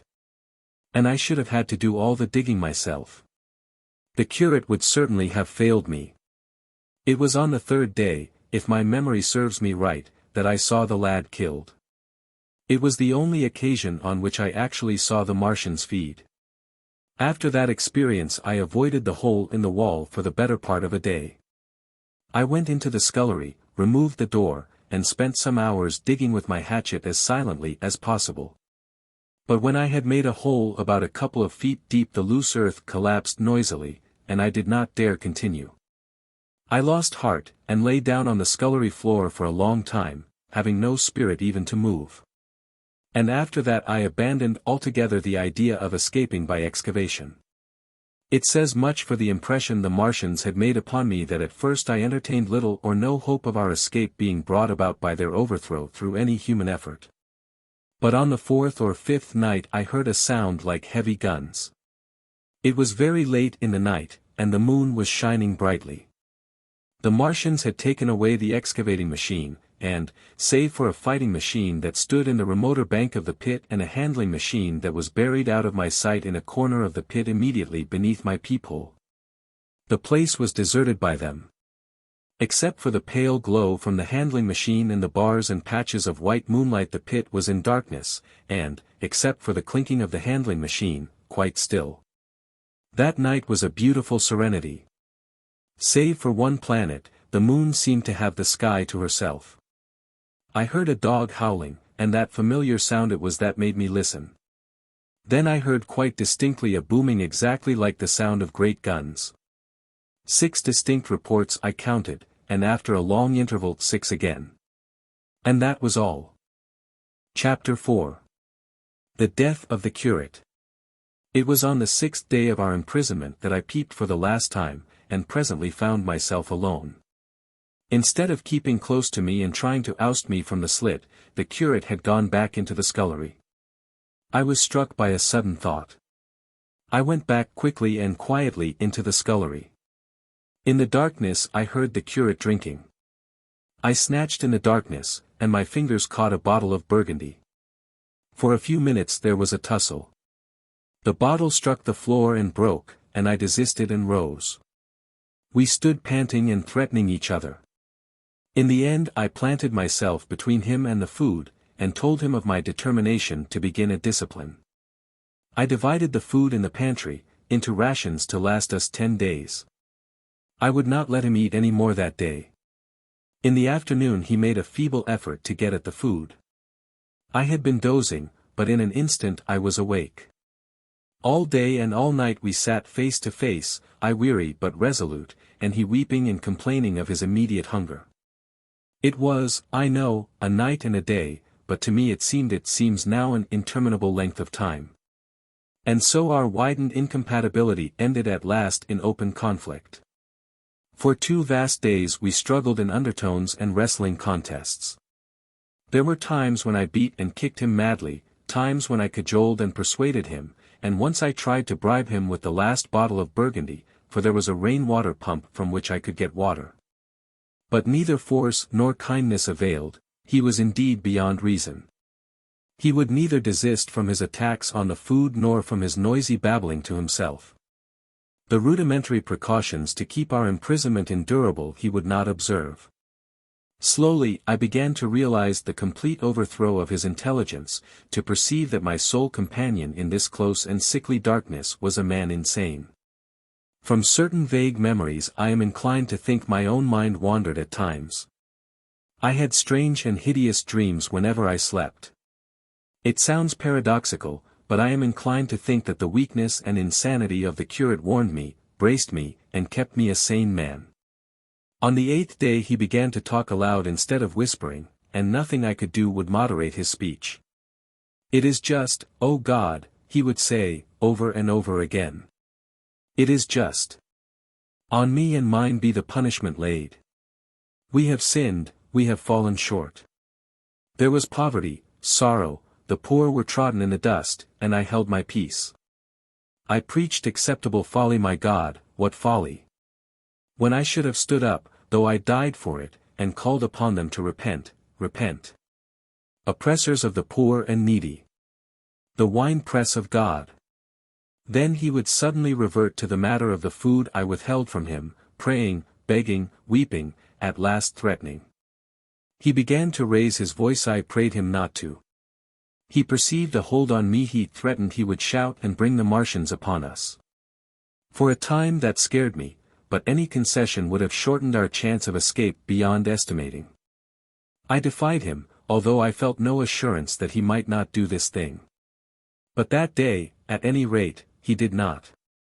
He talked with his voice rising slowly, through the greater part of the 8th and 9th day's threats, entreaties, mingled with a torrent of half-sane and always frothy repentance for his vacant sham of God's service, such as made me pity him. Then he slept a while, and began again with renewed strength, so loudly that I must needs make him desist. Be still, I implored. He rose to his knees, for he had been sitting in the darkness near the copper. I have been still too long, he said, in a tone that must have reached the pit, and now I must bear my witness. Woe unto this unfaithful city! Woe! Woe! Woe! Woe! Woe! To the inhabitants of the earth by reason of the other voices of the trumpet. Shut up! I said, rising to my feet, and in a terror lest the Martians should hear us. For God's sake! Nay, shouted the curate, at the top of his voice, standing likewise and extending his arms. Speak! The word of the Lord is upon me. In 3 strides he was at the door leading into the kitchen. I must bear my witness. I go. It has already been too long delayed. I put out my hand and felt the meat chopper hanging to the wall. In a flash I was after him. I was fierce with fear. Before he was halfway across the kitchen I had overtaken him. With one last touch of humanity I turned the blade back and struck him with the butt. He went headlong forward and lay stretched on the ground. I stumbled over him and stood panting. He lay still. Suddenly I heard a noise without, the run and smash of slipping plaster, and the triangular aperture in the wall was darkened. I looked up and saw the lower surface of a handling machine coming slowly across the hole. One of its gripping limbs curled amid the debris, another limb appeared, feeling its way over the fallen beams. I stood petrified, staring. Then I saw through a sort of glass plate near the edge of the body the face, as we may call it, and the large dark eyes of a Martian, peering, and then a long metallic snake of tentacle came feeling slowly through the hole. I turned by an effort, stumbled over the curate, and stopped at the scullery door. The tentacle was now some way, 2 yards or more, in the room, and twisting and turning, with queer sudden movements, this way and that. For a while I stood fascinated by that slow, fitful advance. Then, with a faint, hoarse cry, I forced myself across the scullery. I trembled violently, I could scarcely stand upright. I opened the door of the coal cellar, and stood there in the darkness staring at the faintly lit doorway into the kitchen, and listening. Had the Martian seen me? What was it doing now? Something was moving to and fro there, very quietly. Every now and then it tapped against the wall, or started on its movements with a faint metallic ringing, like the movements of keys on a split ring. Then a heavy body I knew too well what was dragged across the floor of the kitchen towards the opening. Irresistibly attracted, I crept to the door and peeped into the kitchen. In the triangle of bright outer sunlight I saw the Martian, in its briareus of a handling machine, scrutinizing the curate's head. I thought at once that it would infer my presence from the mark of the blow I had given him. I crept back to the coal cellar, shut the door, and began to cover myself up as much as I could, and as noiselessly as possible in the darkness, among the firewood and coal therein. Every now and then I paused, rigid, to hear if the Martian had thrust its tentacles through the opening again. Then the faint metallic jingle returned. I traced it slowly feeling over the kitchen.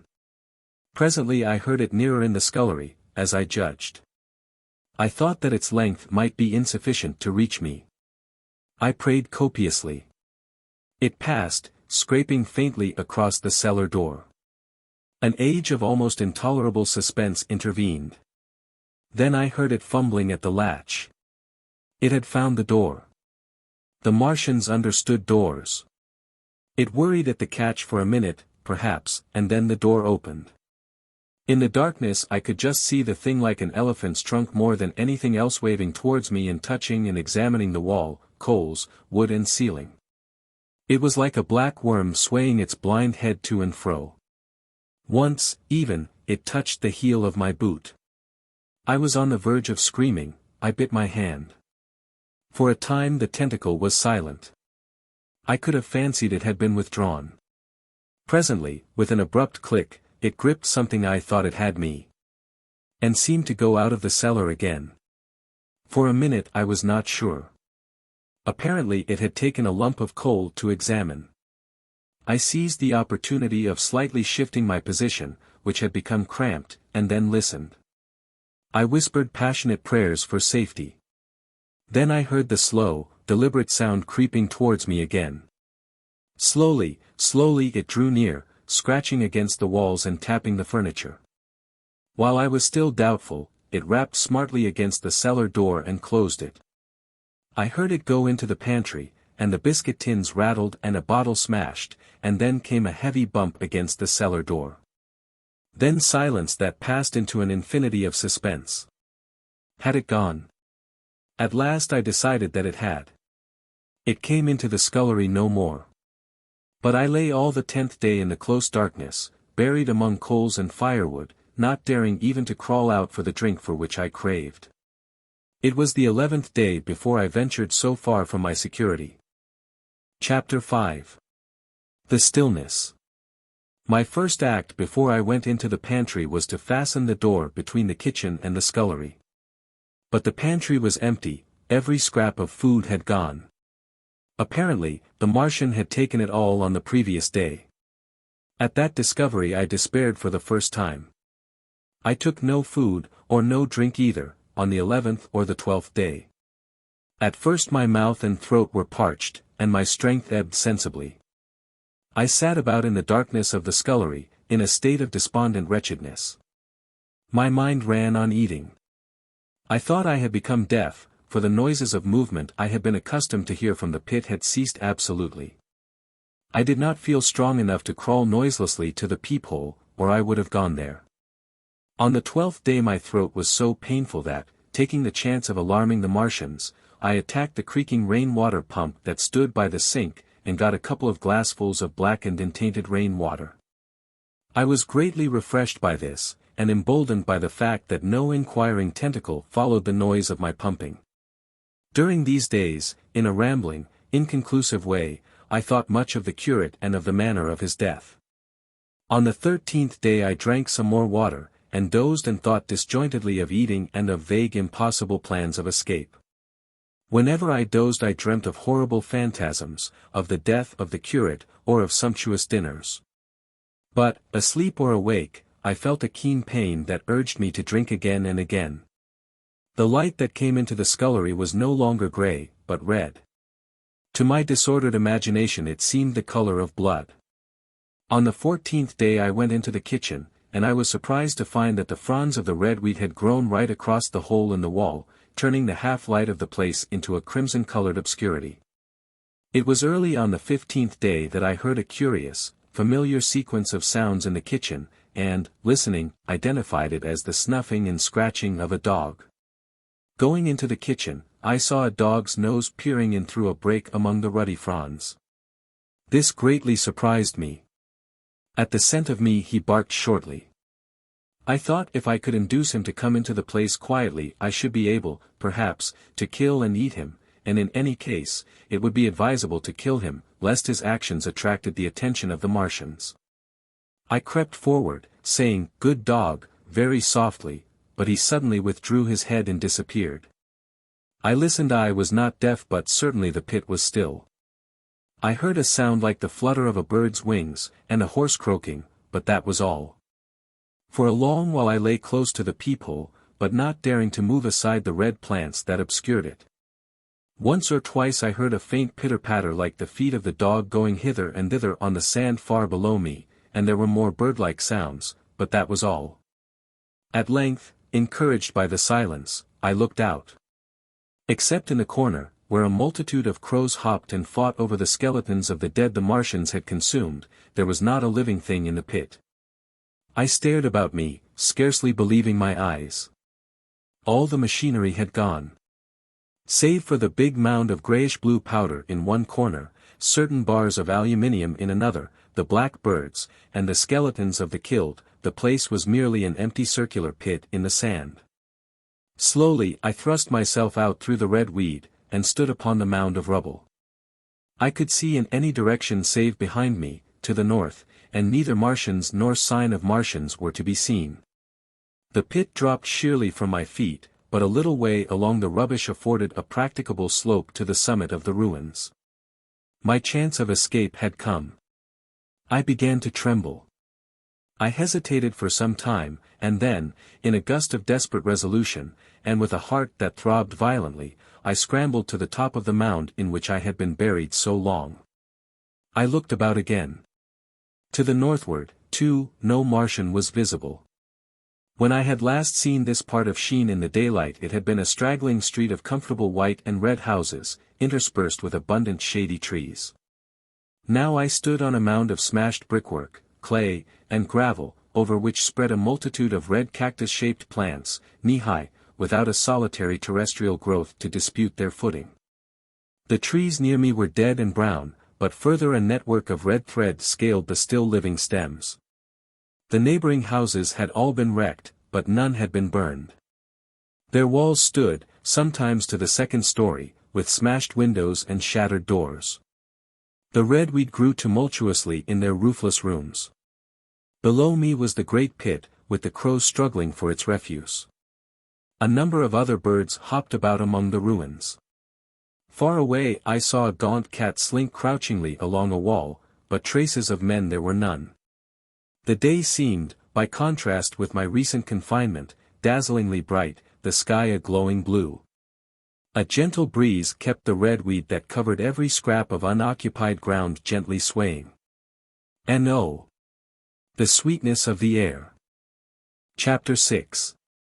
The work of 15 days. For some time I stood tottering on the mound regardless of my safety. Within that noisome den from which I had emerged I had thought with a narrow intensity only of our immediate security. I had not realized what had been happening to the world, had not anticipated this startling vision of unfamiliar things. I had expected to see sheen in ruins. I found about me the landscape, weird and lurid, of another planet. For that moment I touched an emotion beyond the common range of men, yet one that the poor brutes we dominate know only too well.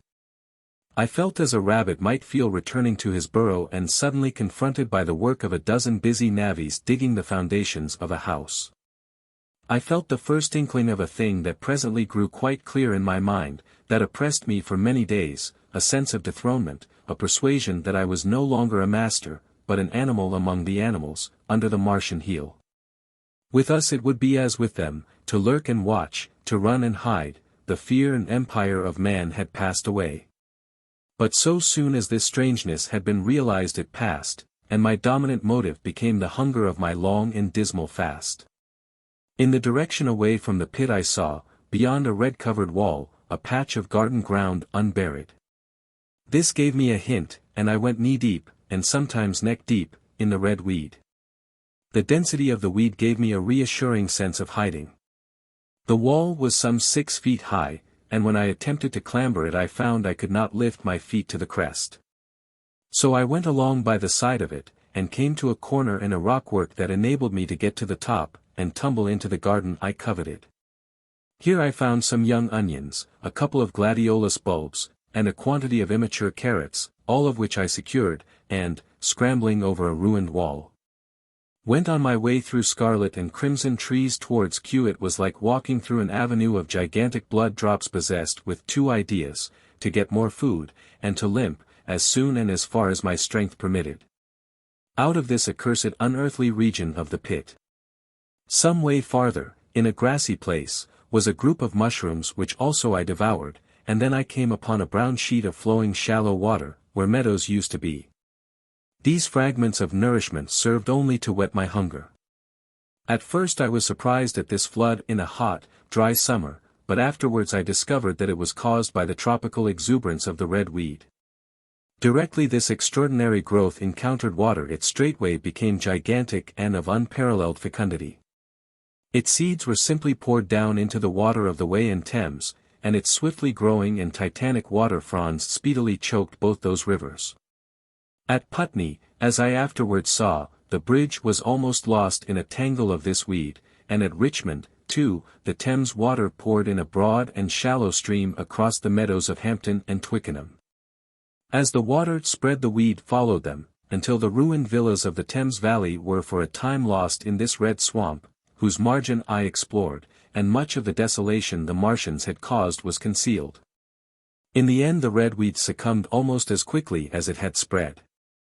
A cankering disease, due, it is believed, to the action of certain bacteria, presently seized upon it.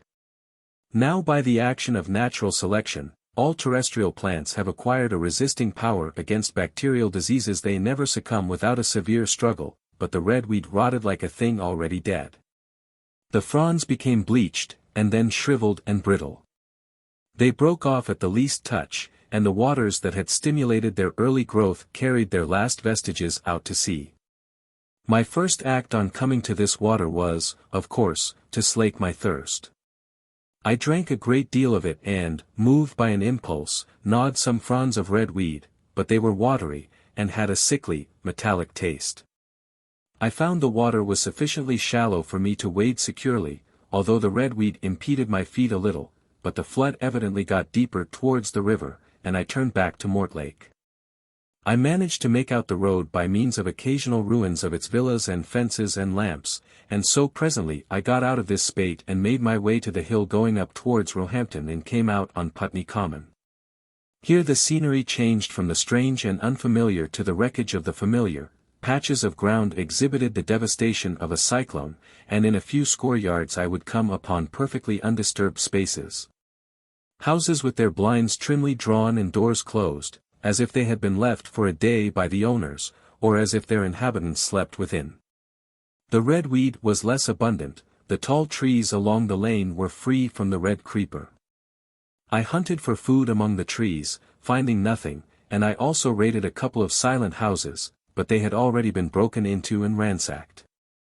I rested for the remainder of the daylight in a shrubbery, being, in my enfeebled condition, too fatigued to push on. All this time I saw no human beings, and no signs of the Martians.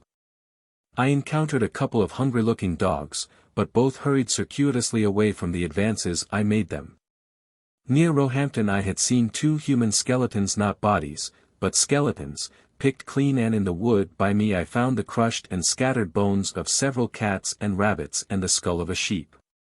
But though I gnawed parts of these in my mouth, there was nothing to be got from them. After sunset I struggled on along the road towards Putney, where I think the heat ray must have been used for some reason. And in the garden beyond Roehampton I got a quantity of immature potatoes, sufficient to stay my hunger. From this garden one looked down upon Putney and the river. The aspect of the place in the dusk was singularly desolate, blackened trees, blackened, desolate ruins, and down the hill the sheets of the flooded river, red tinged with the weed. And over all silence. It filled me with indescribable terror to think how swiftly that desolating change had come. For a time I believed that mankind had been swept out of existence, and that I stood there alone, the last man left alive. Hard by the top of Putney Hill I came upon another skeleton, with the arms dislocated and removed several yards from the rest of the body. As I proceeded I became more and more convinced that the extermination of mankind was, save for such stragglers as myself, already accomplished in this part of the world. The Martians, I thought, had gone on and left the country desolated, seeking food elsewhere. Perhaps even now they were destroying Berlin or Paris, or it might be they had gone northward. Chapter 7. The Man on Putney Hill. I spent that night in the inn that stands at the top of Putney Hill, sleeping in a made bed for the first time since my flight to Leatherhead. I will not tell the needless trouble I had breaking into that house. Afterwards I found the front door was on the latch, nor how I ransacked every room for food, until just on the verge of despair, in what seemed to me to be a servant's bedroom. I found a rat-gnawed crust and 2 tins of pineapple. The place had been already searched and emptied. In the bar I afterwards found some biscuits and sandwiches that had been overlooked. The latter I could not eat, they were too rotten, but the former not only stayed my hunger, but filled my pockets. I lit no lamps, fearing some Martian might come beating that part of London for food in the night. Before I went to bed I had an interval of restlessness, and prowled from window to window, peering out for some sign of these monsters. I slept little. As I lay in bed I found myself thinking consecutively, a thing I do not remember to have done since my last argument with the curate.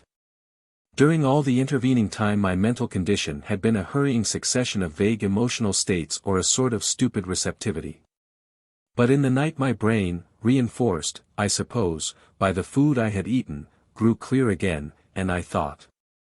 3 things struggled for possession of my mind: the killing of the curate, the whereabouts of the Martians, and the possible fate of my wife. The former gave me no sensation of horror or remorse to recall.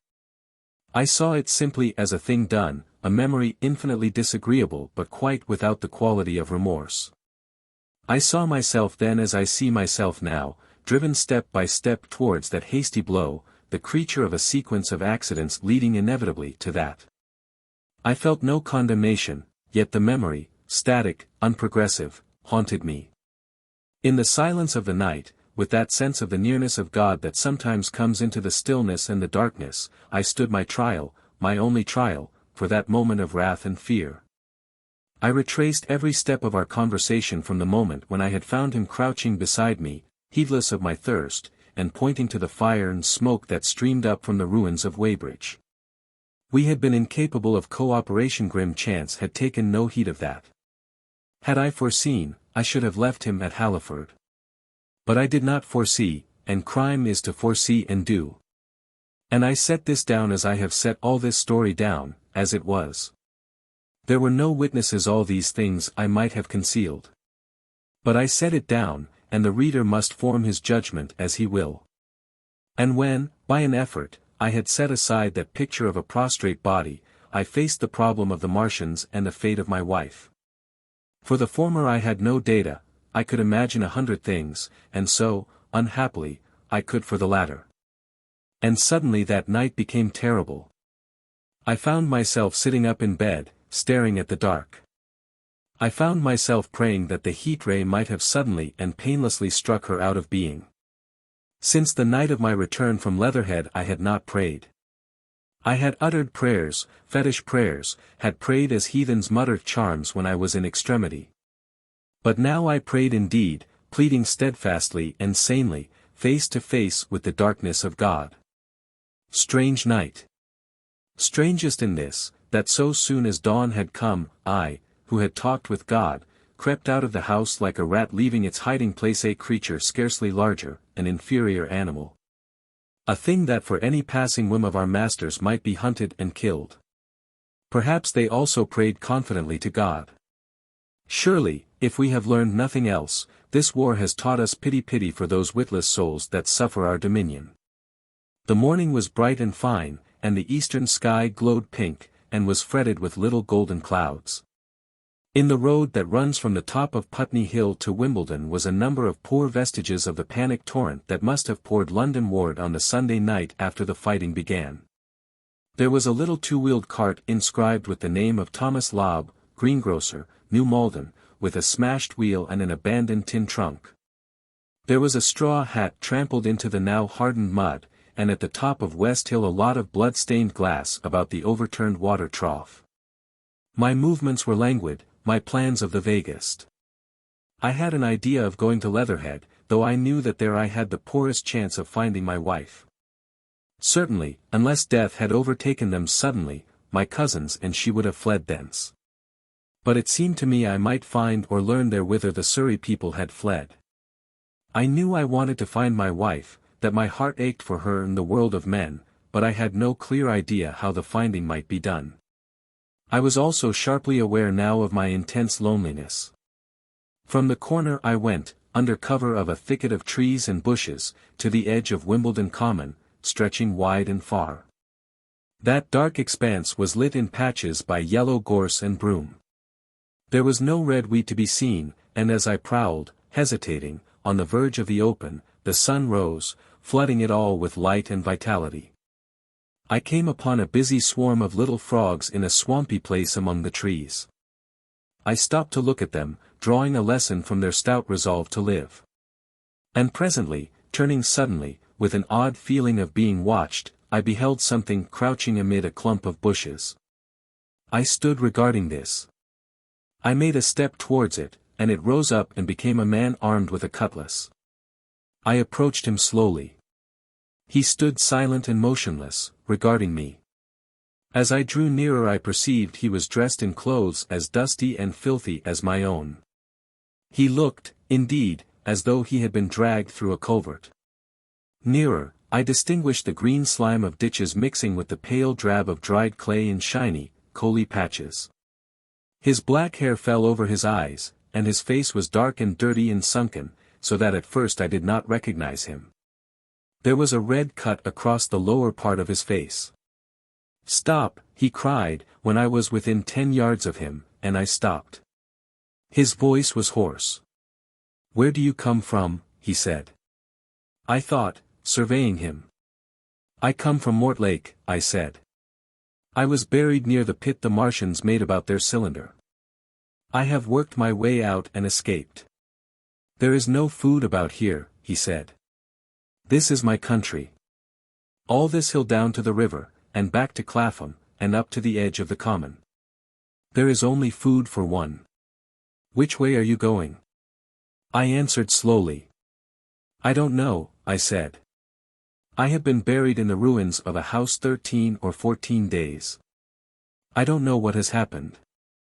He looked at me doubtfully, then started, and looked with a changed expression. "I've no wish to stop about here," said I. "I think I shall go to Leatherhead, for my wife was there." He shot out a pointing finger. "It is you," said he, "the man from Woking. And you weren't killed at Weybridge?" I recognized him at the same moment. "You are the artilleryman who came into my garden." "Good luck," he said. "We are lucky ones. Fancy you." He put out a hand, and I took it. "I crawled up a drain," he said. "But they didn't kill everyone. And after they went away I got off towards Walton across the fields. But, it's not 16 days altogether and your hair is grey." He looked over his shoulder suddenly. "Only a rook," he said. "One gets to know that birds have shadows these days. This is a bit open. Let us crawl under those bushes and talk. Have you seen any Martians?" I said. "Since I crawled out." "They've gone away across London," he said. "I guess they've got a bigger camp there. Of a night, all over there, Hampstead way, the sky is alive with their lights. It's like a great city, and in the glare you can just see them moving. By daylight you can't. But nearer I haven't seen them," he counted on his fingers, 5 days. "Then I saw a couple across Hammersmith way carrying something big. And the night before last," he stopped and spoke impressively, "it was just a matter of lights, but it was something up in the air. I believe they've built a flying machine, and are learning to fly." I stopped, on hands and knees, for we had come to the bushes. "Fly?" "Yes," he said, "fly." I went on into a little bower, and sat down. "It is all over with humanity," I said. "If they can do that they will simply go round the world." He nodded. "They will. But, it will relieve things over here a bit. And besides," he looked at me. "Aren't you satisfied it is up with humanity?" "I am. We're down, we're beat." I stared. Strange as it may seem, I had not arrived at this fact, a fact perfectly obvious so soon as he spoke. I had still held a vague hope, rather, I had kept a lifelong habit of mind. He repeated his words, "We're beat." They carried absolute conviction. "It's all over," he said. "They've lost one, just one. And they've made their footing good and crippled the greatest power in the world. They've walked over us. The death of that one at Weybridge was an accident. And these are only pioneers. They kept on coming. These green stars, I've seen none these 5 or 6 days, but I've no doubt they're falling somewhere every night. Nothing's to be done. We're under. We're beat." I made him no answer. I sat staring before me, trying in vain to devise some countervailing thought. "This isn't a war," said the artilleryman. "It never was a war, any more than there's war between man and ants." Suddenly I recalled the night in the observatory. After the 10th shot they fired no more, at least, until the first cylinder came. "How do you know?" said the artilleryman. I explained. He thought. "Something wrong with the gun," he said. "But what if there is? They'll get it right again. And even if there's a delay, how can it alter the end? It's just men and ants. There's the ants builds their cities, live their lives, have wars, revolutions, until the men want them out of the way, and then they go out of the way. That's what we are now, just ants. Only." "Yes," I said. "We're eatable ants." We sat looking at each other. "And what will they do with us?" I said. "That's what I've been thinking," he said, "that's what I've been thinking. After Weybridge I went south thinking. I saw what was up. Most of the people were hard at it, squealing and exciting themselves. But I'm not so fond of squealing. I've been in sight of death once or twice. I'm not an ornamental soldier, and at the best and worst, death, it's just death. And it's the man that keeps on thinking comes through. I saw everyone tracking away south. Says I, food won't last this way, and I turned right back. I went for the Martians like a sparrow goes for man. All round, he waved a hand to the horizon, they're starving in heaps, bolting, treading on each other. He saw my face, and halted awkwardly. No doubt lots who had money have gone away to France, he said. He seemed to hesitate whether to apologize, met my eyes, and went on, there's food all about here. Canned things in shops, wines, spirits, mineral waters. And the water mains and drains are empty. Well, I was telling you what I was thinking. Here's intelligent things, I said, and it seems they want us for food. First, they'll smash us up ships, machines, guns, cities, all the order and organization. All that will go. If we were the size of ants we might pull through. But we're not. It's all too bulky to stop. That's the first certainty. I assented. It is, I've thought it out. Very well, then next, at present we're caught as we're wanted. A Martian has only to go a few miles to get a crowd on the run. And I saw one day, out by Wandsworth, picking houses to pieces and routing among the wreckage. But they won't keep on doing that. So soon as they've settled all our guns and ships, and smashed our railways, and done all the things they are doing over there, they will begin catching us systematic, picking the best and storing us in cages and things. That's what they will start doing in a bit. Lord! They haven't begun on us yet. Don't you see that? Not begun. I exclaimed. Not begun. All that's happened so far is through our not having the sense to keep quiet worrying them with guns and such foolery. And losing our heads, and rushing off in crowds to where there wasn't any more safety than where we were. They don't want to bother us yet. They're making their things, making all the things they couldn't bring with them, getting things ready for the rest of their people. Very likely that's why the cylinders have stopped for a bit, for fear of hitting those who are here. And instead of our rushing about blind, on the howl, or getting dynamite on the chance of busting them up, we've got to fix ourselves up according to the new state of affairs. That's how I figure it out. It isn't quite according to what a man wants for his species, but it's about what the facts point to. And that's the principle I acted upon. Cities, nations, civilization, progress, it's all over. That game's up. We're beat. But if that is so, what is there to live for? The artilleryman looked at me for a moment. There won't be any more blessed concerts for 1,000,000 years or so, there won't be any Royal Academy of Arts, and no nice little feeds at restaurants. If it's amusement you're after, I reckon the game is up.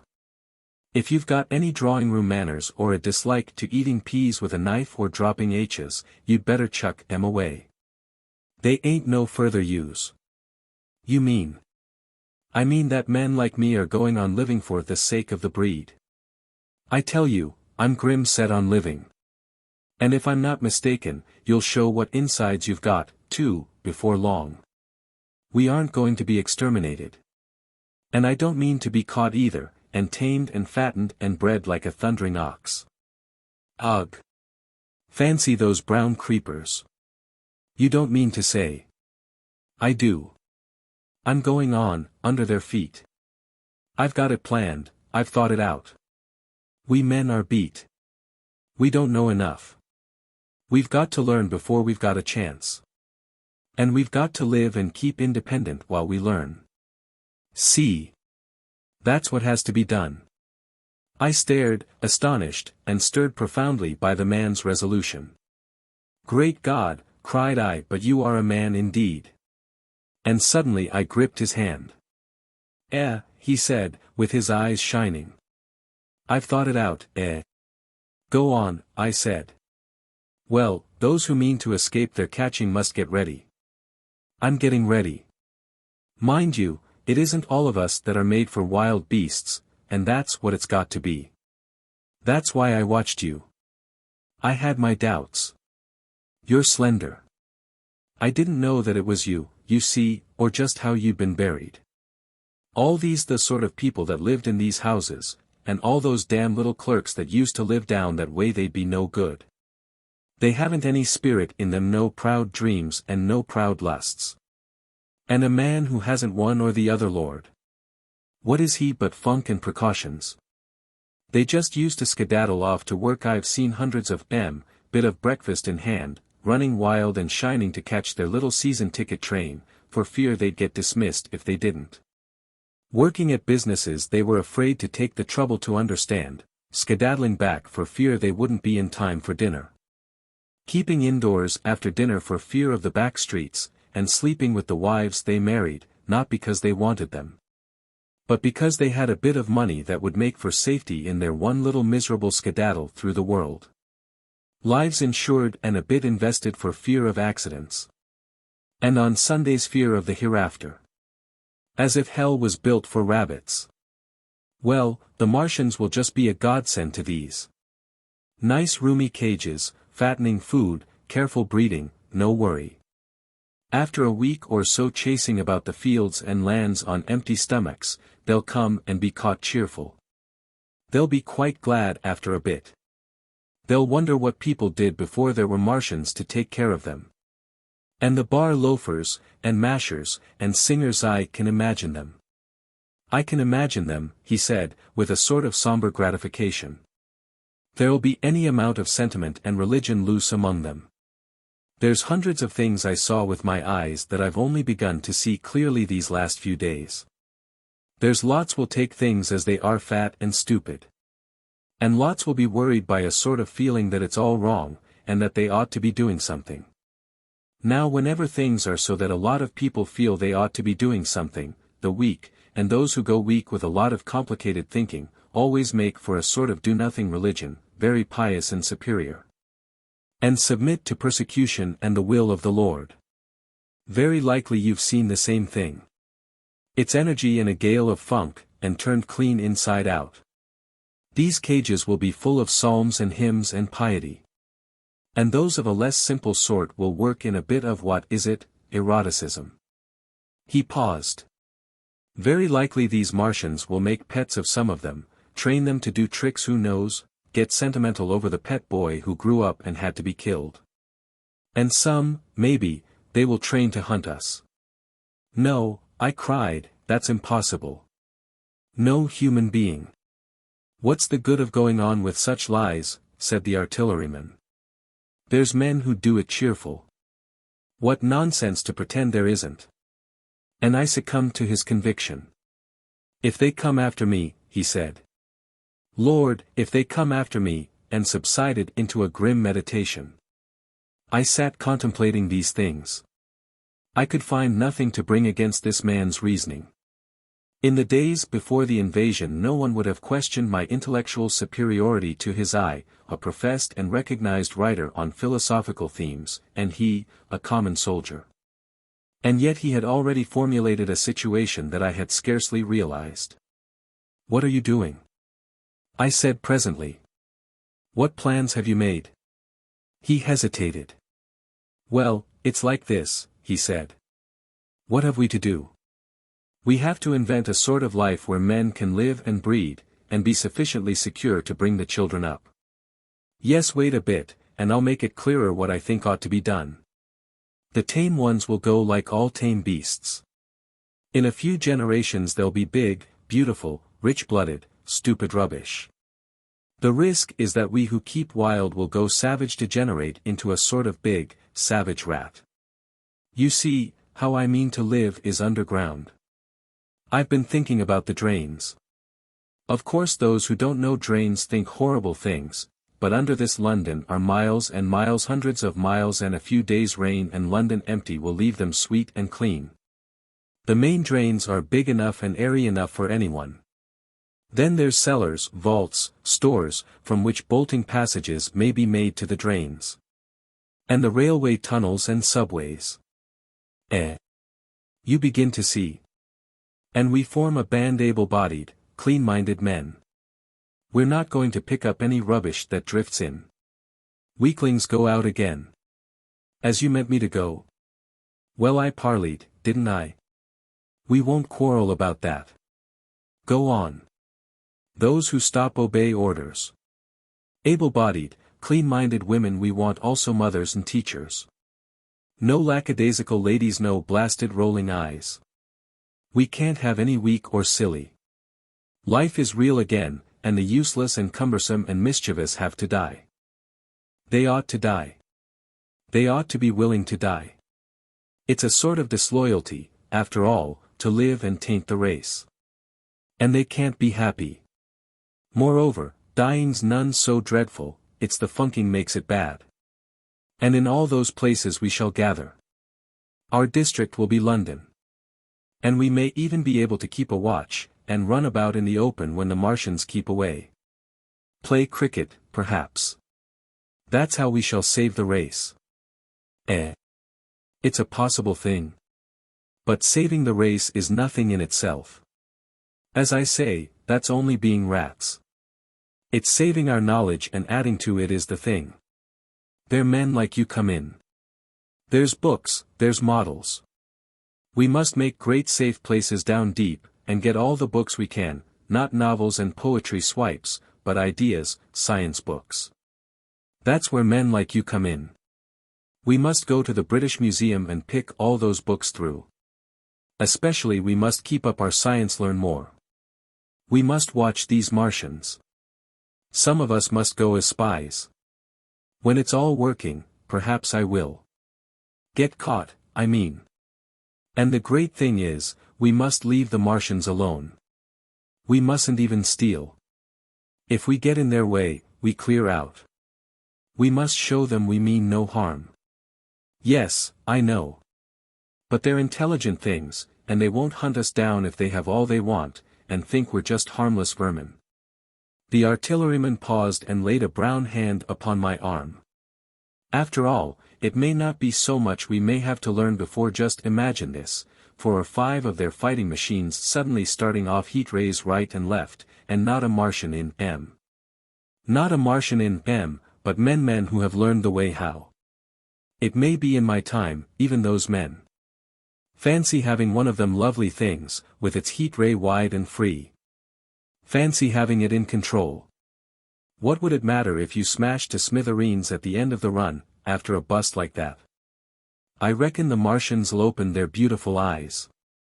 Can't you see them, man?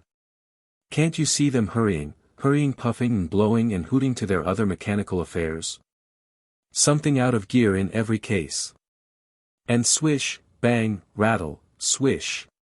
Just as they are fumbling over it, swish comes the heat ray, and, behold, man has come back to his own.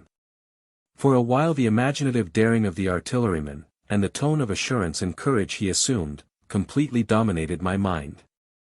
I believed unhesitatingly both in his forecast of human destiny and in the practicability of his astonishing scheme, and the reader who thinks me susceptible and foolish must contrast his position. Reading steadily with all his thoughts about his subject, and mine, crouching fearfully in the bushes and listening, distracted by apprehension. We talked in this manner through the early morning time, and later crept out of the bushes, and, after scanning the sky for Martians, hurried precipitately to the house on Putney Hill where he had made his lair. It was the coal cellar of the place, and when I saw the work he had spent a week upon it was a burrow scarcely 10 yards long, which he designed to reach to the main drain on Putney Hill. I had my first inkling of the gulf between his dreams and his powers. Such a hole I could have dug in a day. But I believed in him sufficiently to work with him all that morning until past midday at his digging. We had a garden barrow and shot the earth we removed against the kitchen range. We refreshed ourselves with a tin of mock turtle soup and wine from the neighboring pantry. I found a curious relief from the aching strangeness of the world in this steady labor. As we worked, I turned his project over in my mind, and presently objections and doubts began to arise, but I worked there all the morning, so glad was I to find myself with a purpose again. After working an hour I began to speculate on the distance one had to go before the cloaca was reached, the chances we had of missing it altogether. My immediate trouble was why we should dig this long tunnel, when it was possible to get into the drain at once down one of the manholes, and work back to the house. It seemed to me, too, that the house was inconveniently chosen, and required a needless length of tunnel. And just as I was beginning to face these things, the artilleryman stopped digging, and looked at me. "We're working well," he said. He put down his spade. "Let us knock off a bit," he said. "I think it's time we reconnoitered from the roof of the house." I was for going on, and after a little hesitation he resumed his spade, and then suddenly I was struck by a thought. I stopped, and so did he at once. "Why were you walking about the common," I said, "instead of being here?" "Taking the air," he said. "I was coming back. It's safer by night." "But the work?" "Oh, one can't always work," he said, and in a flash I saw the man plain. He hesitated, holding his spade. "We ought to reconnoiter now," he said, "because if any come near they may hear the spades and drop upon us unawares." I was no longer disposed to object. We went together to the roof and stood on a ladder peeping out of the roof door. No Martians were to be seen, and we ventured out on the tiles, and slipped down under shelter of the parapet. From this position a shrubbery hid the greater portion of Putney, but we could see the river below, a bubbly mass of red weed, and the low parts of Lambeth flooded and red. The red creeper swarmed up the trees about the old palace, and their branches stretched gaunt and dead, and set with shriveled leaves, from amid its clusters. It was strange how entirely dependent both these things were upon flowing water for their propagation. About us neither had gained a footing. Laburnums, pink maize, snowballs, and trees of arborvitae, rose out of laurels and hydrangeas, green and brilliant into the sunlight. Beyond Kensington dense smoke was rising, and that and a blue haze hid the northward hills. The artilleryman began to tell me of the sort of people who still remained in London. "One night last week," he said, "some fools got the electric light in order, and there was all Regent Street and the circus ablaze, crowded with painted and ragged drunkards, men and women, dancing and shouting till dawn. A man who was there told me. And as the day came they became aware of a fighting machine standing near by the Langham and looking down at them. Heaven knows how long he had been there. It must have given some of them a nasty turn. He came down the road towards them, and picked up nearly 100 too drunk or frightened to run away. Grotesque gleam of a time no history will ever fully describe. From that, in answer to my questions, he came round to his grandiose plans again. He grew enthusiastic. He talked so eloquently of the possibility of capturing a fighting machine that I more than half believed in him again. But now that I was beginning to understand something of his quality, I could divine the stress he laid on doing nothing precipitately. And I noted that now there was no question that he personally was to capture and fight the great machine. After a time we went down to the cellar. Neither of us seemed disposed to resume digging, and when he suggested a meal, I was nothing loath. He became suddenly very generous, and when we had eaten he went away and returned with some excellent cigars. We lit these, and his optimism glowed. He was inclined to regard my coming as a great occasion. "There's some champagne in the cellar," he said. "We can dig better on this Thameside Burgundy," said I. "No," said he, "I am host today. Champagne. Great God! We've a heavy enough task before us. Let us take a rest and gather strength while we may. Look at these blistered hands." And pursuant to this idea of a holiday, he insisted upon playing cards after we had eaten. He taught me euchre, and after dividing London between us, I taking the northern side and he the southern, we played for parish points.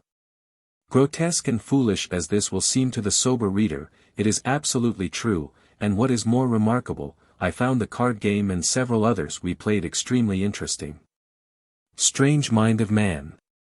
That, with our species upon the edge of extermination or appalling degradation, with no clear prospect before us but the chance of a horrible death, we could sit following the chance of this painted pasteboard. And playing that joker with vivid delight.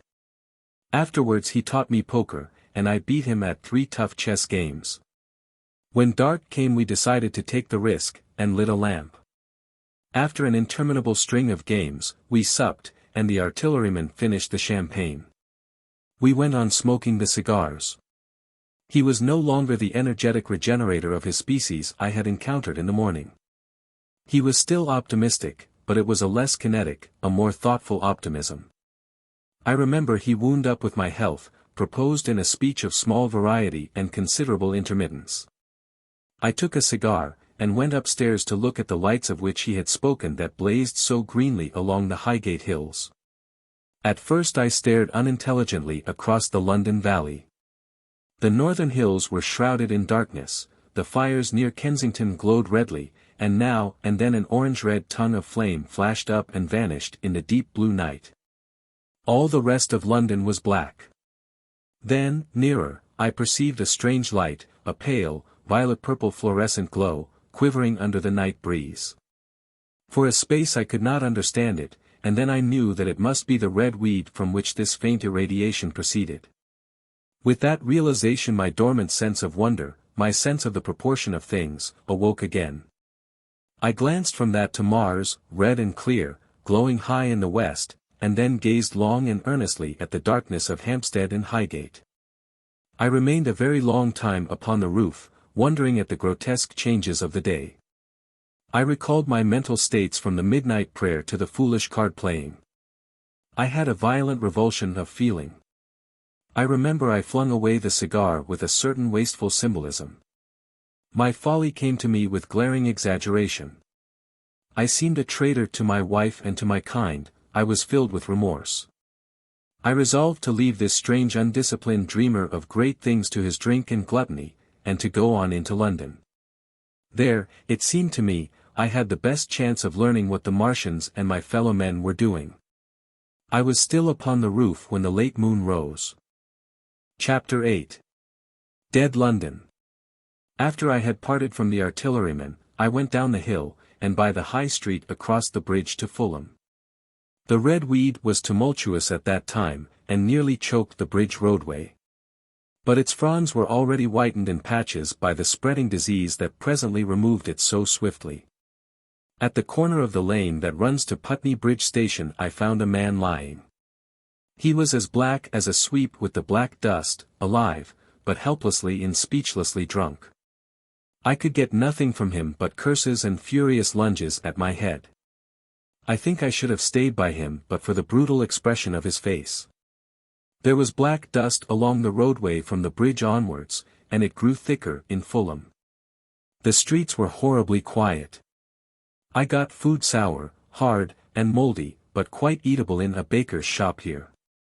Some way towards Walham Green the streets became clear of powder, and I passed a white terrace of houses on fire. The noise of the burning was an absolute relief.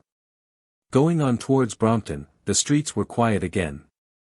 Here I came once more upon the black powder in the streets and upon dead bodies. I saw altogether about a dozen in the length of the Fulham road. They had been dead many days, so that I hurried quickly past them.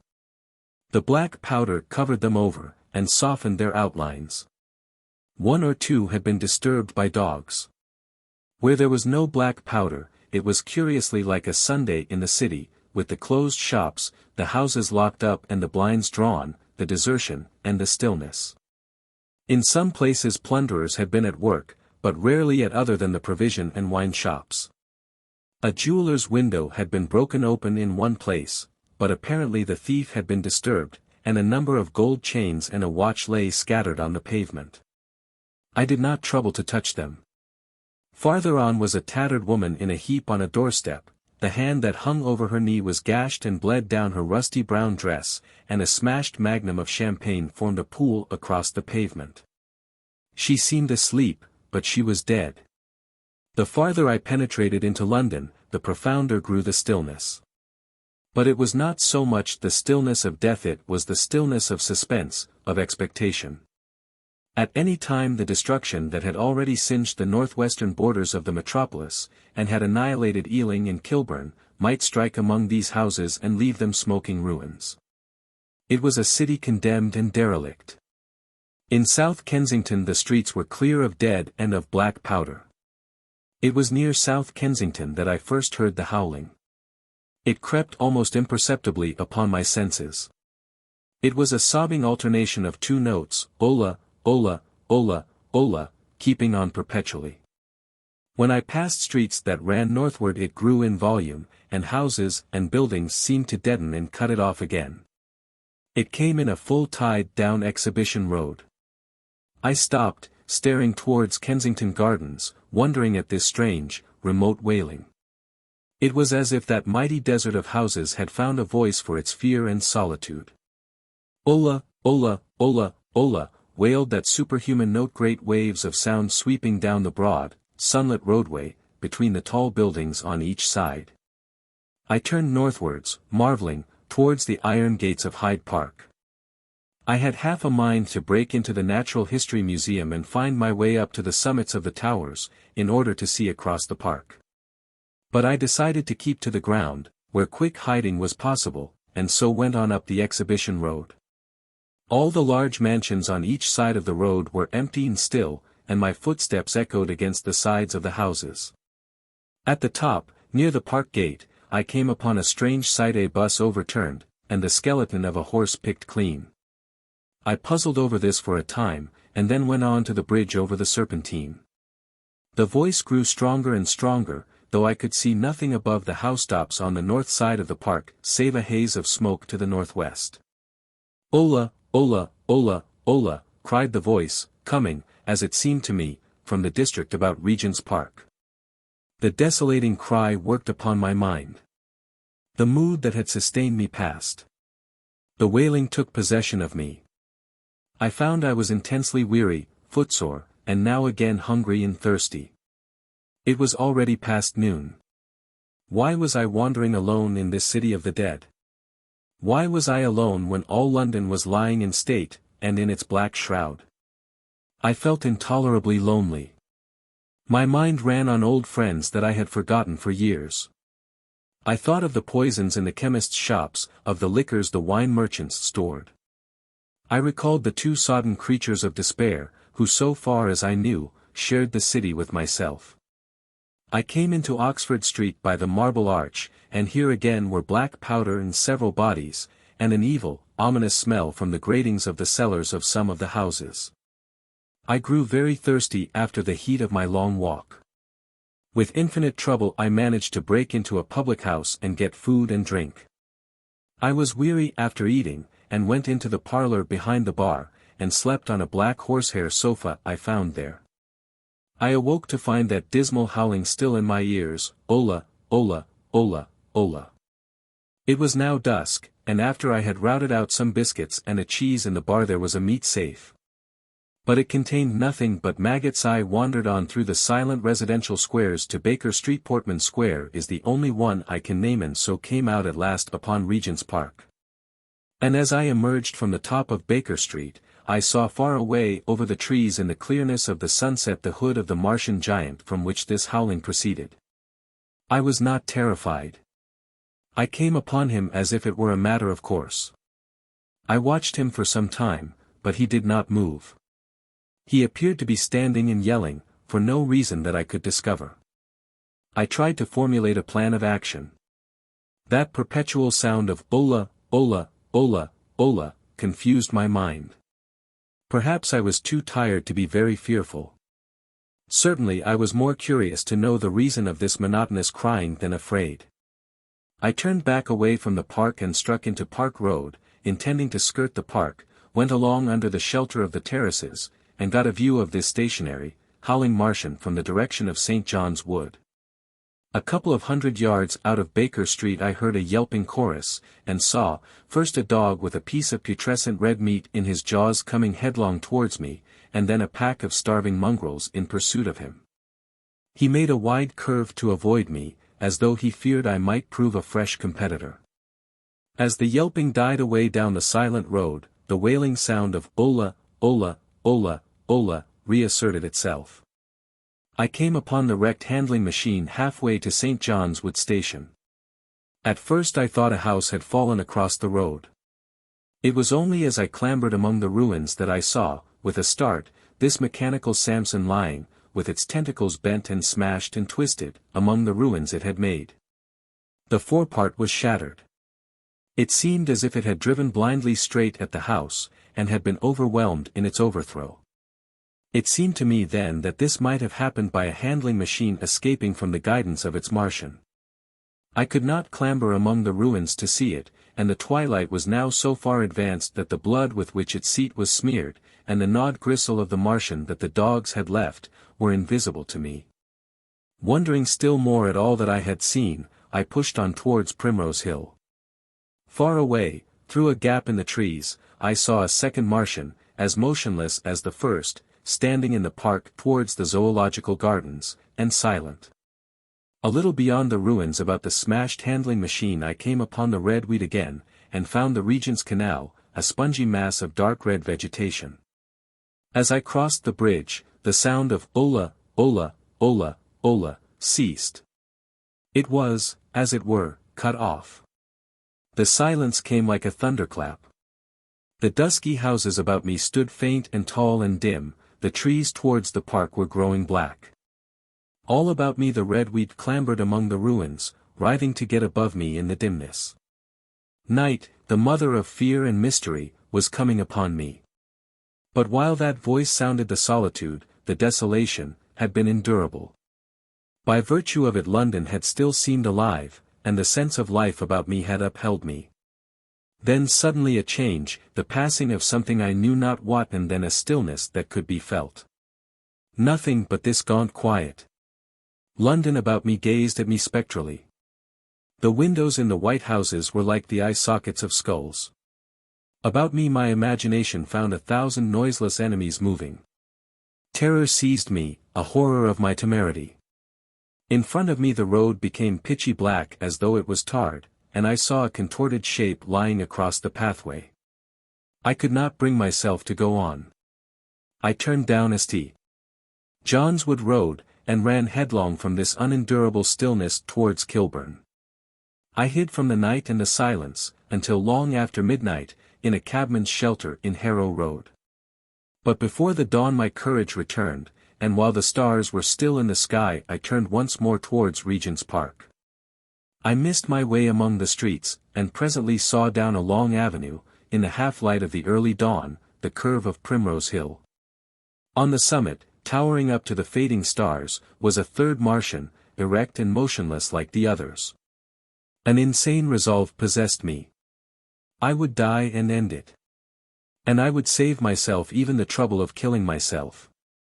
I marched on recklessly towards this Titan, and then, as I drew nearer and the light grew, I saw that a multitude of black birds was circling and clustering about the hood. At that my heart gave a bound, and I began running along the road. I hurried through the red weed that choked St. Edmund's Terrace, I waded breast-high across a torrent of water that was rushing down from the waterworks towards the Albert Road, and emerged upon the grass before the rising of the sun. Great mounds had been heaped about the crest of the hill, making a huge redoubt of it. It was the final and largest place the Martians had made, and from behind these heaps there rose a thin smoke against the sky. Against the sky line an eager dog ran and disappeared. The thought that had flashed into my mind grew real, grew credible. I felt no fear, only a wild, trembling exultation, as I ran up the hill towards the motionless monster. Out of the hood hung lank shreds of brown, at which the hungry birds pecked and tore. In another moment I had scrambled up the earthen rampart and stood upon its crest, and the interior of the redoubt was below me. A mighty space it was, with gigantic machines here and there within it, huge mounds of material and strange shelter places. And scattered about it, some in their overturned war machines, some in the now rigid handling machines, and a dozen of them stark and silent and laid in a row, were the Martians dead. Slain by the putrefactive and disease bacteria against which their systems were unprepared, slain as the red weed was being slain, after all man's devices had failed, by the humblest things that God, in his wisdom, has put upon this earth. For so it had come about, as indeed I and many men might have foreseen had not terror and disaster blinded our minds. These germs of disease have taken toll of humanity since the beginning of things, taken toll of our pre-human ancestors since life began here. But by virtue of this natural selection of our kind we have developed resisting power. To no germs do we succumb without a struggle, and to many those that cause putrefaction in dead matter, for instance our living frames, are altogether immune. But there are no bacteria in Mars, and directly these invaders arrived, directly they drank and fed, our microscopic allies began to work their overthrow. Already when I watched them they were irrevocably doomed, dying and rotting even as they went to and fro. It was inevitable. By the toll of 1 billion deaths man has bought his birthright of the earth, and it is his against all comers. It would still be his were the Martians 10 times as mighty as they are. For neither do men live nor die in vain. Here and there they were scattered, nearly 50 altogether, in that great gulf they had made, overtaken by a death that must have seemed to them as incomprehensible as any death could be. To me also at that time this death was incomprehensible. All I knew was that these things that had been alive and so terrible to men were dead. For a moment I believed that the destruction of Sennacherib had been repeated, that God had repented, that the angel of death had slain them in the night. I stood staring into the pit, and my heart lightened gloriously, even as the rising sun struck the world to fire about me with his rays. The pit was still in darkness. The mighty engines, so great and wonderful in their power and complexity, so unearthly in their tortuous forms, rose weird and vague and strange out of the shadows towards the light. A multitude of dogs, I could hear, fought over the bodies that lay darkly in the depth of the pit, far below me. Across the pit on its farther lip, flat and vast and strange, lay the great flying machine with which they had been experimenting upon our denser atmosphere when decay and death arrested them. Death had come not a day too soon. At the sound of a cawing overhead I looked up at the huge fighting machine that would fight no more forever, at the tattered red shreds of flesh that dripped down upon the overturned seats on the summit of Primrose Hill. I turned and looked down the slope of the hill to where, and hallowed now in birds, stood those other 2 Martians that I had seen overnight, just as death had overtaken them. The one had died, even as it had been crying to its companions. Perhaps it was the last to die, and its voice had gone on perpetually until the force of its machinery was exhausted. They glittered now, harmless tripod towers of shining metal, in the brightness of the rising sun. All about the pit, and saved as by a miracle from everlasting destruction, stretched the great mother of cities. Those who have only seen London veiled in her sombre robes of smoke can scarcely imagine the naked clearness and beauty of the silent wilderness of houses. Eastward, over the blackened ruins of the Albert Terrace and the splintered spire of the church, the sun blazed dazzling in a clear sky. And here and there some facet in the great wilderness of roofs caught the light and glared with a white intensity. Northward were Kilburn and Hampstead, blue and crowded with houses, westward the great city was dimmed. And southward, beyond the Martians, the green waves of Regent's Park, the Langham Hotel, the dome of the Albert Hall, the Imperial Institute, and the giant mansions of the Brompton Road came out clear and little in the sunrise. The jagged ruins of Westminster rising hazily beyond. Far away and blue were the Surrey hills, and the towers of the Crystal Palace glittered like 2 silver rods. The dome of St. Paul's was dark against the sunrise, and injured, I saw for the first time, by a huge gaping cavity on its western side. And as I looked at this wide expanse of houses and factories and churches, silent and abandoned. As I thought of the multitudinous hopes and efforts, the innumerable hosts of lives that had gone to build this human reef, and of the swift and ruthless destruction that had hung over it all. When I realized that the shadow had been rolled back, and that men might still live in the streets, and this dear vast dead city of mine be once more alive and powerful, I felt a wave of emotion that was near akin to tears. The torment was over. Even that day the healing would begin. The survivors of the people scattered over the country leaderless, lawless, foodless, like sheep without a shepherd, the thousands who had fled by sea, would begin to return. The pulse of life, growing stronger and stronger, would beat again in the empty streets and pour across the vacant squares. Whatever destruction was done, the hand of the destroyer was stayed. All the gaunt wrecks, the blackened skeletons of houses that stared so dismally at the sunlit grass of the hill, would presently be echoing with the hammers of the restorers and ringing with the tapping of their trowels. At the thought I extended my hands towards the sky and began thanking God. In a year, thought I, in a year. With overwhelming force came the thought of myself, of my wife, and the old life of hope and tender helpfulness that had ceased forever. Chapter 9. Wreckage. And now comes the strangest thing in my story. Yet, perhaps, it is not altogether strange. I remember, clearly and coldly and vividly, all that I did that day until the time that I stood weeping and praising God upon the summit of Primrose Hill. And then I forget. Of the next 3 days I know nothing. I have learned since that, so far from my being the first discoverer of the Martian overthrow, several such wanderers as myself had already discovered this on the previous night. One man the first had gone to St. Martin's le Grand, and, while I sheltered in the cabman's hut, had contrived to telegraph to Paris. Thence the joyful news had flashed all over the world. 1,000 cities, chilled by ghastly apprehensions, suddenly flashed into frantic illuminations. They knew of it in Dublin, Edinburgh, Manchester, Birmingham, at the time when I stood upon the verge of the pit.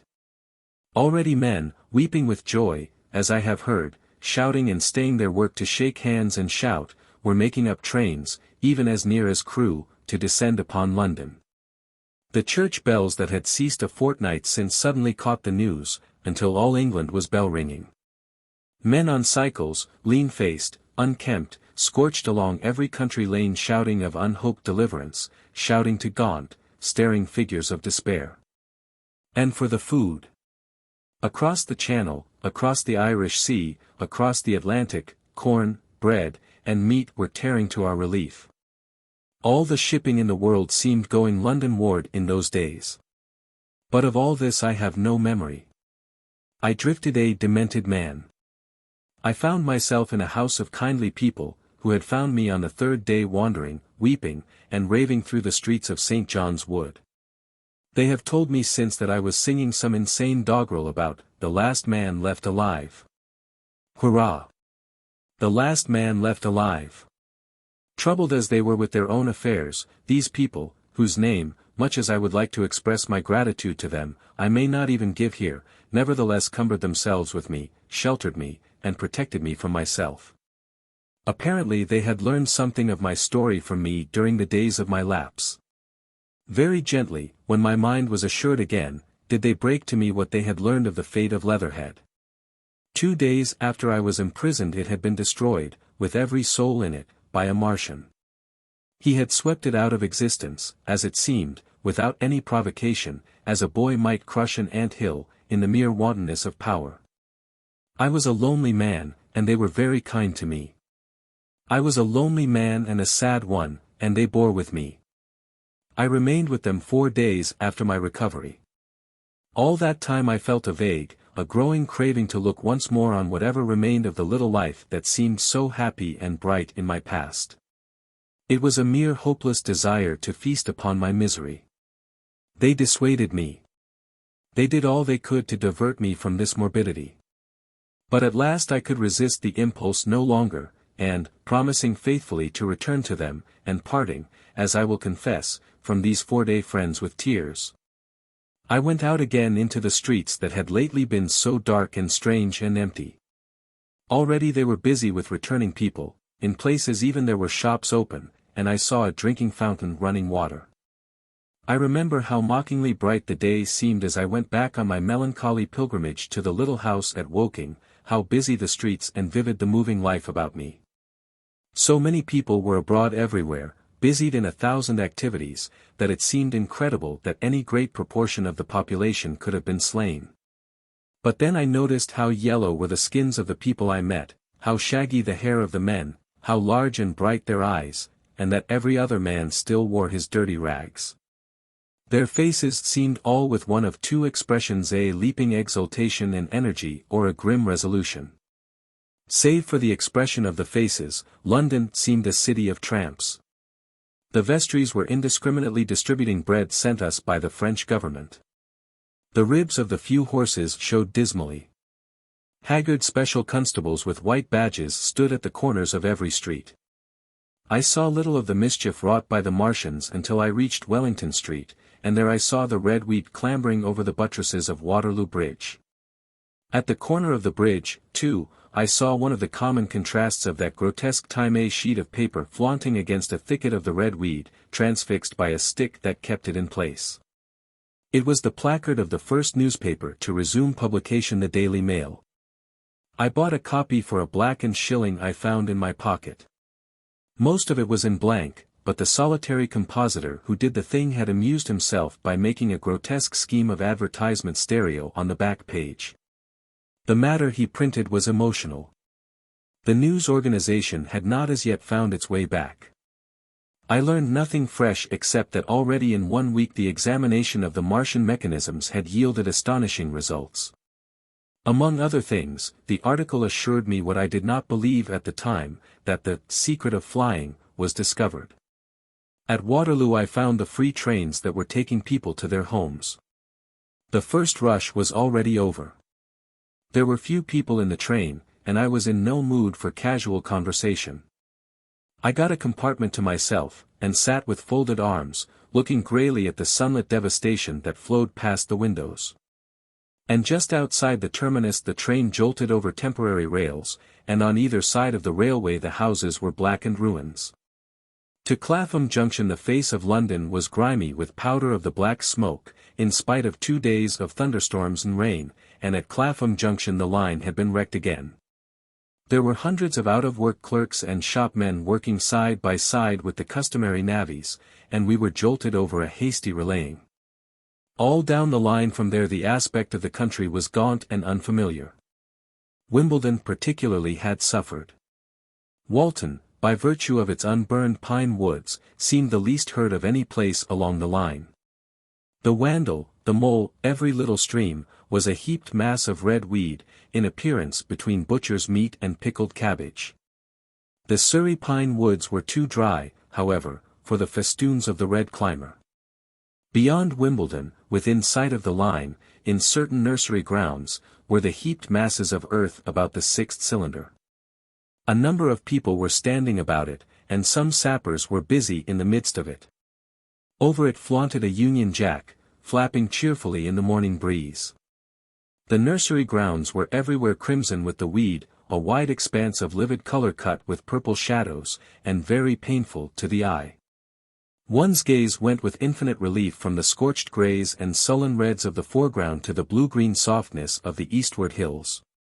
The line on the London side of Woking Station was still undergoing repair, so I descended at Byfleet Station and took the road to Maybury, past the place where I and the artilleryman had talked to the hussars. And on by the spot where the Martian had appeared to me in the thunderstorm. Here, moved by curiosity, I turned aside to find, among a tangle of red fronds, the warped and broken dog-cart with the whitened bones of the horse scattered and gnawed. For a time I stood regarding these vestiges. Then I returned through the pine wood, neck-high with redweed here and there, to find the landlord of the spotted dog had already found burial, and so came home past the College Arms. A man standing at an open cottage door greeted me by name as I passed. I looked at my house with a quick flash of hope that faded immediately. The door had been forced, it was unfast and was opening slowly as I approached. It slammed again. The curtains of my study fluttered out of the open window from which I and the artilleryman had watched the dawn. No one had closed it since. The smashed bushes were just as I had left them nearly 4 weeks ago. I stumbled into the hall, and the house felt empty. The stair carpet was ruffled and discolored where I had crouched, soaked to the skin from the thunderstorm the night of the catastrophe. Our muddy footsteps I saw still went up the stairs. I followed them to my study, and found lying on my writing table still, with the selenite paper weighed upon it, the sheet of work I had left on the afternoon of the opening of the cylinder. For a space I stood reading over my abandoned arguments. It was a paper on the probable development of moral ideas with the development of the civilizing process. And the last sentence was the opening of a prophecy. In about 200 years, I had written, we may expect. The sentence ended abruptly. I remembered my inability to fix my mind that morning, scarcely a month gone by, and how I had broken off to get my daily chronicle from the newsboy. I remembered how I went down to the garden gate as he came along, and how I had listened to his odd story of men from Mars. I came down and went into the dining room. There were the mutton and the bread, both far gone now in decay, and a beer bottle overturned, just as I and the artilleryman had left them. My home was desolate. I perceived the folly of the faint hope I had cherished so long. And then a strange thing occurred. "It is no use," said a voice. "The house is deserted.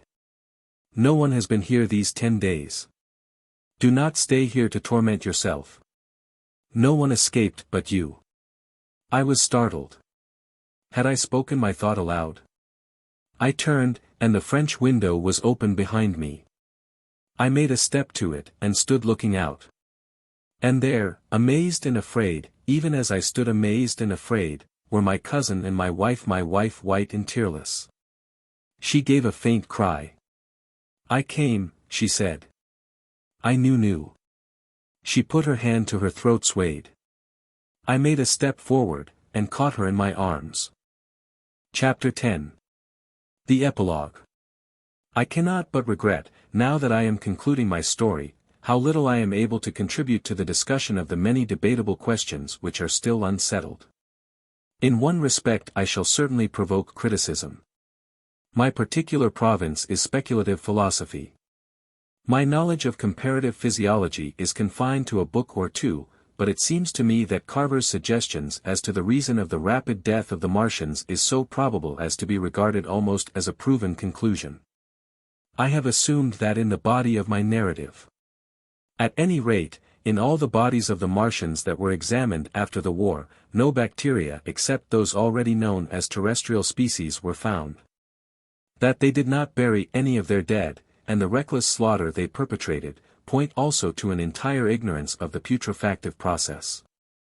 But probable as this seems, it is by no means a proven conclusion. Neither is the composition of the black smoke known, which the Martians used with such deadly effect, and the generator of the heat rays remains a puzzle. The terrible disasters at the Ealing and South Kensington laboratories have disinclined analysts for further investigations upon the latter. Spectrum analysis of the black powder points unmistakably to the presence of an unknown element with a brilliant group of 3 lines in the green. And it is possible that it combines with argon to form a compound which acts at once with deadly effect upon some constituent in the blood. But such unproven speculations will scarcely be of interest to the general reader, to whom this story is addressed. None of the brown scum that drifted down the Thames after the destruction of Shepperton was examined at the time, and now none is forthcoming. The results of an anatomical examination of the Martians, so far as the prowling dogs had left such an examination possible, I have already given. But everyone is familiar with the magnificent and almost complete specimen in spirits at the Natural History Museum, and the countless drawings that have been made from it. And beyond that, the interest of their physiology and structure is purely scientific. A question of graver and universal interest is the possibility of another attack from the Martians. I do not think that nearly enough attention is being given to this aspect of the matter. At present the planet Mars is in conjunction, but with every return to opposition I, for one, anticipate a renewal of their adventure. In any case, we should be prepared. It seems to me that it should be possible to define the position of the gun from which the shots are discharged, to keep a sustained watch upon this part of the planet, and to anticipate the arrival of the next attack. In that case the cylinder might be destroyed with dynamite or artillery before it was sufficiently cool for the Martians to emerge, or they might be butchered by means of guns so soon as the screw opened. It seems to me that they have lost a vast advantage in the failure of their first surprise. Possibly they see it in the same light. Lessing has advanced excellent reasons for supposing that the Martians have actually succeeded in effecting a landing on the planet Venus. 7 months ago now, Venus and Mars were in alignment with the Sun. That is to say, Mars was in opposition from the point of view of an observer on Venus. Subsequently a peculiar luminous and sinuous marking appeared on the unillumined half of the inner planet, and almost simultaneously a faint dark mark of a similar sinuous character was detected upon a photograph of the Martian disk. One needs to see the drawings of these appearances in order to appreciate fully their remarkable resemblance in character. At any rate, whether we expect another invasion or not, our views of the human future must be greatly modified by these events. We have learned now that we cannot regard this planet as being fenced in and a secure abiding place for man. We can never anticipate the unseen good or evil that may come upon us suddenly out of space. It may be that in the larger design of the universe this invasion from Mars is not without its ultimate benefit for men. It has robbed us of that serene confidence in the future which is the most fruitful source of decadence. The gifts to human science it has brought are enormous, and it has done much to promote the conception of the commonweal of mankind. It may be that across the immensity of space the Martians have watched the fate of these pioneers of theirs and learned their lesson, and that on the planet Venus they have found a securer settlement. Be that as it may, for many years yet there will certainly be no relaxation of the eager scrutiny of the Martian disk, and those fiery darts of the sky, the shooting stars, will bring with them as they fall an unavoidable apprehension to all the sons of men. The broadening of men's views that has resulted can scarcely be exaggerated. Before the cylinder fell there was a general persuasion that through all the deep of space no life existed beyond the petty surface of our minute sphere. Now we see further. If the Martians can reach Venus, there is no reason to suppose that the thing is impossible for men, and when the slow cooling of the sun makes this earth uninhabitable, as at last it must do, it may be that the thread of life that has begun here will have streamed out and caught our sister planet within its toils. Dim and wonderful is the vision I have conjured up in my mind of life spreading slowly from this little seed bed of the solar system throughout the inanimate vastness of sidereal space. But that is a remote dream. It may be, on the other hand, that the destruction of the Martians is only a reprieve. To them, and not to us, perhaps, is the future ordained. I must confess the stress and danger of the time have left an abiding sense of doubt and insecurity in my mind. I sit in my study writing by lamplight, and suddenly I see again the healing valley below set with writhing flames, and feel the house behind and about me empty and desolate. I go out into the Byfleet Road, and vehicles pass me, a butcher boy in a cart, a cab full of visitors, a workman on a bicycle, children going to school, and suddenly they become vague and unreal. And I hurry again with the artilleryman through the hot, brooding silence. Of a night I see the black powder darkening the silent streets, and the contorted bodies shrouded in that layer. They rise upon me tattered and dog-bitten. They gibber and grow fiercer, paler, uglier, mad distortions of humanity at last, and I wake, cold and wretched, in the darkness of the night. I go to London and see the busy multitudes in Fleet Street and the Strand, and it comes across my mind that they are but the ghosts of the past, haunting the streets that I have seen silent and wretched, going to and fro, phantasms in a dead city. The mockery of life in a galvanized body. And strange, too, it is to stand on Primrose Hill, as I did but a day before writing this last chapter, to see the great province of houses, dim and blue through the haze of the smoke and mist, vanishing at last into the vague lower sky. To see the people walking to and fro among the flower beds on the hill, to see the sightseers about the Martian machine that stands there still, to hear the tumult of playing children, and to recall the time when I saw it all bright and clear-cut, hard and silent, under the dawn of that last great day. And strangest of all is it to hold my wife's hand again, and to think that I have counted her, and that she has counted me, among the dead.